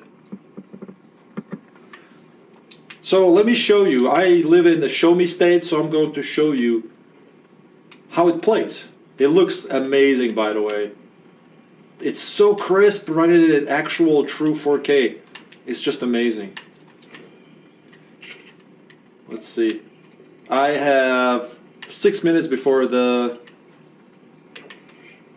shield comes through. So far, 60 frames per second on average, 56, 57. I'd say that's 60. That's pretty close to 60, right? Wow, I thought I was going to have to adjust a little bit more there. I saw it dip for a fraction of a second into 40s, but it came right back up without any... Ooh, what is this thing, actually? Gliders. It's been a while since I actually played. Game engine. I'm sorry for the pause there. It's the same engine, Unreal 4 engine, so if you have a game that is Unreal 4 type, then you can probably expect the same type of performance, given that the game is optimized well. Again, 56 frames right now. Oh, yeah, I'm going to jump up there and see if this glider thing works. What is this about?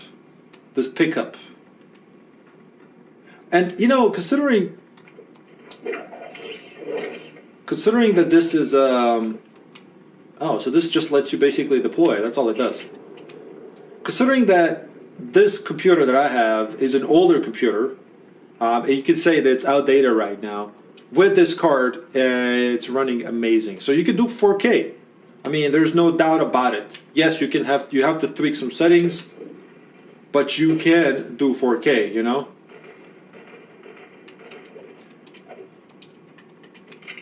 Let me see if I can at least kill somebody here.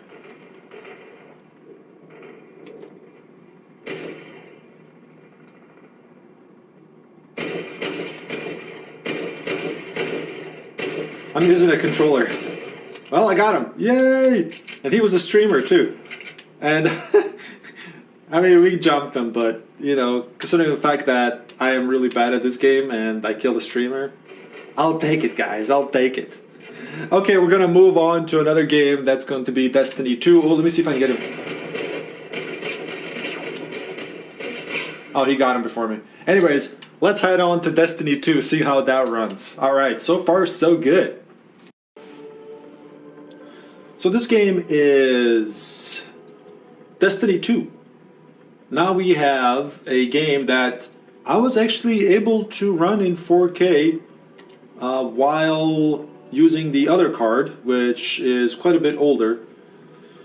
And let's kind of go to the settings and see what we have right now. I think I did have 3840 by 2160, as you can see here. And I had VSync on. I'm going to turn that off just to see what we can get. Full screen.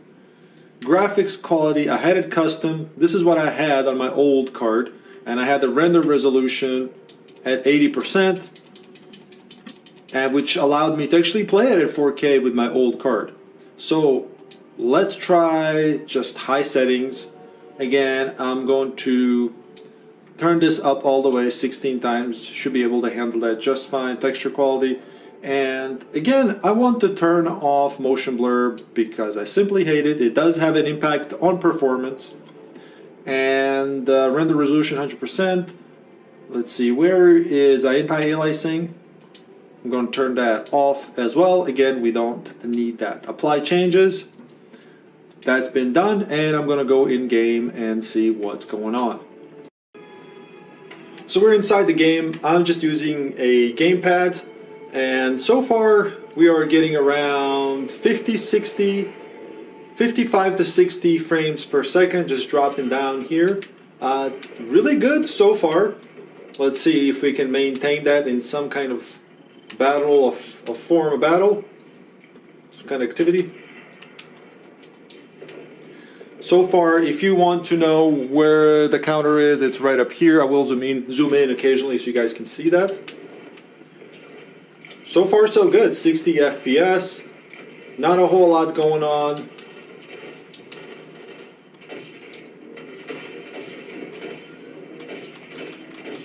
Oh, he's immune to that. Well, let's see if he's immune to that. Not bad. We're getting around 60 frames per second the way it is right now. I'd say that is really good considering we did some minor changes. Oops, I didn't mean to do that. Let's see here.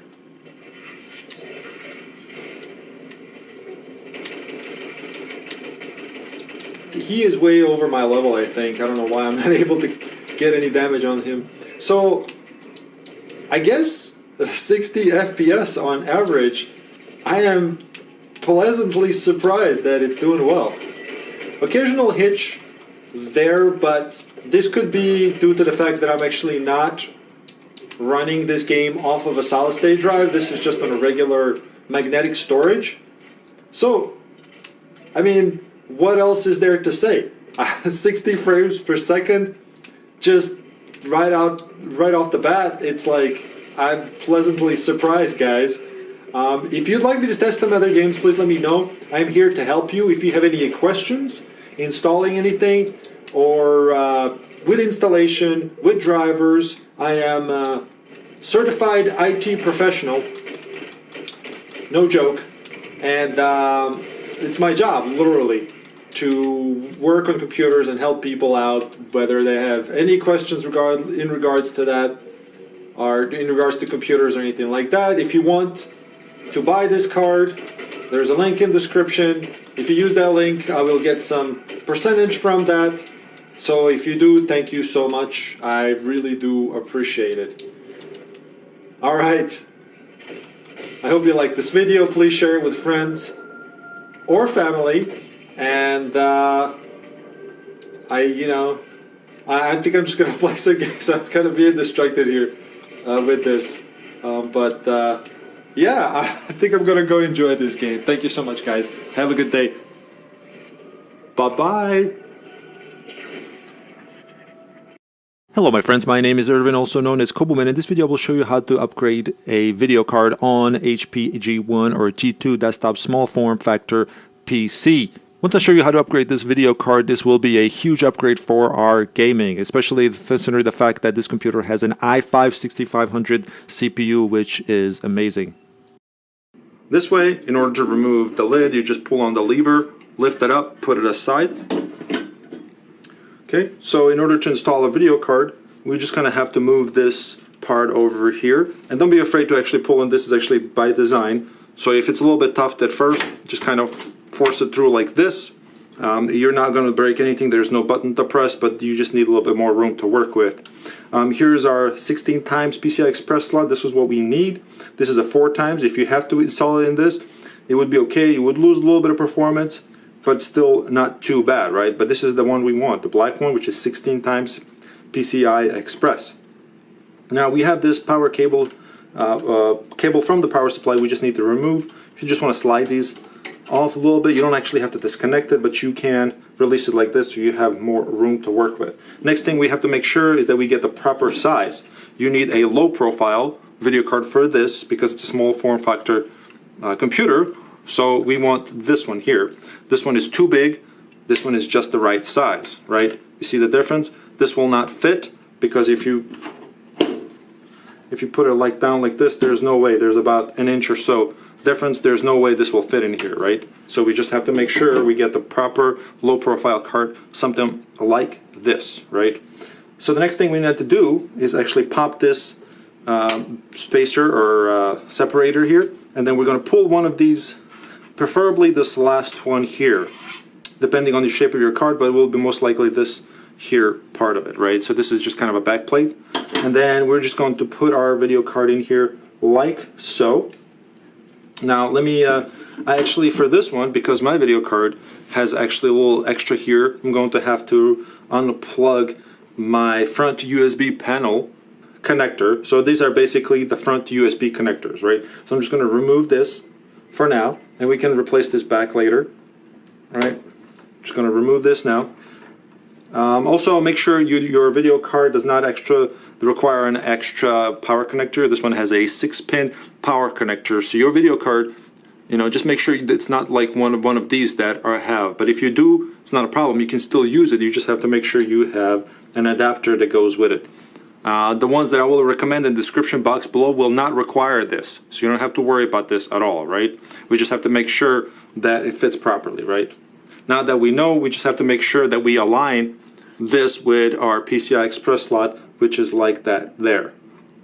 So now we got to make sure that our connector here aligns properly with our PCI Express slot. You can see there's a little notch right there, just like there, right? So we just have to make sure that's aligned. Lastly, real quick, a lot of times there's a little notch in there here that basically helps to keep that allows this slot to the back plate to connect underneath here. So make sure you don't force that, otherwise you may be damaging your motherboard. So just be careful don't force anything, right?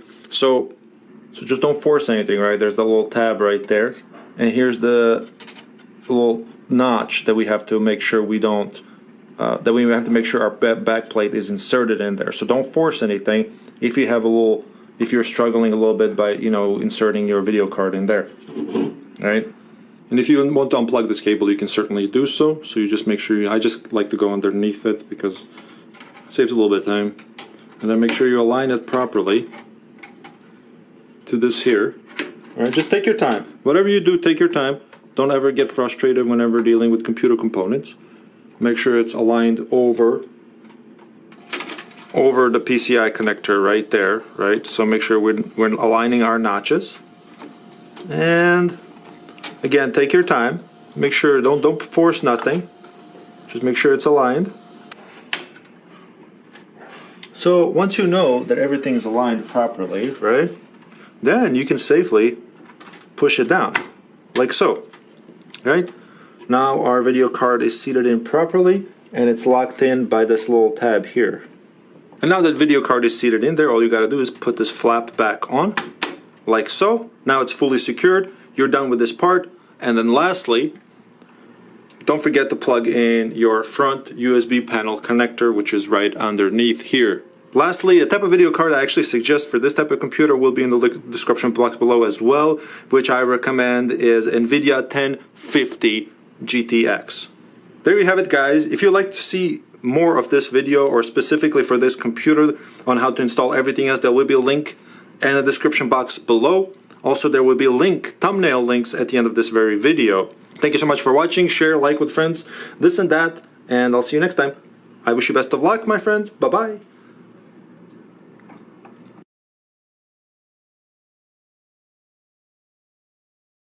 So last night, while playing some video games, my computer decided to shut itself off. It turned itself off and turned itself back on immediately. However, afterwards there was a burning smell, right?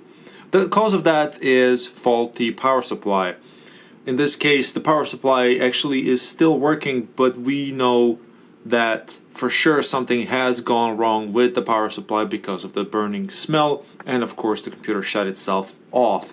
So I kind of took it off, disconnected everything, and now I'm getting ready to actually do some investigation. I'm going to take this power supply out, and I'm going to have a look inside to see if we can actually find the root cause of it. I expect a capacitor blown out, and of course we can't just keep using this computer because of the issues that may happen with a faulty power supply. Computer, yes, does work, and that everything appears to be okay. However, with a bad power supply, meaning if it has a blown capacitor or whatnot, we may be getting wrong voltage, wattage on any of these other components, which can cause issues in the long run. After I take this power supply out, I will open this up as well and see if we can find that blown capacitor within it. Or, it may not be a capacitor, but eventually I will be replacing this power supply with a name brand. This one is actually a cheap power supply. It's rated at 650 watts. We should have been more than capable of handling this type of system. And I will list the specs for this computer right now.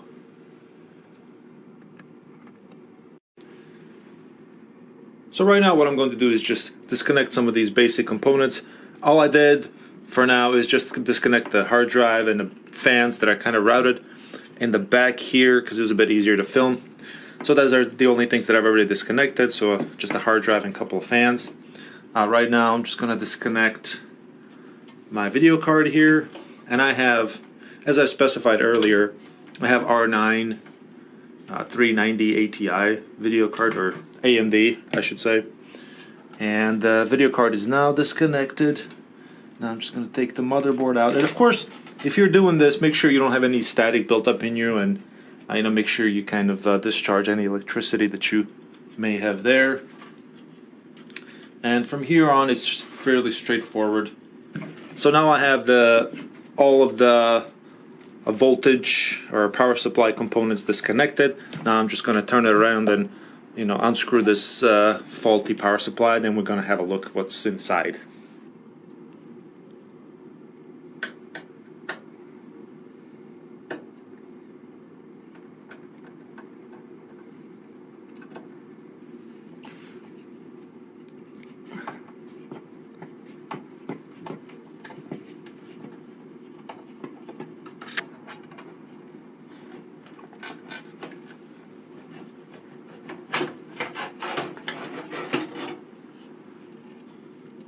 And here's our power supply. We're going to have a look inside and see what's going on.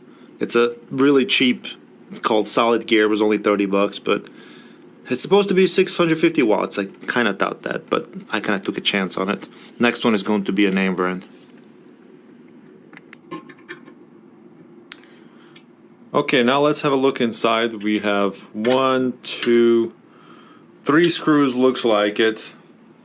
And these 4 should only be holding the fan, but I'm going to try these 3 first. 1, 2, 3. And then see if we can get that out. See if we can get open. Sometimes these are pretty much meant not to be messed with, not to be repaired or whatever. Since this was only $30 when I bought it, I actually found the receipt. I bought it in March of 2016. So for a cheap supply, power supply, it lasted kind of okay. Yeah, this screwdriver is not the best, but it's happening. So I wasn't like terribly mad that it went bad. When I use one of those online calculators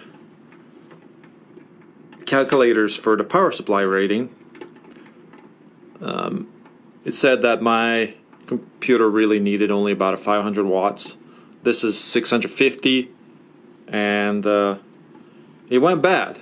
It went bad. So that goes to show, if you buy something cheap, it will serve just as well.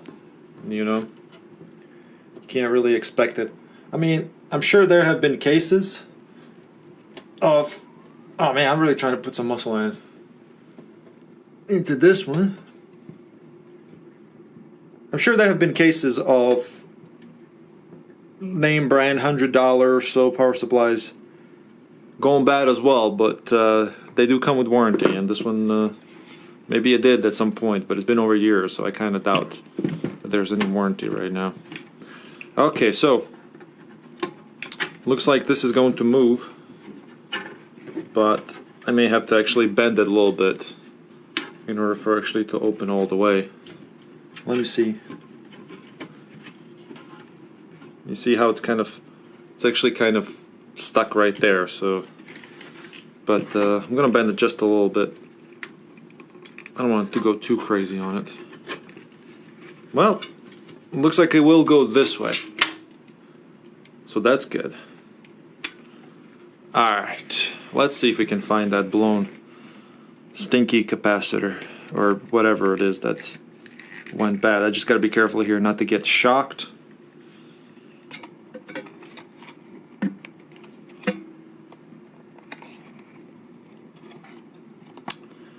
Well, here it is actually.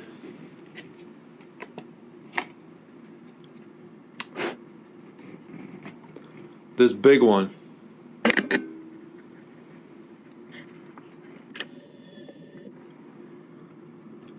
This big one actually here, you see how it leaked a little bit here?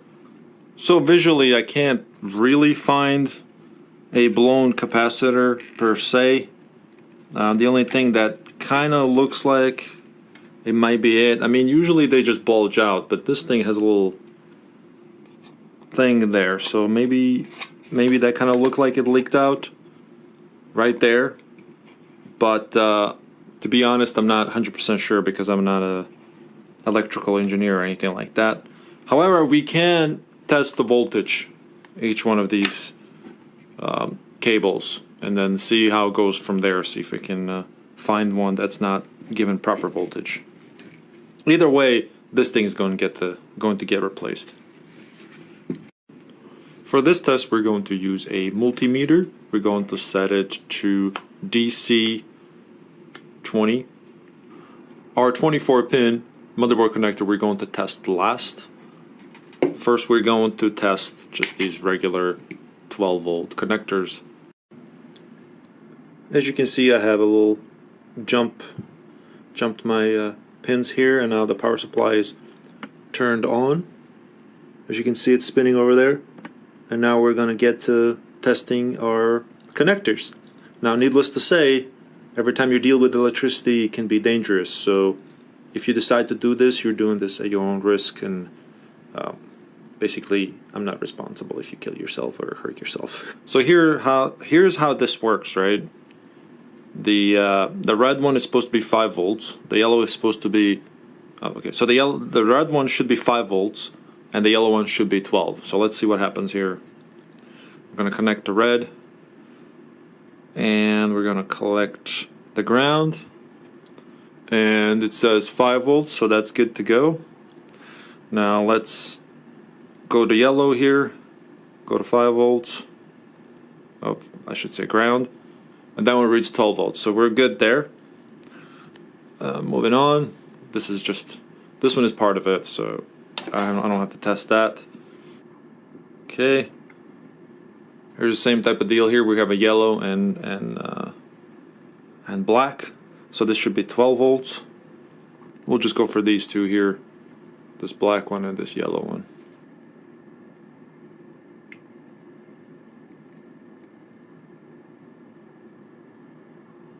Okay, so that one gives us 12.4.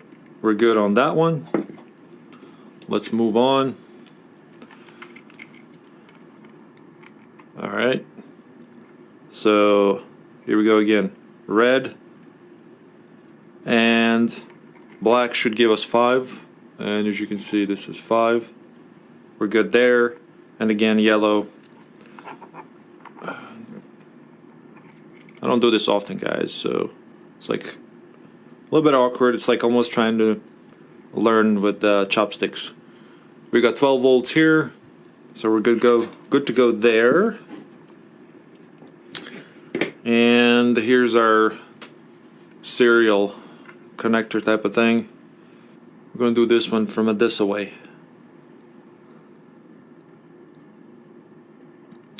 Let's just do this. Just need one ground here. And we're going to poke this one. Poke this one. So it's a 12 volts for the yellow. And let's try the red. And we got 5 for the red. So we're okay there.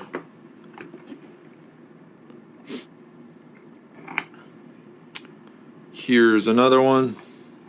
Gonna do it the same way. Let's shove the ground in here.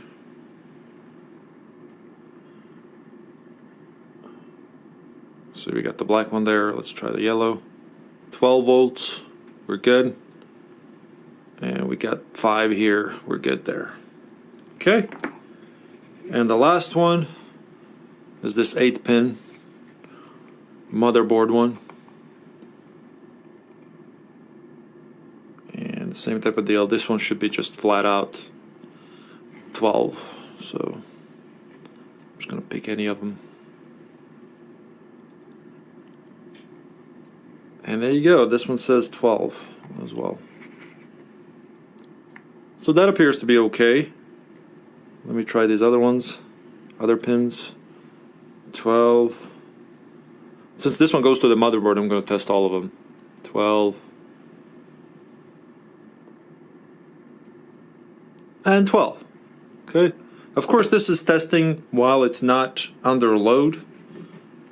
So the number readings might be slightly different when it's under load. So, but we're going to move on to this one here now.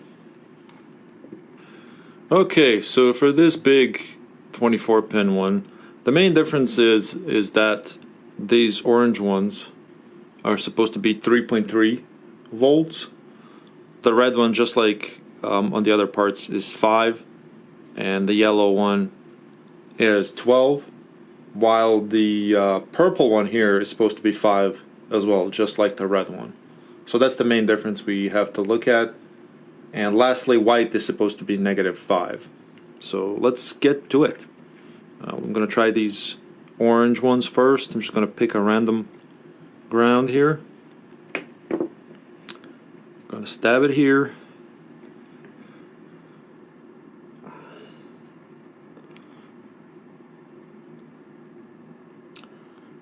And then just go from there.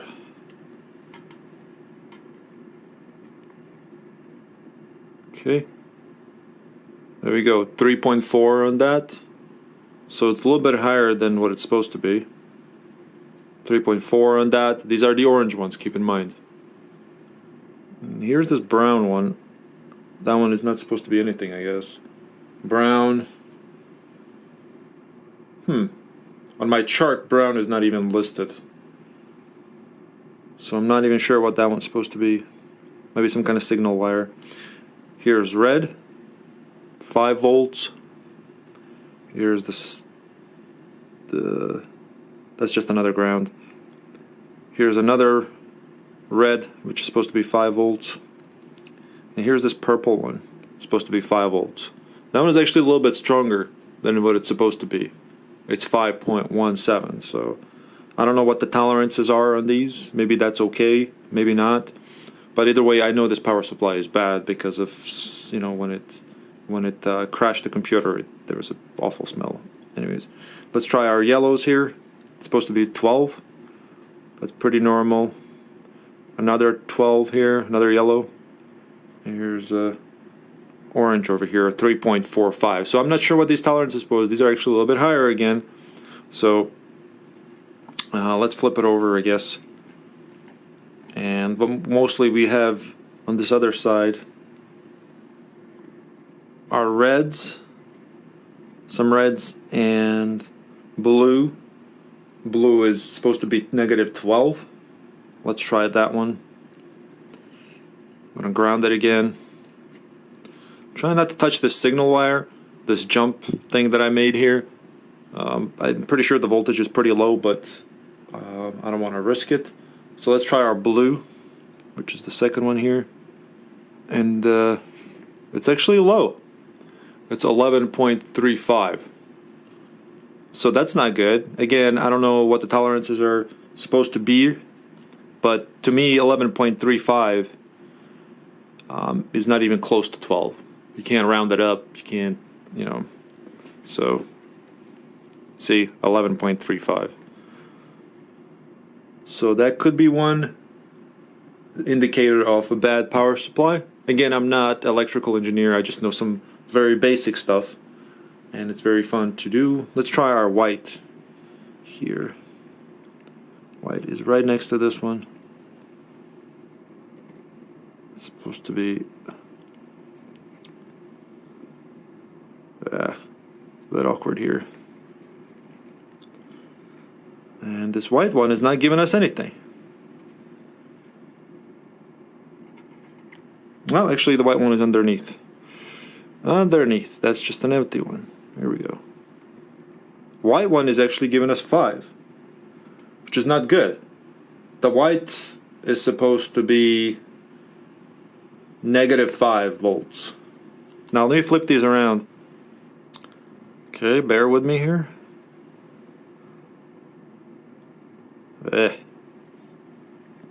I'm really, because as a kid I got shocked many times, so I'm kind of like trying not to. Okay, come on, don't be a wuss, right?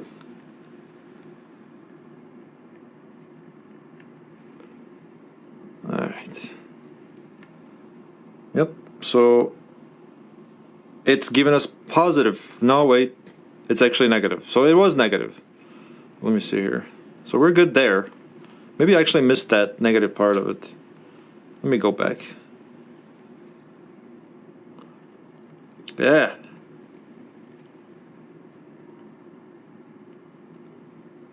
No, it was showing +5 before, so maybe that's okay. But it's just odd that that specific wire likes to switch the voltage. Okay, well, we did some testing, guys, and I'm going to be replacing this anyway. So, but as you saw in some of these, there were some fluctuations in some of these connectors, especially the yellow one, I believe, and the orange one was kind of off as well. So that's not good. And this is testing while it's not under load. So this is one way to test your power supply. This is actually a very fun thing to do. It's not something you have to do, but it's certainly fun, and you can know for sure whether your power supply is bad or not. But either way, if you suspect your power supply is bad, you should replace it regardless, because you don't want your other components in your computer to break simply because you did not get adequate voltage or even wattage to your components of the computer. You know what I mean? So as you saw in this case, it's not actually up to spec as far as I'm concerned, and I already know something went bad with it. So okay, guys, thank you so much for watching. I hope you find this video educational. I found it educational because I was learning some stuff as well. So there is that. Thank you so much, guys. Consider subscribing. Have a good one. Bye-bye. Hello my friends, my name is Irvin, also known as cobuman. In this video I will show you how to upgrade RAM or random access memory on HP G1, G2 small form factor desktop PC.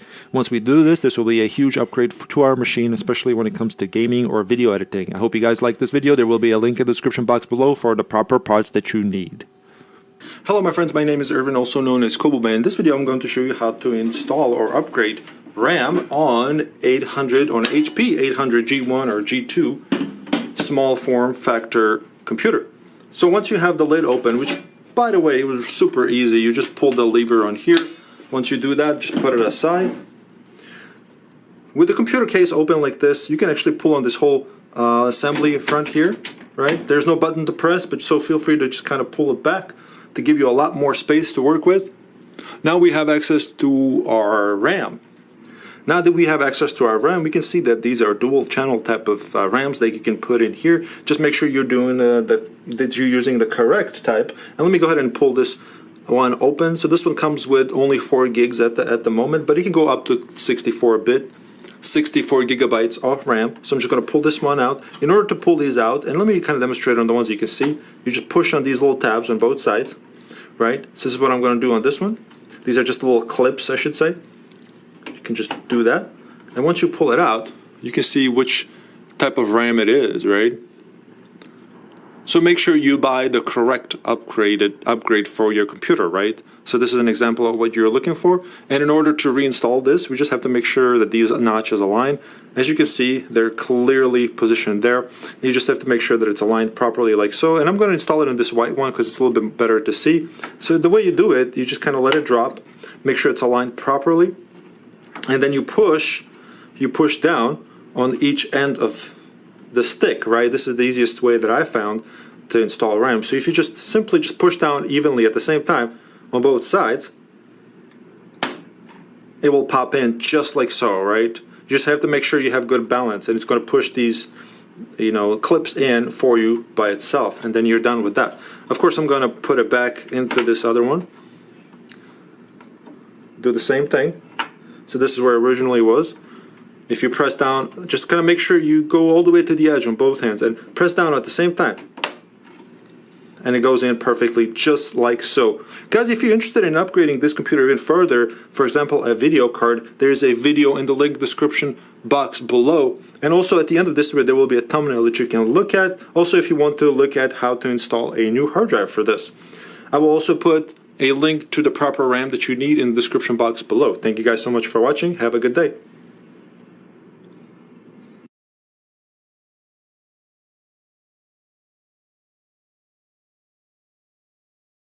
Hello my friends, my name is Irvin, also known as cobuman. In today's video I wanted to talk about save files to delete in order to make space on your hard drive. So I actually got this question from one of my viewers, and this is what he said. He said, hey man, I got a question. Can I delete app data, Apple Compute, Mobile Sync backup folder? There are 2 folders. Can I delete what's inside of them because they are 24 gigabytes plus? So he was asking this, or he or she was asking this because, they wanted to make space on their hard drive. So for example, let's say you have a hard drive like this one here and it's only 120 gigabytes and you only have 37 gigabytes free, and now you want to install a new program or a video game or something, and you can't because there is not enough space. So now you're looking for ways to make space on your hard drive so that way you can install that program or a video game. Or maybe you just, wanted to make free space. So I wanted to really talk about this from a tech support point of view, meaning that you got to be very careful on the things that you delete, and you got to use a lot of common sense. But yes, you can delete some things from app data folder, which I will show you where it's at, because a lot of times it can take up a certain amount of space. For example, in his case, in this case, this person wanted to free up 24 gigabytes of space, which is quite a lot, as you may imagine. So be very careful if you're going to do this, and I will explain to you why it is important to not just kind of rush into things and delete everything that you see, especially in app data folder. All right, guys, if you don't mind, take a second here to click the like button. I really appreciate it. And if you have any questions, feel free to ask them in the comments. The reason I'm asking this because I'm not going to play an ad here like some people might. So if you're going to spend 1 second to click that like button, I'd really appreciate it. Thank you so much. All right, so let's get back into it, and let's go ahead and look at app data folder. So what is this person talking about? There is an app data folder that's located in your local profile. So if you open up your hard drive and it's in the root of C, so if you're literally just opened it up, this is called root of C for people that are not familiar with computers. And inside of it, there is a folder called users. If you select that and you open it up, you will see that there are a bunch of different names, and you will probably see something that is very familiar to you. What you're looking at here are basically local profiles that you use and anybody else that uses this computer. So if you have your own login, chances are you're going to see your own local profile inside of this computer. So let's go ahead and look at this one here that is called BUCO. So we can right away see that this folder here is taking up 43 gigabytes in space. So there's definitely space we can free up in there in case you want to. Again, you got to be careful. So if we go inside of this, here's that app data folder that we were talking about earlier.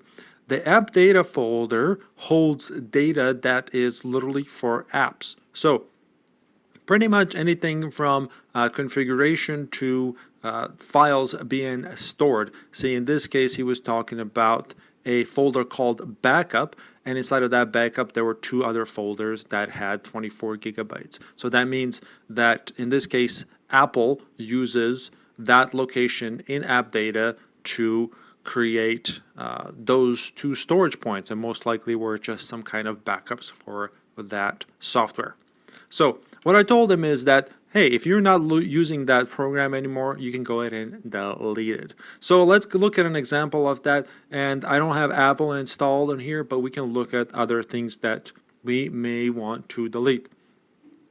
Generally speaking, if you no longer want to use any of the programs, or you have removed the program and you see a name of it in here, you can literally just go in and delete them. Anything that you see here, as long as you already know that you are not going to use it or you have it uninstalled it, you can remove any remnants of it. So here I can see there is an ATI folder. I don't need that. If you see Blizzard folder, I don't need that. Blizzard Entertainment folder, I don't need that. So I'll go ahead and select those, and I'm going to hit delete. Of course, if you have ATI folder in there and you have an AMD video card or a graphics card, do not delete that folder, because you may be deleting some configuration files and any files that may be required to simply run properly. So, and there is some other things we can look at in here. So let's go down. What is this? CEF. I have no clue what this is, to be honest. So by default, if you have no idea what it is, leave it alone. There's one here that's called comms. I have no idea what that is, so I'm going to leave it alone. And there's another one here that's connect devices platform. I have no idea what that is, so I'm going to leave it alone. You get the idea here. You don't want to start deleting things that you're not familiar with. However, if you know for sure that something is no longer on your computer, no longer needed, then you can certainly delete it. So here's an example of something that kind of looks like we could delete, and it says downloaded installation. So what could this be? The only thing I can think of here is that this might be something that is downloaded simply on your computer, as it says, and it just created a temporary location for it. And sure enough, this is a TP-Link PLC utility, and I no longer need that. So I'm going to delete that, but I'm not going to delete the entire folder. I'm just going to delete what's inside of it. So in case the system is using this folder, which I kind of doubt Microsoft wouldn't do this, so in that case I'm going to delete that as well. So here's a Google folder, and we can see that it's taking up 561 megabytes of data. We don't want to delete that if you have Google Chrome installed on your computer. Because see, here's what happens. If you go inside of it, and then you go to Chrome folder, and then you can see user data, we don't want to delete user data. Do you want to delete all of your cached files, all of your cached passwords, your, for example, your, bookmarks? See, there's a bookmark file right here. If you delete that, then you're going to lose your bookmark. Here's a cookies file. If you delete that, you're going to lose all your cookies. We don't want to delete that. unless you're doing some kind of troubleshooting with Google Chrome. But in this case, we're only talking about making space on your computer. So this is, as you've noticed, this is totally different from basic stuff that you could normally do when it comes to freeing up space. Yes, you can do other stuff like, so you can look at the, if you look at the recycle bin here, you can go inside and delete everything that's in there. For example, just empty it, this and that, and it's going to make more space. And that's not what I'm talking about here. This video is specifically making more space in some other ways that are not typically available by default through Windows operating system. So going down the line, there's a Microsoft. We don't necessarily want to go and delete in here, but let's have a look what's inside of Microsoft folder. We can see that all of these things are part of Microsoft. So yeah, I'm not going to delete any of this stuff because it may break my Windows operating system. There's Microsoft Edge. You probably don't want to delete that either. Here's an NVIDIA one, and since I don't have NVIDIA installed on my computer, I'm going to delete that. Here's another one. It's called The Witcher 2. And it's an empty folder. It does have a temp folder inside of it as well, so I'm going to go ahead and delete that as well. So the point of this video is, yes, you can go inside of app data and look for things that you don't use that may be taking up a lots of space, and then you can delete them.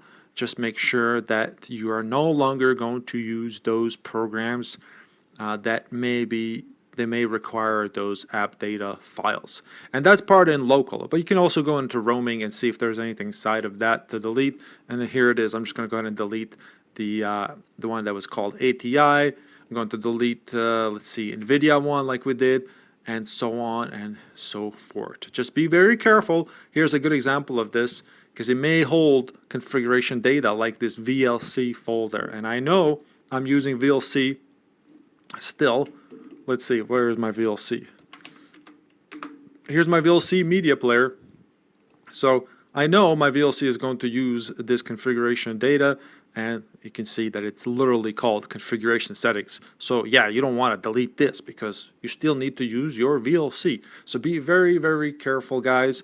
But yes, you can make space on your computer to delete more things. Of course, aside from app data, you can go to desktop, and you can see the desktop has 3.83 gigabytes of storage. You can go to your documents, and there'll be more stuff. You can go to your downloads, and wow, downloads has a lot. What is this? Oh, this is when I was downloading this. They had basically educational version of Windows Server 2016. Oh yeah, I want to delete that. Those are huge files. That's a lot of space saved right there. Of course, I want to empty my recycle bin, so that way it actually does empty all that space. All right, so that's just one thing you can do when it comes to local user profile. There are other folders you can look into, but I just wanted to give you an idea of things that you may be able to download, that you may be able to delete without getting in trouble or breaking your computer. Here's another one. It's called Windows Old, and I can delete that. That happened. Oh, it's no longer. Okay, well, whatever. So, yeah, there you have it, guys. If you like this video, please leave a like. If you have any questions, feel free to ask him. Don't forget to subscribe. And let's see how much space did I save real quick before I take off. All right, that's not bad. I think we started off with 37 gigabytes, and now we have 50 gigabytes of free data. Again, please be careful when you do this stuff. If you have any questions, ask me, and I'll be glad to help you. All right, guys, have a good day, and I'll see you next time. Bye-bye. Hello my friends, my name is Irvin, also known as cobuman. In today's video, we're going to change thermal paste on a stock HP computer. We're going to basically see if there's any difference when it comes to thermal paste from the stock factory HP computers versus an aftermarket thermal paste. This is a very interesting test because it kind of will show you whether it makes any difference. As long as you're doing it properly, I suspect it's not going to make any difference. But if you're somebody who's expecting overheating issues, your computer is crashing or something like that, and you want to know how to professionally install thermal paste on your computer, this is a perfect video for you, as I am an IT professional. Before we start, take 1 second please to like this video. It really makes a big difference for me. And all right, let's get into it and see what happens. Ladies and gentlemen, here is our benchmark setup. For this, we're going to use 3 different tools. The first one being Hardware Info 64, so we can monitor our sensors on the CPU itself. At the same time, you can make sure that the clocks are set to what they're supposed to be at stock speeds. And then we have CPU Z, so we can use it to stress the CPU.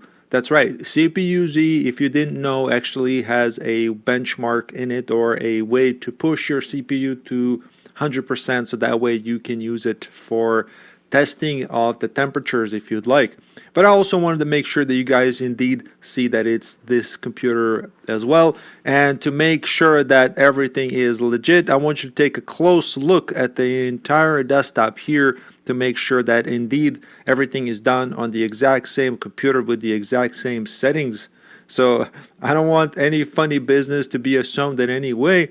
We're going to do this properly, making sure that everything is legitimate and not misleading, because we got to know whether our new thermal paste is going to make any difference or is going to make things worse.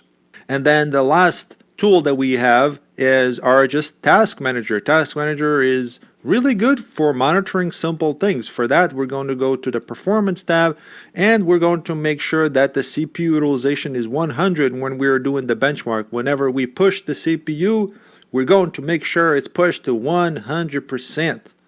And for that to happen, we're going to use CPU's bench. You see where it says bench here? We're going to click on bench tab, and then we're going to select stress CPU. We're going to push it to the max using CPU Z.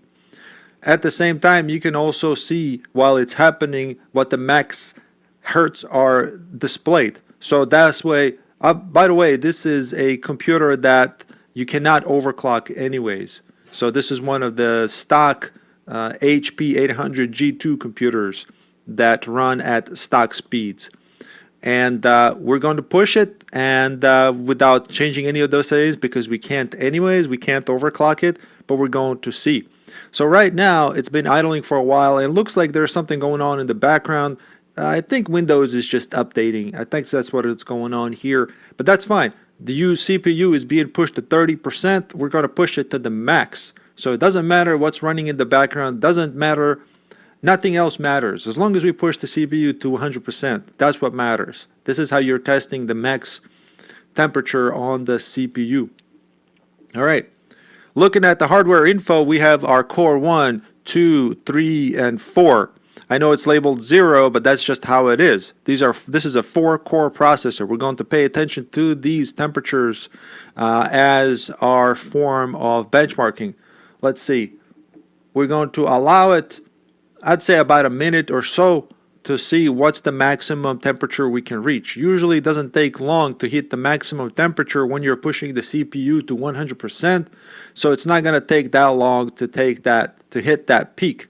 Interestingly enough, the temperatures are not really changing that much from what was happening during 30% CPU utilization. So right now, core 0 and 1, or anyways, you guys know what this is. It's 4 cores. It's just that it's labeled core 0 as in, but it should be core 1. Anyways, so far 53 Celsius is the highest we are seeing when it comes to pushing this CPU. We saw 54 on the core 2, 54 Celsius, just to be exact, not Fahrenheit. If it was Fahrenheit, it would be really cold. It would be really cold to touch. It wouldn't be like freezing cold. 32 would be freezing cold, but 54, these are Celsius. That's my point. These are Celsius, guys.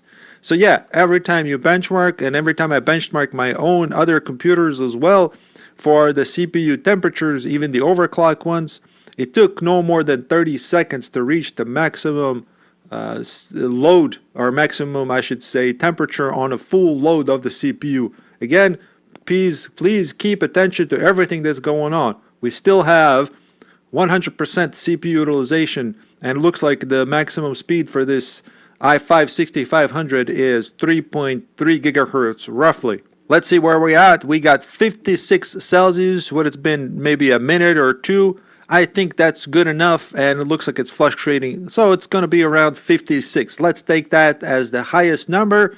Well, 58. Oh, I saw it go to 58. All right. So we're going to look at this here at the maximum where it says maximum column. All right, let's do this right here. Make it simple for us, guys. That's the maximum here, right there. 58 Celsius. So we're going to do the same thing, and I will show you how to change the thermal paste to see if it'll make any difference. All right, guys, here is our computer here. As you can see, this indeed is the 800G2. God knows I've made many videos on this and how to upgrade it, this and that. If you want to check those out, feel free to do so on my channel. All right, we're going to do some zoom in action. We're going to remove the CPU. All right, I'm just trying to get the focus in, and then we're going to make it happen. I'm going to turn on some lighting so we can make it visually pleasing, and then we're going to change the thermal paste, and hopefully it works. All right, for thermal paste, I actually bought a little tub action, and this one is called Protonic Series Thermal Paste. It comes with a cleaning pad and a little spatula. The reason I bought this one is because I plan to do this often, and you get a lot more than you get in a syringe. So we're going to try to use this one. There's a link in the description if you're interested. It had really good reviews. This is why I bought it. You know, if you don't know what's good, I actually look at the reviews first and then see if it's any good. This is why I went for this particular one. Link in the description. And yeah, let's see if it works. All right, first thing first, I'm going to remove these cables here. A little flappy flap here. Want to make sure that I can see this properly. Going to unplug this cable, move it out of the way. By the way, I can feel it that it's warm since we tested it, so hopefully I don't burn myself. Temperature should have gone down by now. We'll see. Alright, and for this particular one, we just need a flat head. It's different for the other computers that have a standard type of Intel, type of or AMD heatsink, so you're gonna have to do it a little bit differently here, but since we're just doing the benchmark and not how to, in this case I'm just gonna use a flathead screwdriver because this is how it is on this computer. I'm going to unscrew these here. These are actually nice. I wish all computers were like this. Makes it really easy. We can't forget about our fan cable, which is plugged in to the motherboard. Isn't this nice? I wish all computers were like this, where everything is just screwed in. Otherwise, you're using the clips, all kinds of clip action, and sometimes it doesn't fit, and then sometimes it doesn't clip in properly, and then suddenly your heatsink is sitting crooked, which can also cause overheating. You know, it'll be sitting like this on an angle, like it'll be like this, because clips over here didn't clip in. Anyways. This one is off. I'm going to unplug the fan here. There we go. It's still warm. It's kind of warm to touch. So this is what it looks like. This is our old thermal paste. Not much left on here. We're going to use that cleaning pad that came with our kit for installing. I think this is just the alcohol swab or whatever. And we're going to clean the CPU as well. Hopefully you can see that well. I'm going to kind of double check here. All right, I'm going to do quick zoom in action. Right there, we're going to clean the CPU first, and then we're going to get back to the heat sink. I'm trying to get a little better angle for you guys here. I'm not going to take the CPU out at all, but I will do zoom in action so you guys can see better. Hopefully this flap doesn't get in the way too much. All right, let me see. Do I have focus? All right, just a moment. There we go. That's focus action. And hopefully this shows up on the camera. There's a little bit of residue, so yeah, be careful when you're doing this. No need to say this, right guys? You should know that you should be careful when doing this, because you know we're dealing with electronic components here. Here's our little spatula. We're going to put that aside, and we're going to use it later we're going to see how much we need to apply. Keep in mind, I am an IT professional, so I should be able to do it properly. That being said, hopefully I don't make myself look like a fool, but we shall see. All right, so I took my thermal cleaning pad here. Let me smell it. Yep, it smells like cleaning alcohol, maybe? I don't know. So I'm going to gently just kind of rub on it. And since there isn't a lot, you can see that it's coming off. You know, it's just brushing off like this, you see? So very evenly distributed thermal paste on this CPU, which is good. So we're going to brush it off. Very simple. Don't touch nothing else with the cleaning pad. If there's a little bit left down there on the side, who cares? Who cares? No big deal. If you really want to get it out, I suppose you could. But I'm just going to wipe it off since there is not a lot of spilled on the sides. So I'm not worried about it. Otherwise, if somebody did a really crappy job, then I would have to take my time cleaning this. But this is factory. This is factory applied thermal paste. And now it's smooth to touch. And now we can also double check to make sure that this indeed is i5 6500. All right, let me do more zoom in action here. i5. Getting the focus in, guys. Hold on. Just a moment. Trying to get the focus in for you. Hopefully that's visible there. All right. So it's clean, and then we're going to do the same thing on the heatsink. Let me do a zoom out. All right. So we're going to do the same thing on the heatsink. Heatsink is a little bit spilled, a little bit more there. You can see on the sides, a little bit more spilled action, but that's okay. Just gonna wipe it off the best I can. Comes off just like that. Very easy, very simple. Again, I'm not sure if it's gonna make any difference. This is why we're testing this. So that being said, this could be a successful marketing video for that thermal paste that we bought. You know, not a sponsor at all. All right, that's clean. Right, a little bit more. A little bit more. Just a little bit more. A little bit. I'm going to put some muscle into it. All right. Cleaning action. Ow. I think I scratched myself when I did that. Ugh, right there. All right. Anyways. All right. So we're going to apply the thermal paste to the heatsink action. You know how they say when it comes to applying the heatsink thermal paste to the heatsink, they say you should use just a little dot there, right? The thing is though, the confusing thing about that is, so you just squeeze it, you get a little syringe looking thing, right? And you squeeze the syringe and you just put a little dot there, which is perfectly fine. But they don't tell you that you have to actually spread it out. Because once you do this, once you put this in, once you put the heatsink on and you squeeze the little dot and not actually spread it out, guess what's going to happen if you don't have enough on there? It's just going to leave a circle. I've seen it many times where it's literally just a circle right there of thermal paste. I would take the heatsink off and it's just a circle left. It'll be like this, kind of, like this. And you can see that's not covering the entire heatsink. It's not covering. If you remember when we were testing the temperatures, you probably saw that the temperatures were not the same everywhere on the heatsink. Different cores, different temperatures.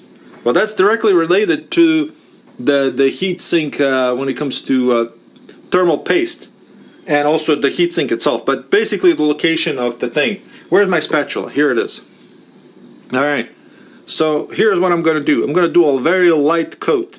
And I'm just going to do a light coat spreading action on here. But I will start from the middle, just to kind of make it easy. Not too much. just a little bit, but I'm gonna make it even. You know, take your time. Doesn't have to be completely perfect. Just make sure it's evenly spread.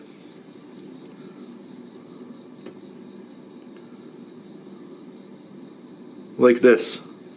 And when we put the heatsink on, it will squeeze it a little bit. So as long as you have even coverage, doesn't matter that it has these lines on it. So I'm trying to keep my face away from here, so I'm not really super close to this. Doesn't matter that it leaves these lines on there. Once you put the heatsink on, it's going to even it out, you know. It's going to squeeze it into being even. I'm trying to get this extra that's on there. All right. All right, let's see. Is that enough? Here we go. I'm going to do a little light action just to make it pretty for the camera, right? As much as I can. Again, it's going to squeeze it to the edges. So that's a very light coat. Have you ever bought an aftermarket heatsink and everybody has thermal paste installed on it? It's going to be a light coat like this. Very light coat.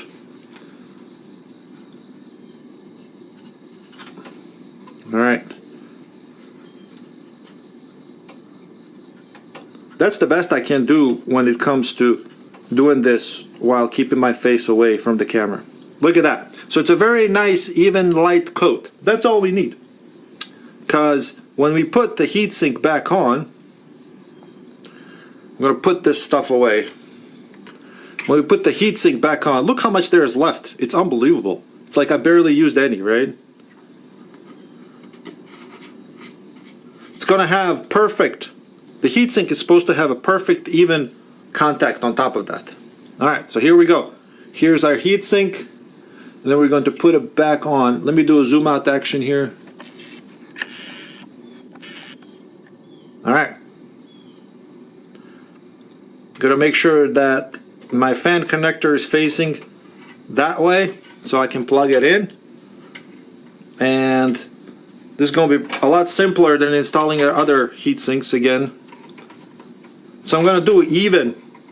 I'm not gonna go hard. I'm just gonna do even, roughly even amount of tightening on all sides.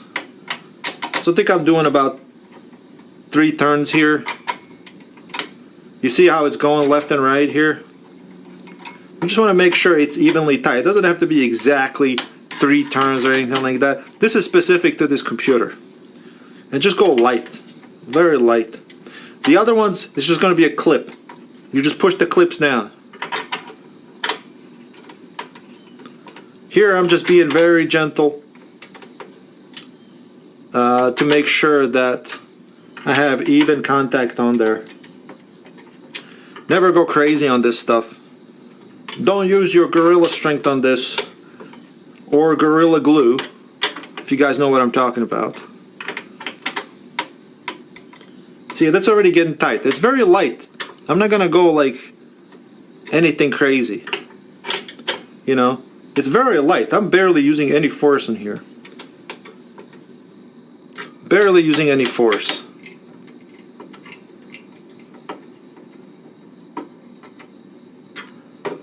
That one's down all the way, so is this one. But we want to do it evenly on all sides so we can get even coverage all around.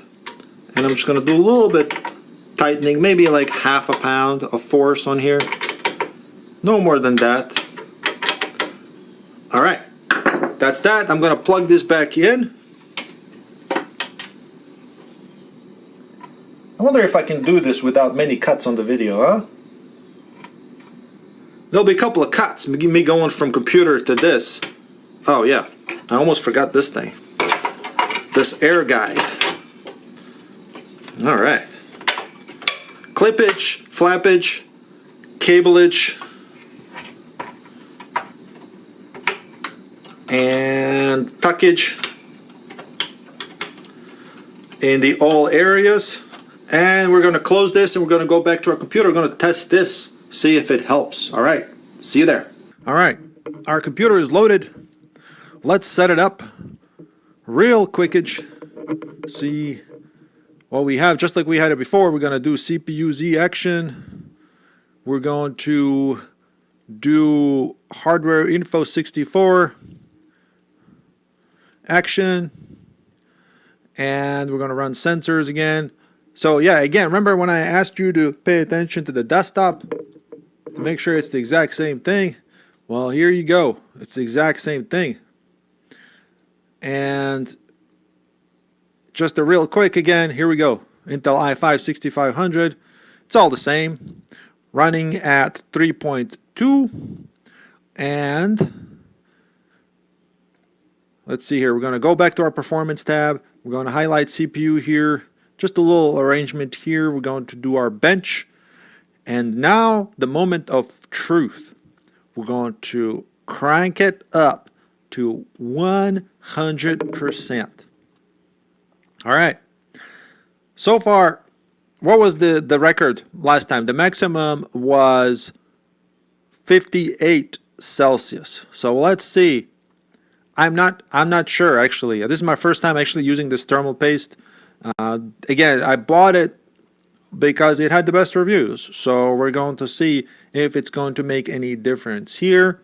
I suspect that a lot of people that bought it, they bought it because they had some kind of a thermal paste issue thing where they didn't install it properly like I mentioned, or didn't apply the thermal paste properly at all. And when they actually changed it, it made a huge difference. Here, I don't expect to be a huge difference at all, but we shall see if it'll make any difference at all. The thing is, though, I will give it the fact that that spatula is really helpful. It makes it really easy to apply that thermal paste as long as you take your time and just do a light coat of it. And you can see, remember how I mentioned the different temperatures in cores? Interestingly enough, you saw me apply the even amount, but look at this core here, core number 2, and even actually previously, I don't know if this is by the design of the CPU, these two, core 2 and 3, are always actually lower regardless of what was connected on there, or regardless of thermal paste being used. So these are, I don't know, I guess it's the location of the cores themselves, the physical location of the cores. So it's some kind of design thing, I suppose. But yeah, if you don't apply it evenly across the entire chip, of course it's going to have uneven temperatures going. So in this case, looks to be just by design. So far, we're getting to 54, 53. I forget how long I actually talked for and let the other one run for, but we're going to allow it. I suspect it's going to be pretty close to the same temperatures. But hey, you know, if you want to know at least how to do it properly, at least this video showed you how to do it properly from an IT professional. I have many, many years of working in IT. So far, highest temperature is 54 compared to 58. I'm going to, here 55 Celsius here. It's going up. I'm going to do an overlay side by side. Hopefully, we'll see how at least the rise in temperature is different, or if there is any difference in the rise of temperature. So I'm going to put side by side pictures and see if the rise in temperature makes any difference. Again, we can see that we are doing 100% CPU at 3.3 gigahertz speeds.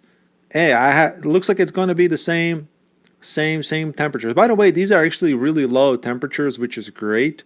56 Celsius is pretty good, but you know, we're not overclocked or anything like that, so you are expected to have at least this type of performance when it comes to temperature.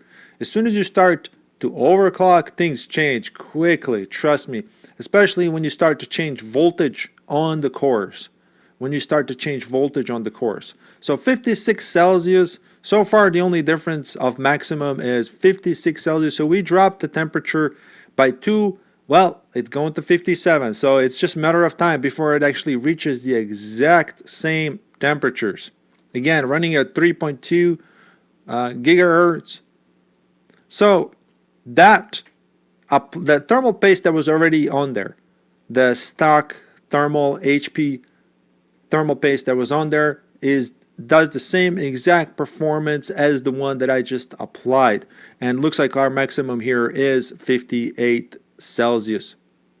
Okay, so it really doesn't make any difference. We're just going to see a comparison and see if to the other one. I'm going to just stop it here because it's the same thing, and I don't know. We'll see. I don't know, comparatively speaking, how it's actually going to be different. But the point is, at least, that you might want to always apply thermal paste evenly, if nothing else. All right, guys, I hope this was educational in some way. It didn't make any difference at all as far as I can tell, applying new thermal paste to it. As far as I can tell. Again, we're going to watch the comparison side by side together, so we'll see if that's any different or not. But as it is, the moral of the story is just make sure the thermal paste is applied properly. Otherwise, you're going to be overheating no matter what. And the HP thermal paste looked to have been applied the same way and fairly evenly. So, at least we know how to do it properly as well and get the exact same results from factory. All right. Thank you so much for watching. I hope you have a good day and you take care now. Bye-bye. So here we have a really big gaming monitor. This is ultra wide gaming monitor with 100 Hertz refresh rate by MSI. This model is called Optics MAG341CQ. And the price on this has gone down. It used to run around $500. I paid $380 plus tax on this monitor. So it's an incredibly good deal. This is ultra wide, meaning that you get 3440 by 1440 resolution, which is around 3K resolutions. It's really good for those people with mid-range computers that get around 100 frames per second. Hence, we have 100 Hertz refresh rate. So if you have a mid-range computer, this is a really good gaming option. And also, if you're doing video editing or anything like that, this will give you extra space. So imagine, this is a 34-inch and it's 21 by 9. Think of this as the regular 16 by 9 monitor. With 21 by 9, you get this much more space. This includes the field of view within the games and field of view within everyday tasks. So if you want to have window open here, you can do so. If you want to have another one here, you can do so. And then of course the third one, because there's so much space available. Comes with AMD FreeSync.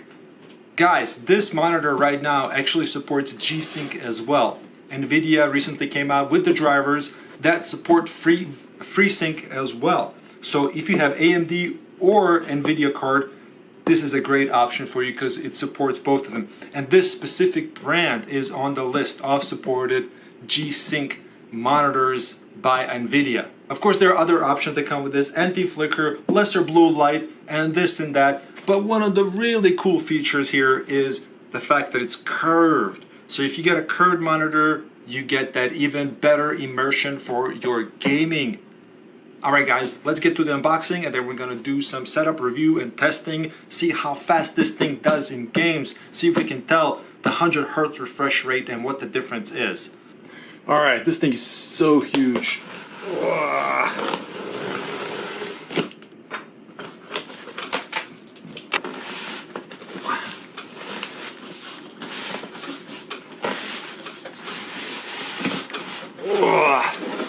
Oh my god. Okay, I finally managed to get it out. Okay, let's see. This is just the stand that goes that holds the monitor. It's made out of metal, so that's cool. It has a little rubber stoppers there. Next thing, we have HDMI cable, high-speed HDMI cable. Then we have a DisplayPort cable. Over here we have some screws for the legs, I'm assuming, and some instruction manual. We got a power cable. This is part of the mount. Alright, here's the big moment. The curvature. Oh man. This is really cool. Alright, now let's just be gentle with this here. Wow. Wow, guys. Oh my god, I've never had anything like this before. Oh man, look at this. This thing. Alright, I finally got it out. Oh man, look at that. Would you look at that? One thing I hate is when a monitor has way too much reflection, but this is cool. So I went ahead and faced it this way so we can mount it real quick. So these are the screws that came with it. For this you just need a Phillips head screwdriver. I hope we can get a good angle on this. I'm not gonna go all the way here until I tighten this one, or until I get this one going. Okay. The screwdriver is not the best match for this, but it'll do. Make sure it's tight on there. I'm glad that this is metal.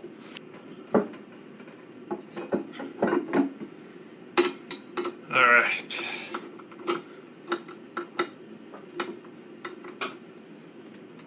Oh my god. Look at this beauty. Look at this. A beauty cutie. Oh man, look at that. Alright, I'm going to connect it and show you guys how it looks like. So this is my current setup. You can see that there's the new monitor. They're doing the UFO Hertz refresh rate test just to make sure that we got the right product here. And then we got my 4K monitors just set up there. But this is just kind of what I have it set up here. The reason I'm filming from an angle like this, so you can see the curvature here. I'm going to zoom in here so you can tell the difference between the refresh rates down here. And with this test, you can see that the higher refresh rate has much smoother scroll from left to right. I'm going to show you the gameplay as well, and I'm going to show you viewing angles, because I feel like that's incredibly important here, guys. I'm not going to throw too many numbers at you guys, because I really wanted to show you the actual use of this type of monitor. So just keep that in mind, and because when it comes down to it, to me, if the monitor functions the way I want, with the things that I want, that's the most important to me. And this, in this case, it's the response time, refresh rate, viewing angle, and the picture quality. Steady as possible here to show you different angle views so you can see how well it does on an angle. Alright, here's another look of a viewing angle. This is all the way to the right, and I'm going to go all the way to the left as well. Of course, I made some adjustments on the viewing angle for my own liking, but the viewing angle is quite nice considering that it's actually curved on top of that. By the way, the immersion with the curved, I thought it was going to look awkward, but man, it really works. Now, let me zoom in here and so you can see a little bit of a pixel action. This is the native resolution there. You can see the pixel action there right now. This is supposed to be a VA panel if I'm not mistaken. And there's the refresh rate of it. So if you have an NVIDIA type of GPU, which is what I have right now, I will show you here that it's enabled. You can see that Enable G-Sync is enabled, and I have it enabled for both window and full screen. Here's what it looks like for me just sitting down in my chair. You can see the curvature compared to the one that's on top. Alright, so what's the deal with this curvature and this 21:9 aspect ratio? I will show you this. There is a huge difference between 16:9 and 21:9 aspect ratios, and when it comes to ability to see around you. This is not to be confused with the field of view that you see, that you adjust in game. This is actual extra space that you see left and right instead of modifying the view of your character. Right now you can see the blue bars here. That would be the extra space that you would see. So not only is this a higher resolution, means the image is a lot sharper, is that you see a lot more left and right. So let's have a look what the difference is. Here, this is actually a pretty good example. I'm going to stop here so you can have a good frame of reference. I'm going to stop right here, and then I'm going to change the resolution to 1980 by 1920 by 1080, which brings it down to 16:9 resolution, 16:9 aspect ratio. Matter of fact, we can just switch it to this here. You see how I can see way less now on the left and right Now this is the aspect ratio. This has nothing to do with the resolution itself, right? This is what I'm pointing out. Yes, you can see the difference in resolution between the native of this and that. That's not what I'm pointing out. You see that rock over there on the right there? Let me go back. You let me go back to the native resolution. Watch. I'm gonna go back to full screen. Yes. You can see how I see you can see now that I can see the whole rock over there, and also big part of that post, metal post over there on the left as well. So that's the difference between 16:9 and 21:9 aspect ratio. Nothing to do with the resolution. Resolution helps in clarity and everything like that, which is great, but that's not what I'm talking about here. So you can see that I can see way more left and right. And that's a big deal, especially when you have a curved monitor like this. This monitor is currently discounted. If you want to check it out, there's a link in the description. You can check that out now. So this is one of the older games called Mass Effect Andromeda. I think this is from 2017. And right away, you can see how this screen here, this just picture here, is designed for 16:9 ratio. And the black bars on the left and right are just unused space, because most of the time that is not used. The view here is massive. Here, let me show you here, just to get in the right position. Position myself right next to these people on the right, and then I'm going to change the resolution. Here we go, video output, and I'm going to change it to 16:9 ratio. Here, let's just keep it fair. I'm going to keep it at this. I'm going to keep it okay. Go back here, go back into the game. You can see the whole person is missing over there. Native resolution, apply, keep changes.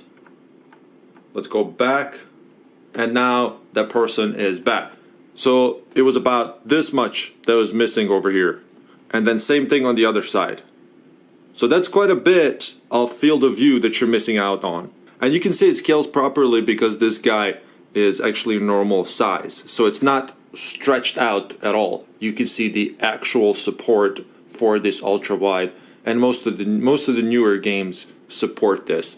So here's a newer game. It's called Rage 2, and you can see right away how much more extra we have when it comes to viewing space. So I'm going to show you some gameplay here real quick. It's been a while since I played this game. Oh, that's right. I keep throwing grenades, which is not something I wanted to do.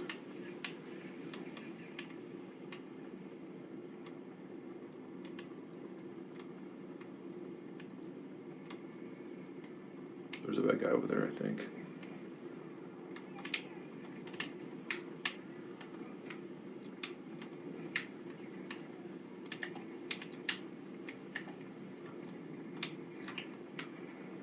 Let's see. Wing stick. Alright, let's try that.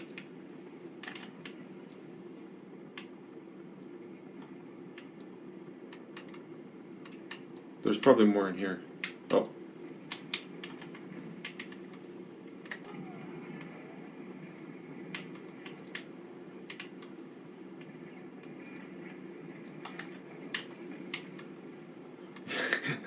I'm just hitting random buttons here. I'm going to position myself right here. Pay attention to the flare over there. See if we can see it.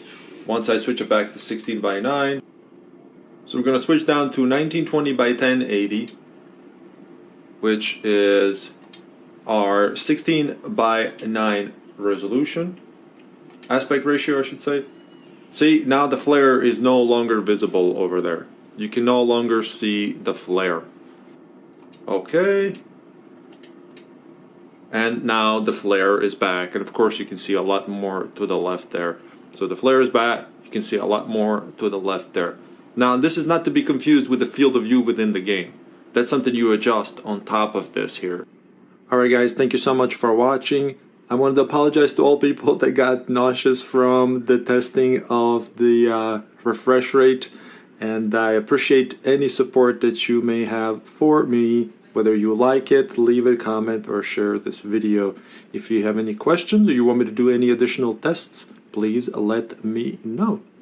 Alright, have a good day. Bye-bye.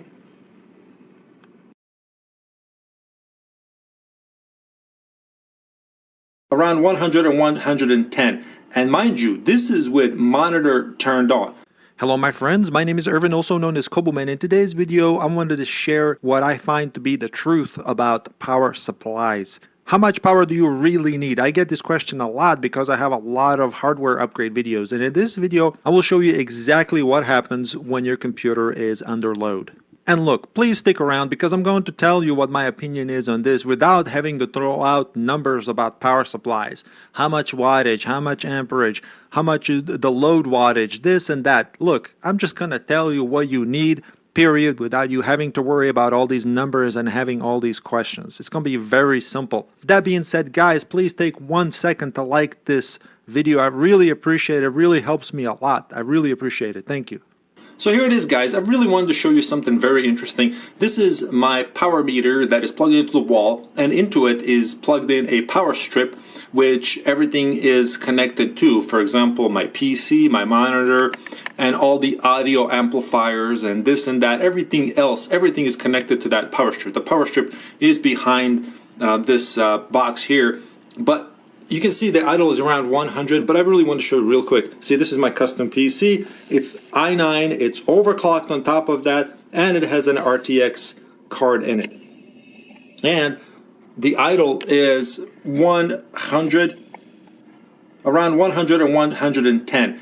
And mind you, this is with monitor turned on. And I have a large monitor. Let me zoom out here. I have a large monitor here. This is a 42-inch, I'm sorry, it's a 40-inch monitor which draws around 50 watts. So if I was to turn it off, the idle would be around 60 watts. So with the monitor turned on and the PC running on idle, this is how much it's consuming just by itself. Now I will show you a stress test. I'm going to run a video game on it, or some kind of benchmark to show you, and the video editing software to show you what kind of wattage we're working with. Now let me go ahead and turn off the monitor so that we can see what the idle is, just to show you proof what the idle is without the monitor. Okay, I've turned off the monitor. Let's have a look here, and there it is. It's around the light bulb idle. So that's my PC turned on. You can still see it running. Anyways, let's get to the stress test and I'll show you how that looks like. Alright guys, so here's a game running. This is just Dirt Rally, a replay that I wanted to show you. But it is running the game in real time. I wanted to show you how much power I'm actually using here. And everything is set as ultra on there, by the way. And you can see it's not even using 200 watts. But you know, what I've seen it actually do is around 250 watts, 240 watts. Mind you, this is still with monitor, so you have to remove at least 50 watts out of that. And that's the game running. You can see that the game is running here. Right? So let me get out of the replay here. Let me get out of the replay here. I wanted to show you what is doing now. So it's around, should be around 200 watts minus the monitor itself. So, I mean, depending on the game, but I've seen it go as high as like 250, 260, and sometimes even close to 300 watts. But again, that's with the monitor, so you still have to exclude the monitor wattage, which brings it down to 250 at the worst case scenario on a computer that's overclocked i9. Guys, when you overclock something, you push the wattage a lot more. Plus, a video card that the manufacturer recommends 300 watt power supply. And yet, I'm not even using anything close to that. So what's the deal? Alright guys, so here it is. I'm exporting a video right now in Adobe Premiere. The CPU utilization is 100% at 4.7 gigahertz. So the CPU is working really hard. And let's see how much of a GPU is being used. Just bear with me here. The GPU is being utilized around 20%. So we've got 20% of GPU, and that goes to show that your computer or software in your computer is never going to use 100% of both at any moment. Whenever you're running any software, whether it's video editing or video games. So it's CPU 100% and GPU was around 20%. of usage. Now let's go over here and see how much power is being used. 290, 280 wattage minus the monitor, which is around 50 watts when I disconnect the monitor. It's going to go around 300 a little bit, 326. Anyways, so it's still way below 300 when it comes to power usage at any moment. And you saw that utilization was 100% of the CPU and the GPU was 20%. Again, keep in mind, when you run a video game or video editing, it's not necessarily going to use 100% of any of those. CPU, yes, for video editing. Video game, no. It depends. I mean, it's still going to be situational, but you're not going to be using 100% of GPU and CPU at any moment. Now, there are exceptions to this that you might come into this situation, and that is if you're, for example, doing streaming, like video game streaming. So the reason for that is because when you're doing streaming, your CPU is utilized a lot more. Otherwise, in a video game situation, you won't necessarily be using 100% of your CPU power anyways. So there you have it, guys. Minus the monitor that's connected to it, see, now it's finished, and it's going back down to the idle speeds. Minus the monitor that's connected to it, and all the other audio amplifiers connected to it, including my microphones and all that stuff, it's still not even close to what they say that you need. And there you have it, guys. Every time you build a custom computer, just make sure you get a good name brand like EVGA here. And in my case, I got 500 watt power, but you can see that I don't even need that much. So if you want to play it safe, I'd say at least 400 watts, but please make sure you buy a good brand. Just because you see a power supply that's 500, 600, 700 or whatever watts and it's very cheap, like $30, $40, there's a reason for that, because it's bad quality.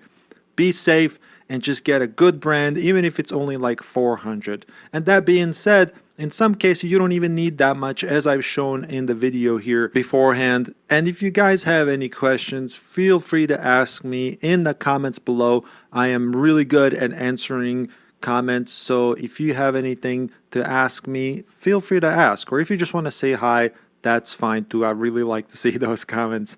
Thank you, guys. Please click like and share, and you have a wonderful day, okay? Be safe out there. Bye-bye. Hello my friends, my name is Irvin, also known as Cobuman. In this video I will show you how to upgrade to a solid-state drive or additional hard drive on HP G1 or G2 desktop small form factor PC. This will be a huge upgrade to all kinds of things that we might be doing when it comes to video editing or even gaming, especially if we upgrade to solid-state drive. Link in the description box below if you're interested in that type of product. Hello guys, my name is Irvin, also known as cobuman. In today's video we're going to upgrade or add a second hard drive to our HP 800 G1 or G2 type of computer. So with the computer facing down, we're just going to open the lid. If you just pull the lever up like so, you can lift it up like this, put it aside. And here's our access to our hard drive. The way you do this is actually you pull the lever if you're going to replace this one, and then pull it towards yourself and then lift up. Let me show you a little bit better angle of this.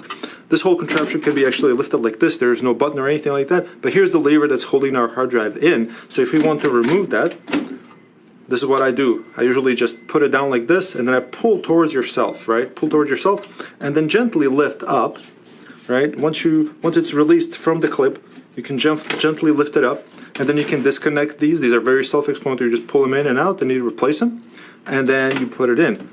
And then after I put this back in, you just have to be gentle when you do it. I will also add a second hard drive in there and show you how that's done, whether it's a solid state or something similar of size, or one of these regular 3.5-inch ones. So once you put it in, you just do this basically the same thing in reverse. You push it down gently and then you push it away from yourself. Okay, now let's look what we have underneath. If we go like this, we can see that we have space for our solid state drive right here. So if we want to use something of this is actually a laptop drive, but it's the same size as our solid state. So if we want to install it here, we can certainly do so. We have extra connector here that we can use. And then once we're done, we will basically connect our connector here. And with the new hard drive, we will get an extra serial connector, which goes right here, serial cable. We would connect this like so, right? And then we can use our connector here to connect the second hard drive, like so. I'm trying to get a good angle for you guys here, like that, like this, like this. Okay, and now we can just, mount it, or you can mount it ahead of time. It's all up to you. And that's how we can install our solid state, or even if you want to, if you choose just to have an extra hard drive laying around. So you just have to make sure the notches are aligned properly. And you can see, just take your time whenever you install any of these. Let me just move this a little bit back here so you guys can see a little bit better. Here's, we can put another full-size solid-state drive. So if these things are in your way, you can simply disconnect. This is just our front CD-ROM, right? We're just going to disconnect these here just to make space. Okay. Again, we have an extra power connector here. Put it in like so. Anyways, I'm just using an old hard drive as an example, but once you put it in there and you have it screwed in and everything like that and it snaps in, you would basically connect the connectors like so. You got another power connector here, and then you got this extra serial cable that you can use. Alright guys, if you're interested in other videos that are related to upgrading RAM or the video card for this specific computer, I also have that. Look for it at the end of the video. There will be a thumbnail you can click on, also in the description box below. Thank you so much guys. If you're interested in a solid state drive, they'll go really good with this. There will be a link in the description box below as well. Thank you so much. Like, share, and tell friends about it. Have a good day. Bye bye bye bye.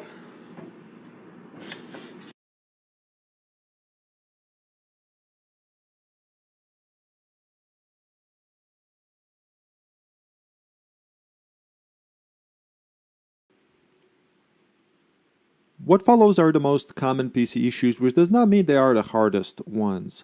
Please stay respectful in comments section unless you're providing additional solution to problems presented. In addition, if you have a specific problem, please watch the whole video because there is a high chance you will find the solution here. This is an educational video, so please keep that in mind. Thank you very much. Number 1. Mouse is not working or it has sticky keys. Cause: dirty mouse or spilled drinks. Solution: replace the mouse. Number 2. Keyboard is not working or it has sticky keys. Cause: dirty keyboard or spilled drinks.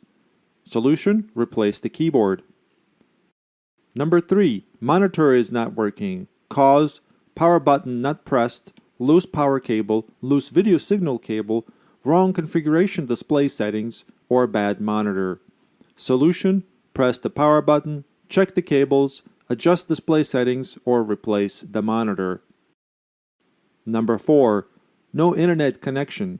Cause: cable disconnected, modem turned off, router turned off, bad cable, or no signal from provider. Solution: connect the cable, turn on modem, turn on router, replace cable, or contact internet service provider. Please take a moment to like this video at this time. Doing this not only helps me, but others find this very useful video. Thank you very much. Number 5. A specific website is not working. Cause: website is down, website link has changed, website link is wrong or typoed. Solution: contact the webmaster, check the website link, check for typos in the link. Number 6. File missing on a computer. Cause: user deleted data, user forgot to save data, program removed, system crash, OS reinstalled, or bad broken storage. Solution: check recycle bin, check backup storage if any, restore folder files function, Windows restore point. Latter causes may have no solution, for example bad broken storage, OS install, or not saving files. Number 7.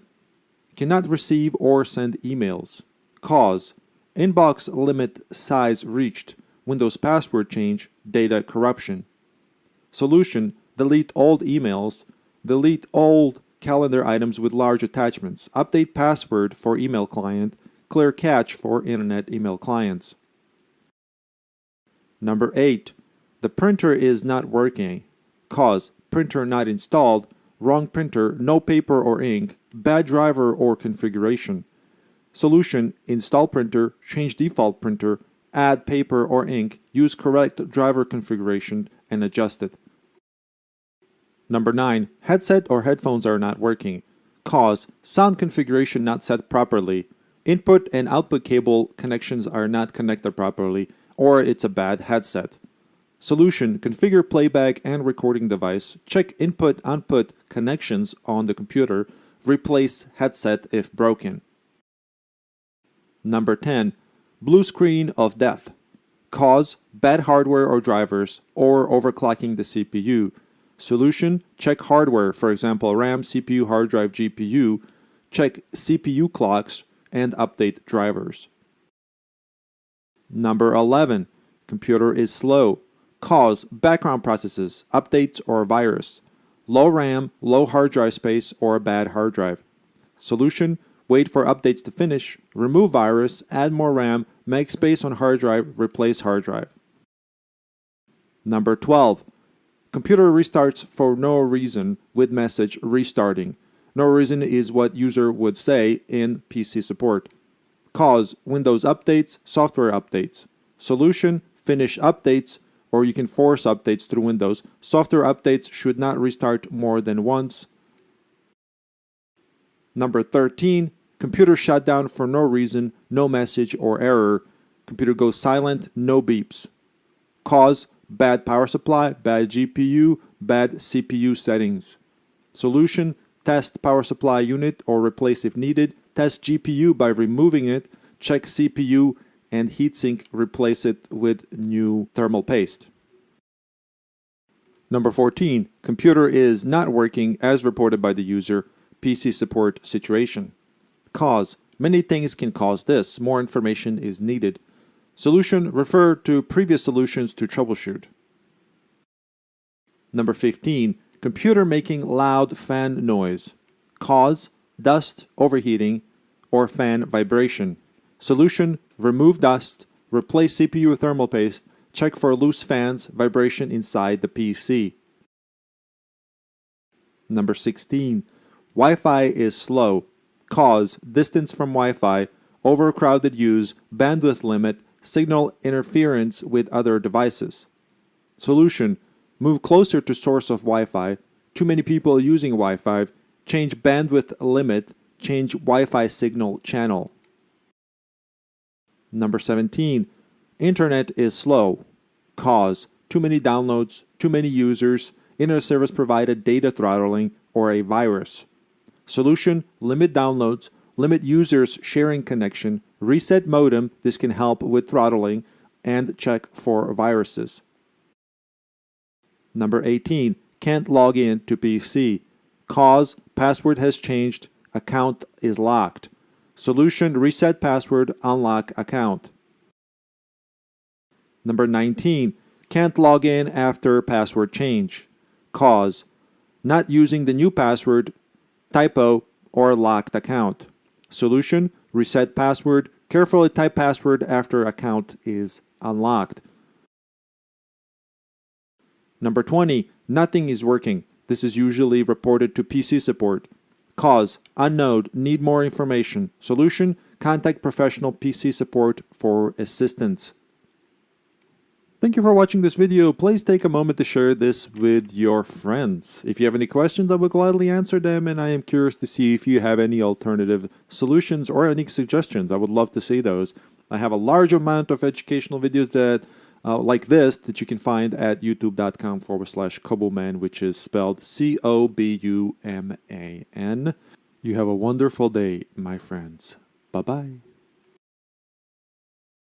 Welcome, my friends. My name is Irvin, also known as cobuman. In this video, I will show you how to install Proto One GPU external adapter. This is specifically designed for small form factor computers that cannot fit a full-size video card. So this is excellent video for you if you want to upgrade like me.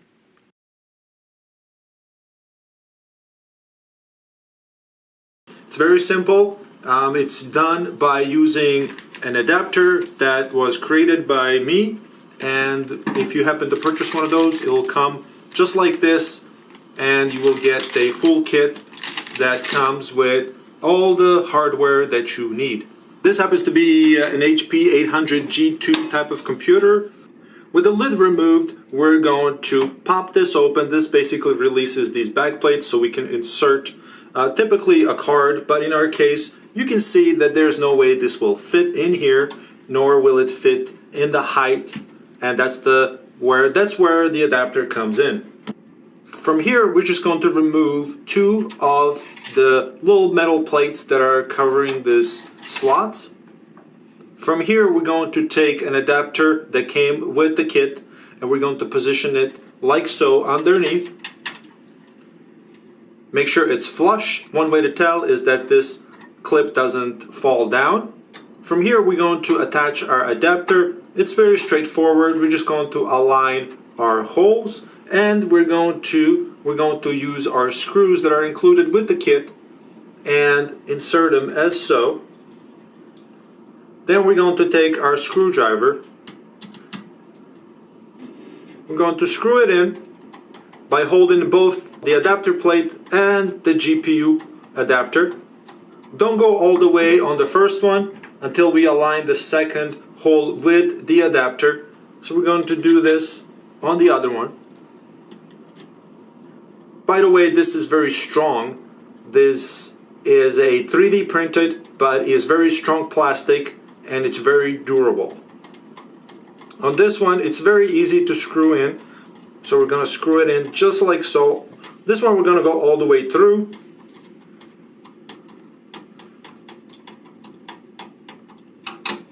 It's very tight. We're going to do the same on this other one. You no longer have to hold it. And if you hear a little cracking of the plastic, that's perfectly normal. For this specific PC, and again, this is an HP 800 G2 small form factor PC, we're going to actually do something special. We're going to use one of these plates that we removed from here, and then we're going to use it to attach our supporting adapter, which goes right here. Is very convenient, and I'll show you exactly how that turns out. So I'm going to take one of these screws that already came with the case. This is already attached. I'm going to loosen it up a little bit, and I'm going to take the opportunity to add the adapter like so. I'm going to attach it. I hope you can see. I'm going to screw it in. I'm just going to move it this way. With this attached, we're going to attach our supporting adapter, and you can see there's a little slit there that is also from underneath. We're just going to slide it on there like so, and this is not going anywhere. This is very firm. Again, this is just to support the whole contraption, and this is a good opportunity to insert our ribbon cable for the PCI Express slot. This is not included with the kit. However, I will provide a link in the description box below for both the adapter and the ribbon cable. With this installed, now we're going to flip over our case like so. And before I attach our GPU like so, I'm going to attach the cable first because it's much simpler, and then I'm going to lock it in. Okay, going to lock it. And now I'm going to attach the GPU. There are holes underneath here where these metal parts go in perfectly. With the GPU attached like that, you can see that this back plate adapter helps us, although it can stand without this part as well. Now this is going to vary on the type of computer you have. Some of these may sit lower or higher. Sometimes you can flip, and yes, you can, once you attach these little screws that come with the adapter, once we attach these, you can flip the case over and it'll still hold it just fine. Don't go too crazy on this because this is made out of plastic. However,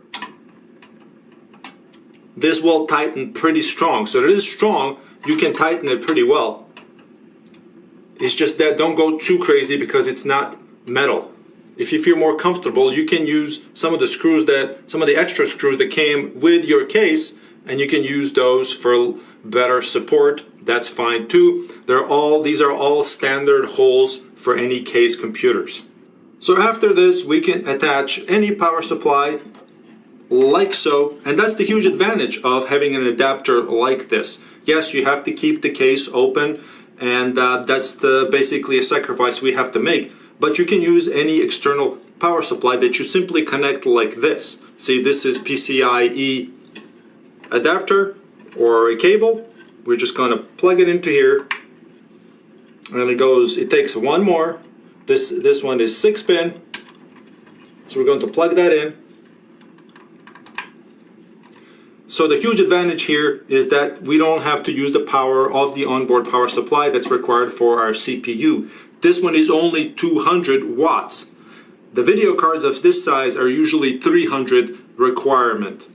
And some of these are even actually lower wattage, although some are 240, but it's still not enough for the full size card like this. With the external power supply, we don't have to worry about that. We just have to put it in, and one last thing you may have to do is jump the power supply to make sure it turns on. So the way you do that is you jump the pin on the 24 pin, so it's basically from green to black. Any green to black here will turn on the power supply externally. If you don't want to deal with that, I will provide a link to an adapter that simply plugs in here, and it comes with these PCI Express connectors. So you just plug it in. There's an adapter link in the description that just plugs into here. That's why I say you can use any power supply afterwards, and then you simply plug it in here and it's going to turn it on for you. Another great thing is the external power supply doesn't have to be 300 watts. So let's say this card requires 300 watts. The external power supply doesn't actually have to be 300 watts. The reason for that is the recommended 300 for this card is for the entire system. The card itself may not draw more than 100 watts. So if you have an old power supply laying around that's only, let's say, 150, 200, you can use that. There you go, guys. Just be careful whenever you use this adapter. Make sure that you don't spill any water in here. Make sure you don't put your finger in there while the thing is operational, because I don't want you to get shot, burnt, or injured. So just be careful and install this. Use responsibly. Thank you so much. Please share it with friends. Tell your friends about it because they will surely benefit from this too. Thank you so much. I hope this helps you. If you have any questions, feel free to ask. I'm here for you. Bye-bye. So let me ask you guys, what do you do when you have an extra hard drive? Well, what I do is put it inside of a desktop and see if I can infect it with a virus. But before I can do that, I have to make sure that I install a fresh operating system onto that hard drive that I put inside of it. And by using a simple USB stick, I can put a copy of Windows on it, power it on, and make it boot to the OS. So I know you might be wondering, why am I not pressing the correct boot selection button, which should be F9, and it is F9, and I'm over here pressing F8 or F9 because I totally forgot that here I'm supposed to be an IT professional. Anyways, the USB drive that we have there is the SanDisk, so I went ahead and selected that. We're going to boot it to the operating system installation, which I should have specified earlier, but for some reason I failed to do so. I apologize for that. But anyways, we're going to install the operating system on it, and we'll see how Windows actually handles this. Do you really need to buy or spend extra money on other antivirus software or not? Well, we shall see. We're going to give it a fighting chance, and I'm going to guide you through it, and we'll see what happens. It's definitely going to be an interesting thing. If you got a moment, please like and share this video. It really gives me extra power to do this and ability to remove extra viruses every time you click the like button. So think about that. Thank you so much. Alright, first thing first, I want to show you that indeed I installed fresh install of Windows operating system. We're going to do our diligence and make sure it's updated, and also that antivirus for the Windows is updated as well, to give it a fair chance and see exactly how Windows itself responds to intentionally getting infected by a virus. So for that, to make it fair, we want to make sure that all the updates come through, and we're going to check on that as well before we start infection. So here we go. I'm going to force it to update, and it's going to be let alone to update however long it takes to make it completely and fair towards Windows. As you know, Windows security should have all the required tools to remove any virus threats and any malware automatically. I'm not going to make any changes whatsoever from the original Windows install, and as you can see, we are indeed updating the malicious software removal tool, which is exactly what this Windows security thing is. So I'm going to let that finish, and then I'm going to back to you, show you that it's fully updated.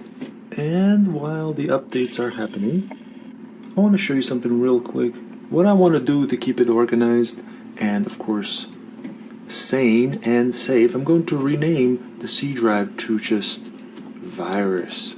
So that way, whenever we attempt to remove it properly, we're going to know which is the virus infected drive, in case you have multiple drives on your computer that you slave it to in order to do it properly. Remember that little USB thumb drive that we put in to install Windows? Here it is. So we're just going to eject that and remove it. By the way, while we're waiting for this, one thing to mention is that you don't want regular people who are not familiar with computers be using administrator accounts, because that gives full permission to the viruses to install and make any changes to your computer or any software or any applications. So if somebody who is not used to computers or is not very knowledgeable, then you want to give them a standard type of account. So if you are logged in with an administrator account, you are opening yourself up to viruses. What you want to do is create a separate account for them that is just a standard account. I touched on this before on my other videos. So I'm going to create a local account. I'm going to name it just Bob or Nancy or whatever their name is, and give them a nice little password. I'm going to repeat it.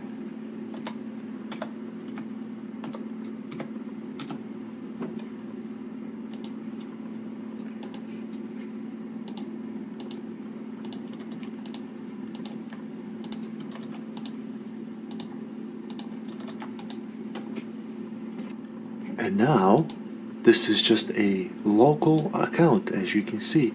It's not an administrator account, and if a virus tries to install different type of things, it won't be able to do so. Of course, there's a difference between this and administrator, so you want to leave it at standard user for somebody who's using the computer.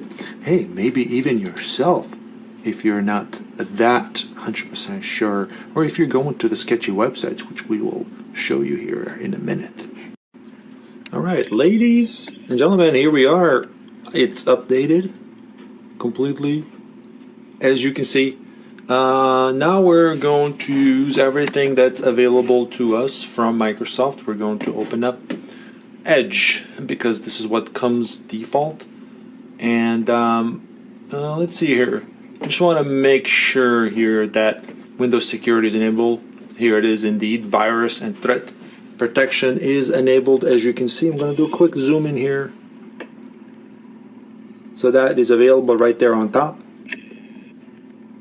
And we're going to go hunting for a website that's going to give us a virus. So, what's something typical that people usually do to get a virus? A lot of times, the first thing that comes to mind is that people go searching for free software. You know, somebody who uses a PC is probably going to be looking for a free software, or possibly try to download free movies, music, and all of that stuff. Those are the most typical places where you will find viruses. So let's see how that looks like. Hopefully we don't find some stuff that is kind of like sensitive. You know what I mean, like those weird pop-ups. And if any of that is sketchy, where it's not appropriate for a younger audience, I will blur that out just to be safe. So, let's see here. Back in the day, there was a website called Whereas, I think it's called like that, and it's one of the very first that I'm aware of pirating websites. So this is the first thing that I'm going to look for. Of course, needless to say, don't be stupid like me and do this. I am an IT professional, as you can see. And let's see what happens here. Just whereas.com. Let's see if we can find a virus here. Ah, here we go. There it is. It's exactly what I... This is an example of a fake one where it keeps popping up that you have a virus. I'm going to zoom in here. Perfect. And of course they want you to click on it. So of course we're going to click on it. Again, since I have... Oh, nice. Look at this. I love that. That's actually awesome. Guys, check this out. It actually went to McAfee website. I love that. They must have bought the right to that domain. That's actually cool. You see how it says McAfee up there? That's really cool. Ha! That's awesome. Love that. Love that. I did not expect that. Here I am trying to infect my computer on purpose. Love that. So it actually takes you to a legit website. And they sell you McAfee. Wait a minute. Is that even spelled correctly? Hold on. I gotta check this out. Maybe I'm the one who's being scammed here.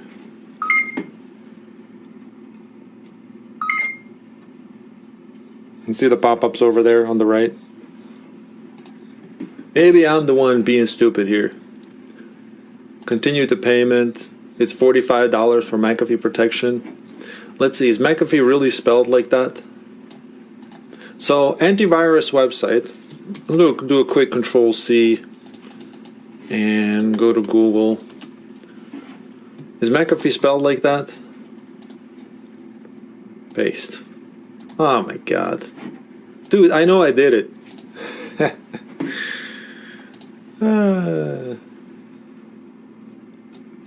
McAfee. Copy. Alright, paste. Yeah. McAfee.com. Is it the same website? Yep. Looks like the same website. Okay, for a second I thought I was really being tricked. Wouldn't that be embarrassing? It's acting like, look, it won't even let me go back. So, antivirus website is acting kind of like, I mean, I know what they're doing. They're forcing you to go back, but it's kind of a shitty thing to do whenever you hit back button.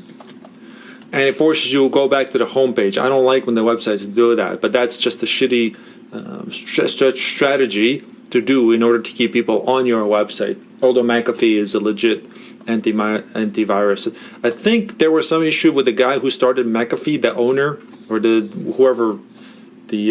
guy who started it. I forget how you say it in English. Anyways, there were some legal issues with him, I'm pretty sure. Correct me if I'm wrong in comments below.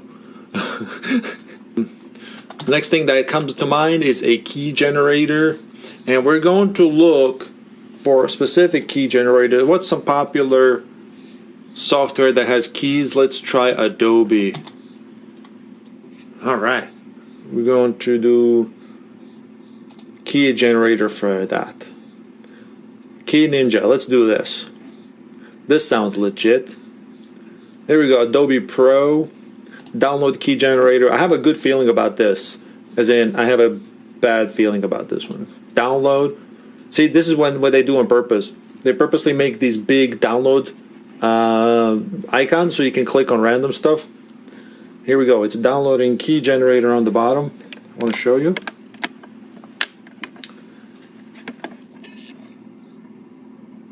See? Okay, so after after doing some research, I found that this Skid Row is like a popular, website game download thing. So I'm going to disable this thing. You see where it says here in Edge, over there on the bottom? I'm going to actually disable that because I think Edge is actually doing its job in Windows. It says Windows Defender Smart Scan. I'm going to disable that.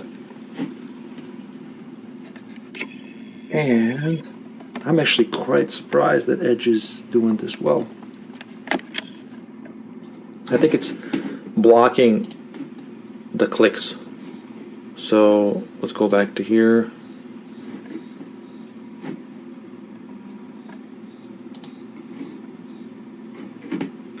Here we go. Microsoft Edge. You see that on the bottom? Block the pop-up. This is how you get a virus. It says blocked a pop-up. I'm going to always allow. And I'm going to go do this. Oh, wow. Look at that. Look at that. Would you look at that? Look at all those. Look at all those things. Look at that. Look how many tabs opened up. And it keeps going. That's insane. I mean, at this point, my computer is not infected. It's just that my browser is going crazy. And it's going to eventually crash my computer. Because it's gazillion pop-ups. Okay. So, because they try to get the little kids, fall for it. Yeah, it's gonna open up like a zillion tabs. Wow. All right. Come on, give me an actual virus. I don't know. Let's click on this. I'm going to click on random places to download from. Ah, yes. I have no idea what Yandex is. Isn't the Yandex a Russian search engine? What is this, ballet? Ooh, I saw something here.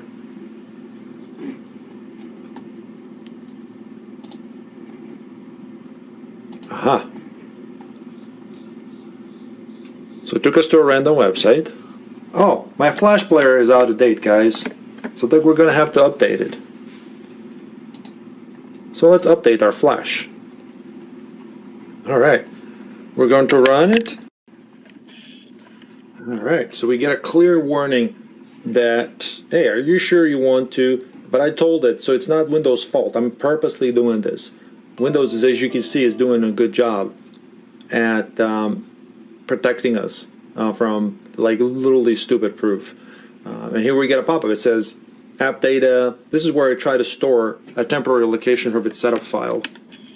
Right there where it says app data local temp, and then the other folder, and it says setup exe. That's where I try to put it in there first before I try to install it. And yeah, operation did not complete successfully because the file contained a virus or potentially unwanted software. But I'm afraid it might be too late. I think it's going to keep doing it. You see? I haven't clicked anything. It keeps doing it. Watch. So at this point, it might be too late. See, the window keeps detecting it on the right there. On the bottom right there, you get those pop-ups. And it's just going to keep doing it. Now the computer is infected. You see? It's infected. Because I already gave it a permission. Now it's going to keep trying to do it over and over again. Even if I close this, watch. It's just going to keep doing it. You see? Look at that.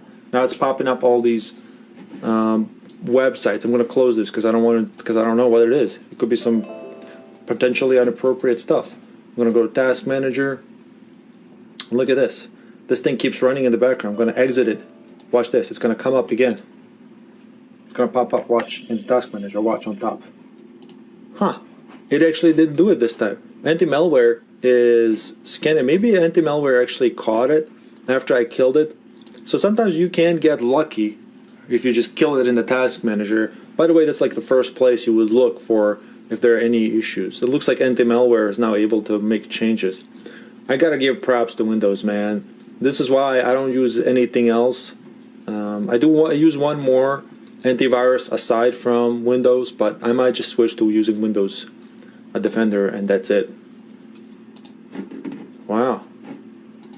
It really looks like it really stopped it. We're going to make sure by properly actually removing the virus like you're supposed to as an IT professional. So let's get to that. We're going to remove the hard drive. I'm going to give it a little light action so we can see. Of course, unplug it from power as usual, and if you're really pro whatchamacallit hardware guy, you'd use those, anti-static wrist wrap things, whatever, grounding thing. But I've never had these issues with this. So here's the hard drive that we were playing around with. So I'm going to take it out, and I'm going to connect it to, I'm going to slave it. I mean, you could take this to a computer that is safe, that has Windows updates and all of that stuff, and it's perfectly updated. And what we shown earlier was actually a perfectly good example why you would want to take it to a computer that's perfectly updated like that. You saw how it was really good at actually detecting and preventing the virus from actually running to begin with. So yeah, we're going to slave it to another computer that has a fresh copy of Windows, and we're going to scan it again, and with Windows built in, or with some other antivirus software. Alternatively, you can slave it by connecting it to the front USB, and I'll show you a tool that I'm using here. Okay, so what I use to slave a drive, it's the easiest thing to do, and as somebody, if you guys happen to be a hardware guys, it's best to just have one of these things laying around. It's just a USB connector. You connect it to the USB, and you get this adapter that has different options. It gives you EIDE, and there's a SATA, different size of EIDE, and here's our SATA. And this one is, they make it just so simple, and you can just plug it in like this. It's really easy. You just align it, and you just plug it in. And then, of course, power it up. You can see that there's I think it's a 5-volt adapter, and then you just plug it into a wall, and it powers up. And in your computer, it just shows up as a regular, drive. All right, guys. So with our drive attached, slaved, I remember what we named that the last time. We actually named that C drive as virus. So here it is. Now, this might be actually locked by default. So you may need a BitLocker key. In this case, this one is not have BitLocker enabled, but make sure you don't open it or anything like that. The first thing you want to do, as it's slaved to a computer that has all the updates, is right-click it and do a scan. So we're going to do a full scan. It's doing a quick scan, but we're going to actually do a full scan. So we're going to do a full scan to look for any viruses. And here we have to tell what do we want to scan. I guess we have to select that and tell, well, scan this drive that has potential virus in it. So if there are any viruses, they will definitely show up, and once they do, then you would remove it accordingly.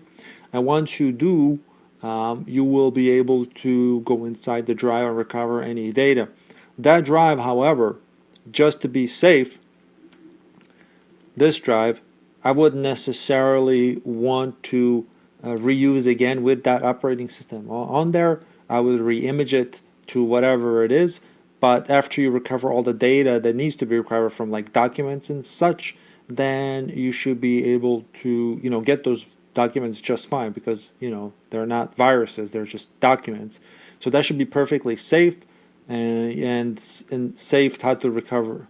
But we'll see after we do a scan here. After this finishes, we'll see what the results are.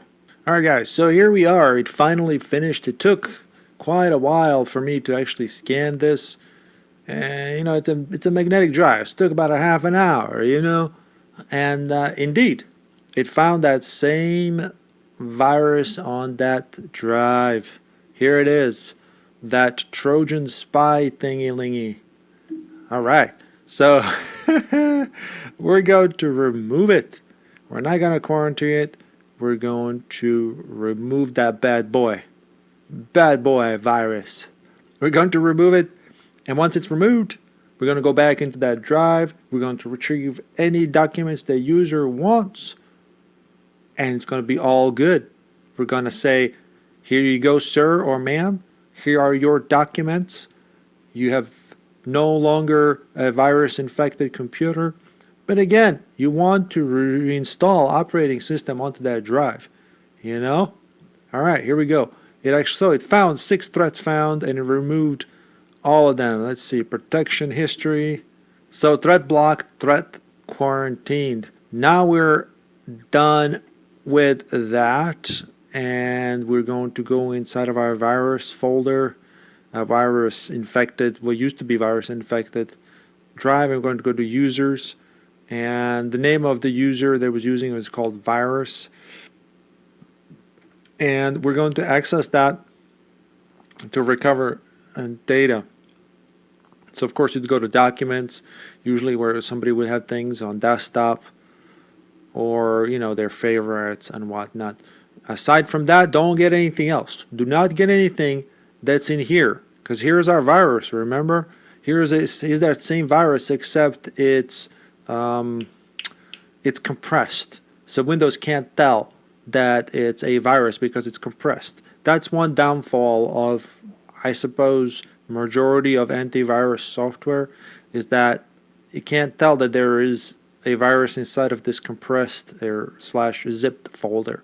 So you don't want to get anything that's in downloads. Nothing. And of course, be very careful. Just make sure you get documents that are like .doc or Excel documents or whatever. Just make sure they're just plain documents, not like executables. All right, guys. I hope that's very useful. I hope it helps you, I don't know, pass A+, maybe, get a job if somebody asks you this during an interview.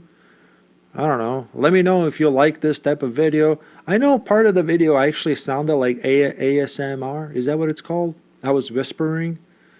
I was whispering because I had somebody else that was sleeping upstairs, and I was self-conscious about it, so I was whispering. But the microphone on my camera is actually very sensitive, so it picked up sound just fine. So maybe that sounded weird. I don't know. But anyways, I made this educational video. Hopefully you find it educational as well. I think it's educational. I don't know. All right, enough of beating around the bush. Anyways, make sure you get rid of this right away. Quick format it, just to be sure that nobody else has a chance to actually get this virus. This is very important because if you forget that you have a virus on it, let's say you just like, okay, I'm going to give you a different computer, and you forget that you had this in there, you want to format it as quickly as possible. Okay, bye-bye. Take care. Don't forget to like, subscribe, and all that stuff. Bye. Hello friends, my name is Irvin, also known as Cobuman. Today's video I wanted to talk about computer hardware that you will find in a business environment. Most of the time it will be small form factors when it comes to desktops, and for the laptops we have some particular brands that are very popular. We have HPs, we have Lenovo's, and we have Dell's. From what I've seen in my personal experience, HP is the most prevalent when it comes to laptops and also desktops, but I do see a lot of Dell's and Lenovo desktops as well, kind of mixed in, and this is just from personal experience. Generally speaking, when it comes to the desktops themselves, they are small form factors because they're about this size, and in comparison to a full ATX desktop, which is about this big. So of course it's easier to handle smaller ones like this. And just real quick, if you can take 1 second to like the video, I really appreciate it. Every time you guys do that, it's just amazing. Thank you so much. I really appreciate your time. Thank you very much. Starting from the older ones, for example, in HP, you'll see 8000 or maybe even 6000 series computers, smaller form factors, and then you start to move up into the range of 800 G1s, G2s, G3s, and then you have G4s, which are the most recent ones. But most of the time you will see what you're looking at right now. They're really easy to work on. You just pop them open and you can see different types of things that you can easily replace. They're very intuitive, if you will, to work on. And then you have some Lenovo's, which are these M91s. P, I think this one is. And then you can see how it's kind of similar to that. They're always compact in size, and then you have an ability to change things out in and out really easily.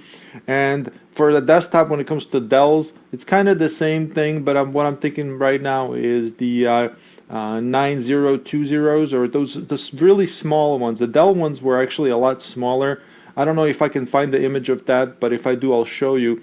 But it's kind of the same deal. You have a tiny desktop that you can work on. And over time, I actually bought these online because you can find these refurbished pretty cheap nowadays. And I bought them over time to make videos about them for this type of purpose, and also to show people how they can upgrade them, because they're a really good deal, especially when they're refurbished. You get them like a really good computer for like a couple of $100, and then you add a couple of things in it and make it a lot faster.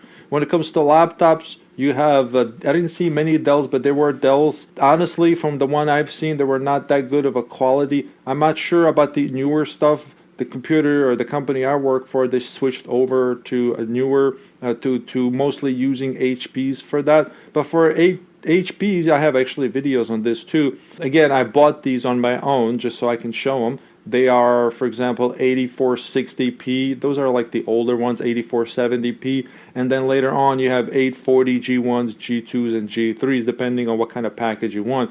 G3 being like the i7 with touchscreen and all that type of stuff. So why am I telling you about this? Well, just in case you start doing help desk or desktop support, you might want to know some of this stuff, just to kind of have a basic understanding of what to expect in there. Yes, all computers will have same type of troubleshooting steps, but in general, if you happen to be replacing parts, let's say you become a tech support at like on site for some kind of company, you'll have an idea on how to do these things, whether it's from changing to adding more RAM, changing CPU, heatsink, or power supply unit.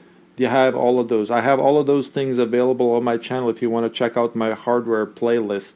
Yeah, again, there you go. This is what you will expect in a business type of environment. And the main thing to keep in mind here is that when they're newer, there will be warranty on them. So that way you can just, get a replacement part. It depends on what the situation you're working at. Sometimes you have to call the, support and the vendor support, if you will, and then they will come and replace the part. But a lot of times they will send you the part if you say that you are that technician guy there, on site typically, and then you would just replace it yourself. They would send you the part and you send them the old one back, and it's really interesting actually if you were into hardware type of stuff. Well, there you have it, guys. I just want to make a quick video about this because it's important to educate yourself as much as possible before you apply for these type of jobs. All right, thank you so much for watching. I hope to see you next time, and take care. Bye-bye.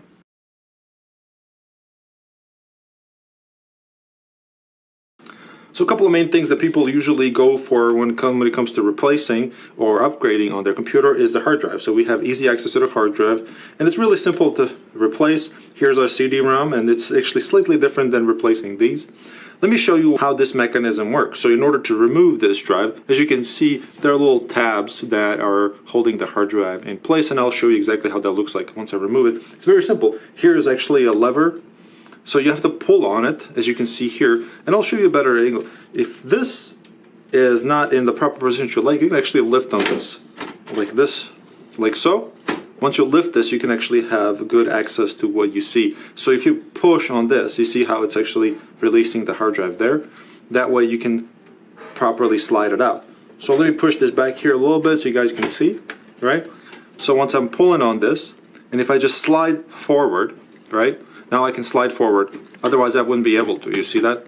So now I can just slide forward towards myself and then a lift up, right? I can release this because it's no longer holding it. And if I lift up, and always be careful whenever you remove anything, whether it's a hard drive or just any type of PC component. So you lift it up like so, and then here it's self-explanatory. You just unplug these and you replace your hard drive, and then you're done with that. And then it's in just reverse order. Always take your time. Make sure that your cables are not rubbing against anything before you place it back in. Okay. And then slide it back that way, right?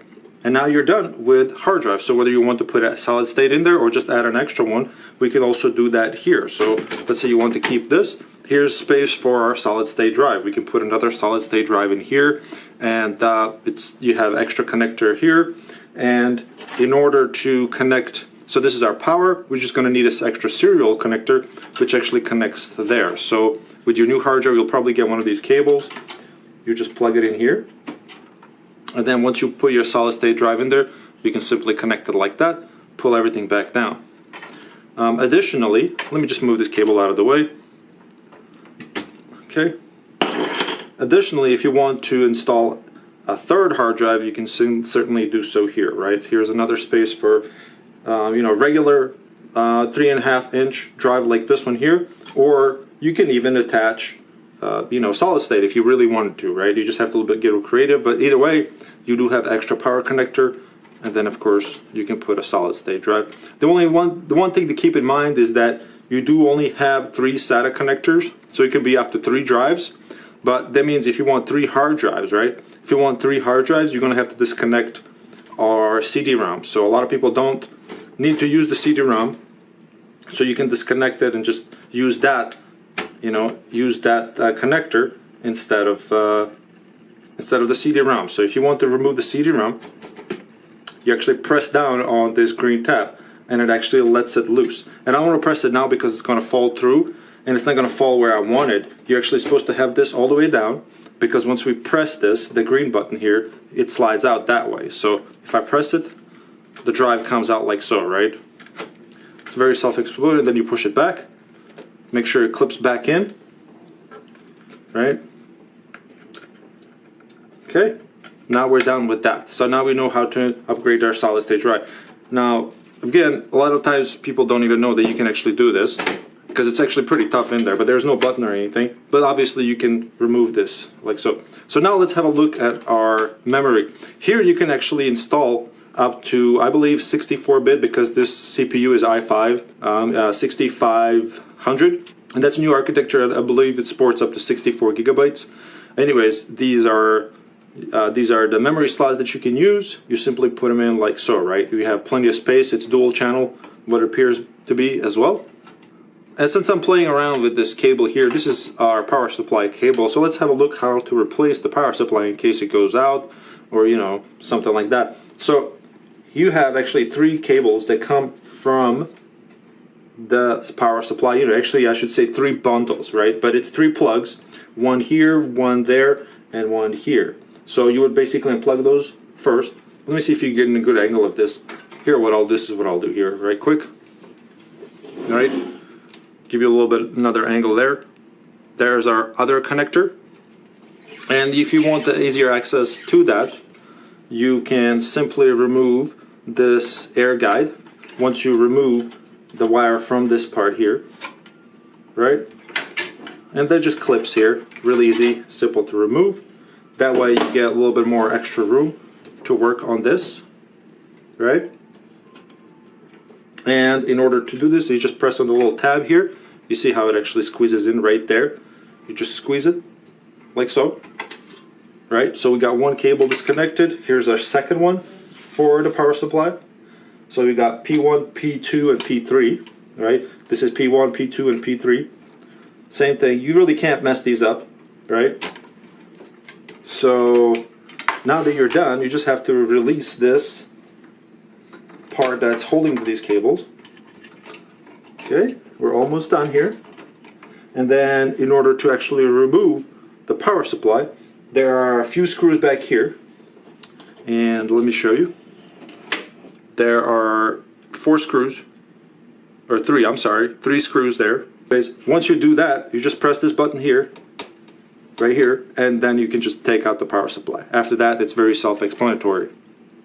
Okay? So if for some reason you need to replace the heatsink, or you want to replace your CPU, you just need a flathead screwdriver like this. I hope it focuses in for you guys.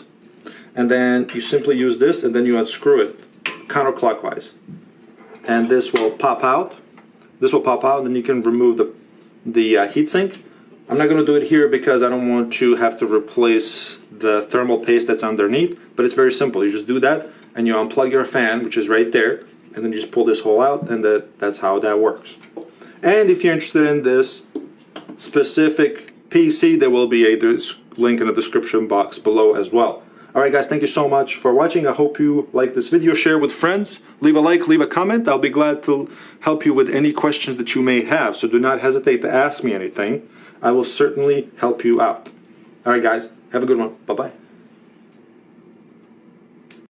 Hello my friends, my name is Irvin, also known as Cobuman. In today's video I am reviewing Corsair H60i water cooling block, and this was part of my previous video where I've built and assembled a brand new computer with i9 9900K. These type of CPUs tend to run really hot. That's one of the main reasons I am making this video, so make sure you watch the whole thing if you're considering buying an i9 9900K with water cooling.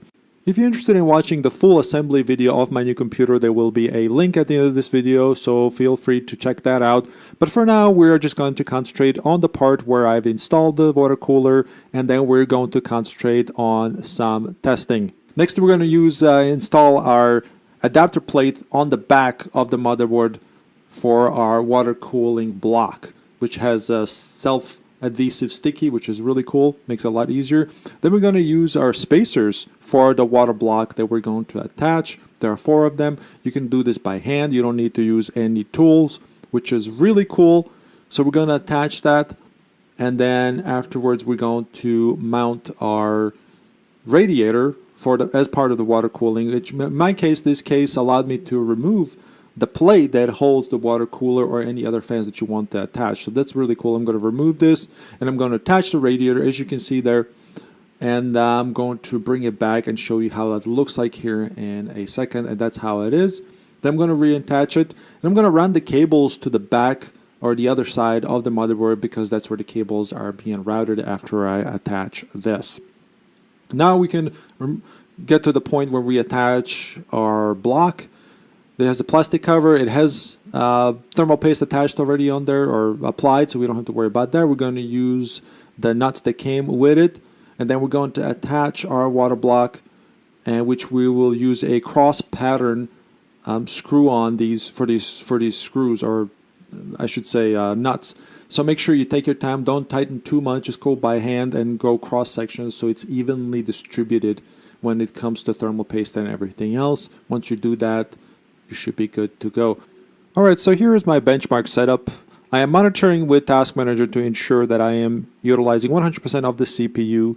I have it set at 4.9 gigahertz, which I found to be a decent overclock speed for this CPU without going too crazy, or I should say dipping into 90s Celsius. You can see here from my previous tests. I have the voltage set to default. If you look up here at the CPU Z, I have it set at default, which is automatic, so it can adjust automatically the voltage of the CPU itself. So anytime it goes higher, the temperatures go higher on the left hand side, which is monitored by hardware info 64. This is why the temperatures are spiking into low 90s, and the reason I left it like that is because stability issues. It was way better when I was manually trying to overclock this CPU, and yes, the temperatures were actually in low 70s, but for some reason my motherboard would not let me set it to lower voltage, I should say.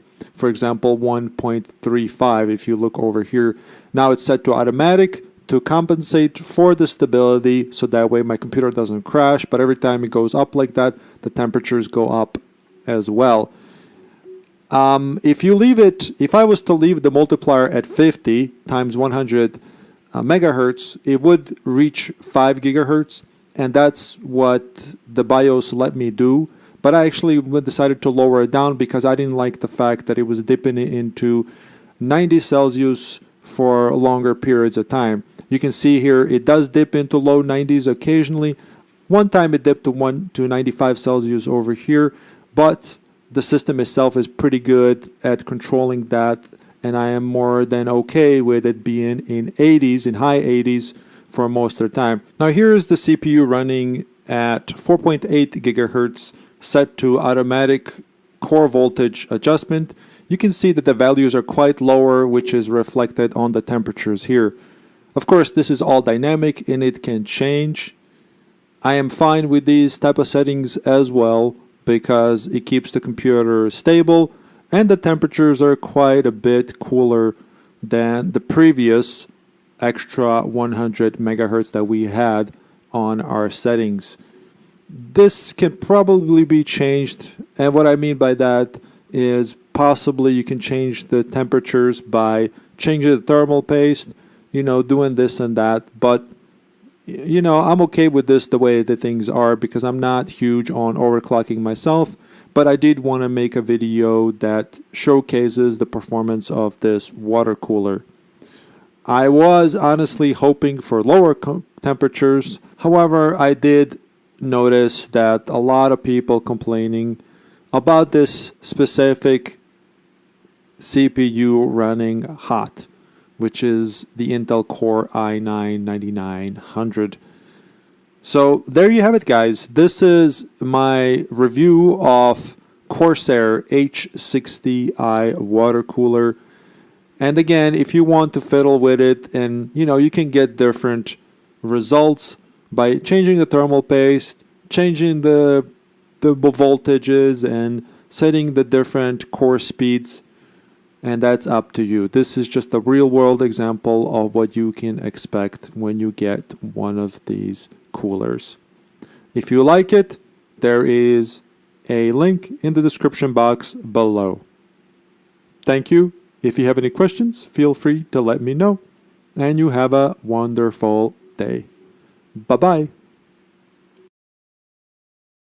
Hello my friends, my name is Irvin, also known as cobuman, and this is 840G1 laptop by HP. This laptop is not holding charge, or in other words, it's not charging. So the first thing in this case we would actually look at is the battery. Yes, sometimes the charger itself doesn't work, but we know that the computer works when it's plugged in. It's just that the battery is not holding charge. Another thing we might be able to consider as a problem is the connection where the battery charger is connected, and that would be right here.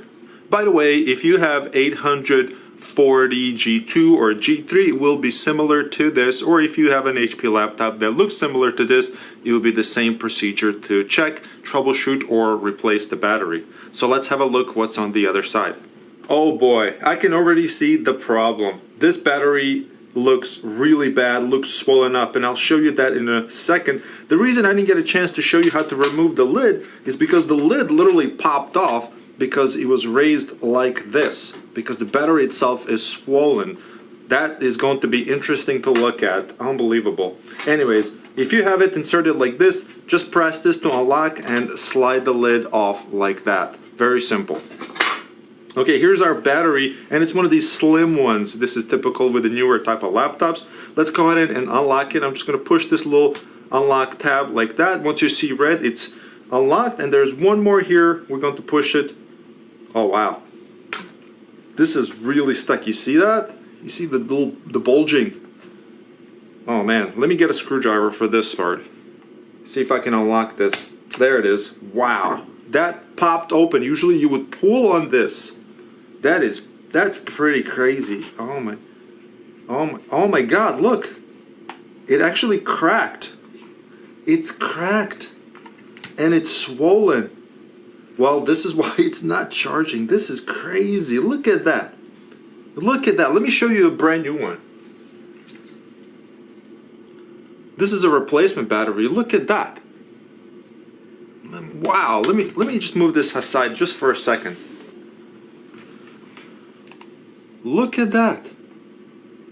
Wow. That's a pretty gnarly damage right there. The thickness on it is just, it's swole up. By the way, if you need a replacement of this, I placed a link in the description if you want to check it out. This is the replacement for it. Wow. Look at that. Look at the crack on it. Look at that. It cracked. By the way, dispose of these very careful because these are lithium-ion batteries, and if you puncture them or dispose of them improperly, it can burst, and it can also, there's chemicals in there, so dispose of them properly. All right, let's put in the new one. So it's very simple to install the new one. Just make sure you go in like this first. So there's a little notch there for you to go slide underneath, and then just let it sit down and just push it down a little bit. You can see that this part already locked by itself, and then all you gotta do is just lock this one, which makes a huge difference. Everything's okay. And then I'm going to put the lid back on. It's just kind of in reverse order. So I'm gonna push it in, lock it, and that's how it is. By the way, I just wanted to show you how to remove the lid as well. There it is, and you just pop it off like that. Push it down, lock it, and there you have it, guys. Battery's been replaced, and we are good to go. Again, there's a link in the description if you're looking for a replacement battery. They're really cheap. And thank you so much for watching. Share this with your friends, and if you have any questions, I'll be glad to answer them. Have a good day. Bye-bye. So the difference is clear. If you want the best of the best, you're obviously going to know at this point which one to buy.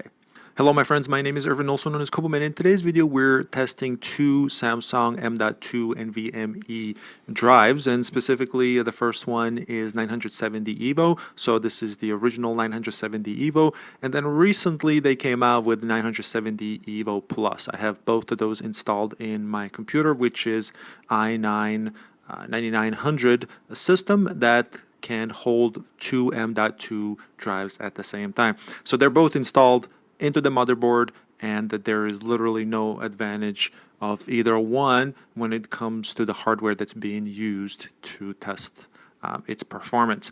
Now you can see that I'm getting ready to do some things when it comes to testing. We're going to of course use the crystal disk, which is kind of a standard. We're going to see the read and write on both of those, but starting we're going to do Windows test when it comes to read and write to see what kind of results we can get in that. And you notice probably here that I'm copying something over. What I'm going to do is also test the game load time. So we're going to compare those side to side.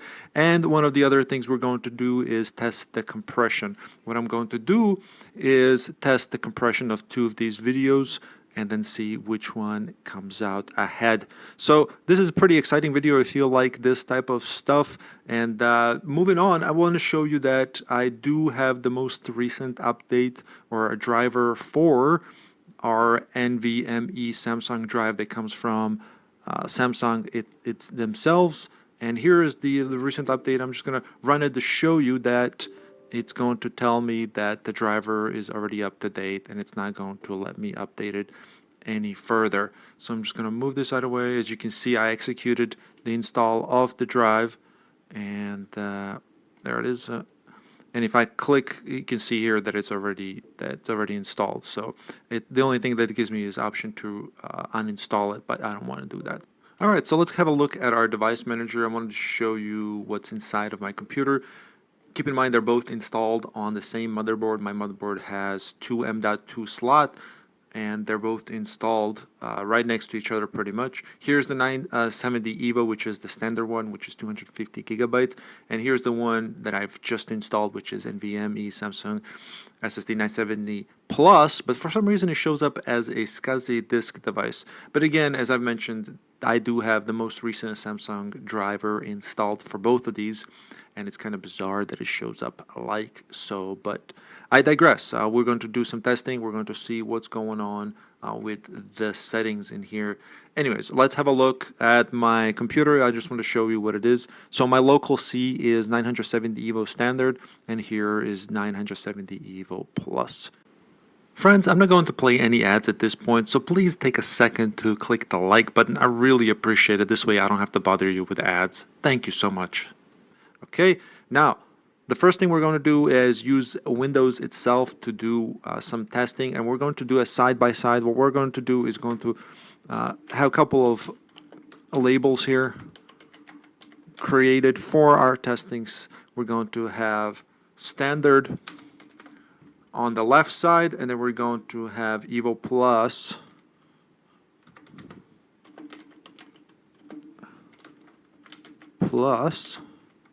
on the right side. We're going to do side-by-side testing with Windows beginning, and then we're going to go through the other ones. Okay, and these are the commands we're going to run. I'm going to open up CMD. I'm going to open up CMD. I'm going to run it as administrator. I'm going to have two of them open. We're going to have them side by side action. All right, so here we are. Here's our setup for Windows testing. We're going to test the read speed first, and for that the command is as so. We're going to run it, and we're running a 970 Evo standard on the left side. And now we're going to test the same thing on the other one. I'm just going to switch it over to E, which is 970 Evo Plus. So here are results. The read speed for this one here, for the 970 Evo standard, is basically 2 gigabytes per second, which is 2006 megabytes per second to be precise, and it finished in 1.78 seconds, so under 2 seconds when it comes to that. And on the right hand side we have Evo Plus that runs at 3081 megabytes per second, so it's almost 3 gigabytes per second, and it finished at 1.7 seconds. So it kind of finished pretty close to the same speed, but when it comes to the speed, eventually the Evo Plus should be faster. So in the long run, if it was a longer test, it would definitely be way ahead of standard Evo. So let's go ahead and test the write speed, and we're going to use a similar command. So for that, I'm just going to change the read to write. I'm going to hit enter. We're going to do the same thing on the other side, and I'm going to type in write. So here we are. Standard Evo, 1,766 megabytes per second, finished in second and a half, 1.47 seconds. And the Evo Plus is writing at 3,154 megabytes per second, and it finished in less than a second, 0.95 seconds. All right, those are cool results. Let's move on to some other synthetic benchmark, and that would be the crystal disk. So the difference is clear. If you want the best of the best, you're obviously going to know at this point which one to buy. So the testing I've done was off camera, so to speak. I made sure I turned off the recording software and any other background software running to make sure that the testing is as accurate as possible. On the left hand side, you can see results of 970 Evo standard, and you can see that it does have impressive read and write speeds. However, if you look on the right hand side here for 9 Evo Plus, the difference is quite massive, especially notable in the write speed. The write speed is more than 3 times faster compared to standard. So yes, you definitely, if you want the best one, you definitely want the 970 Evo Plus. Considering that it's only $20 to $30 more, I mean, it's going to vary from country to country. Yes, definitely go for the 970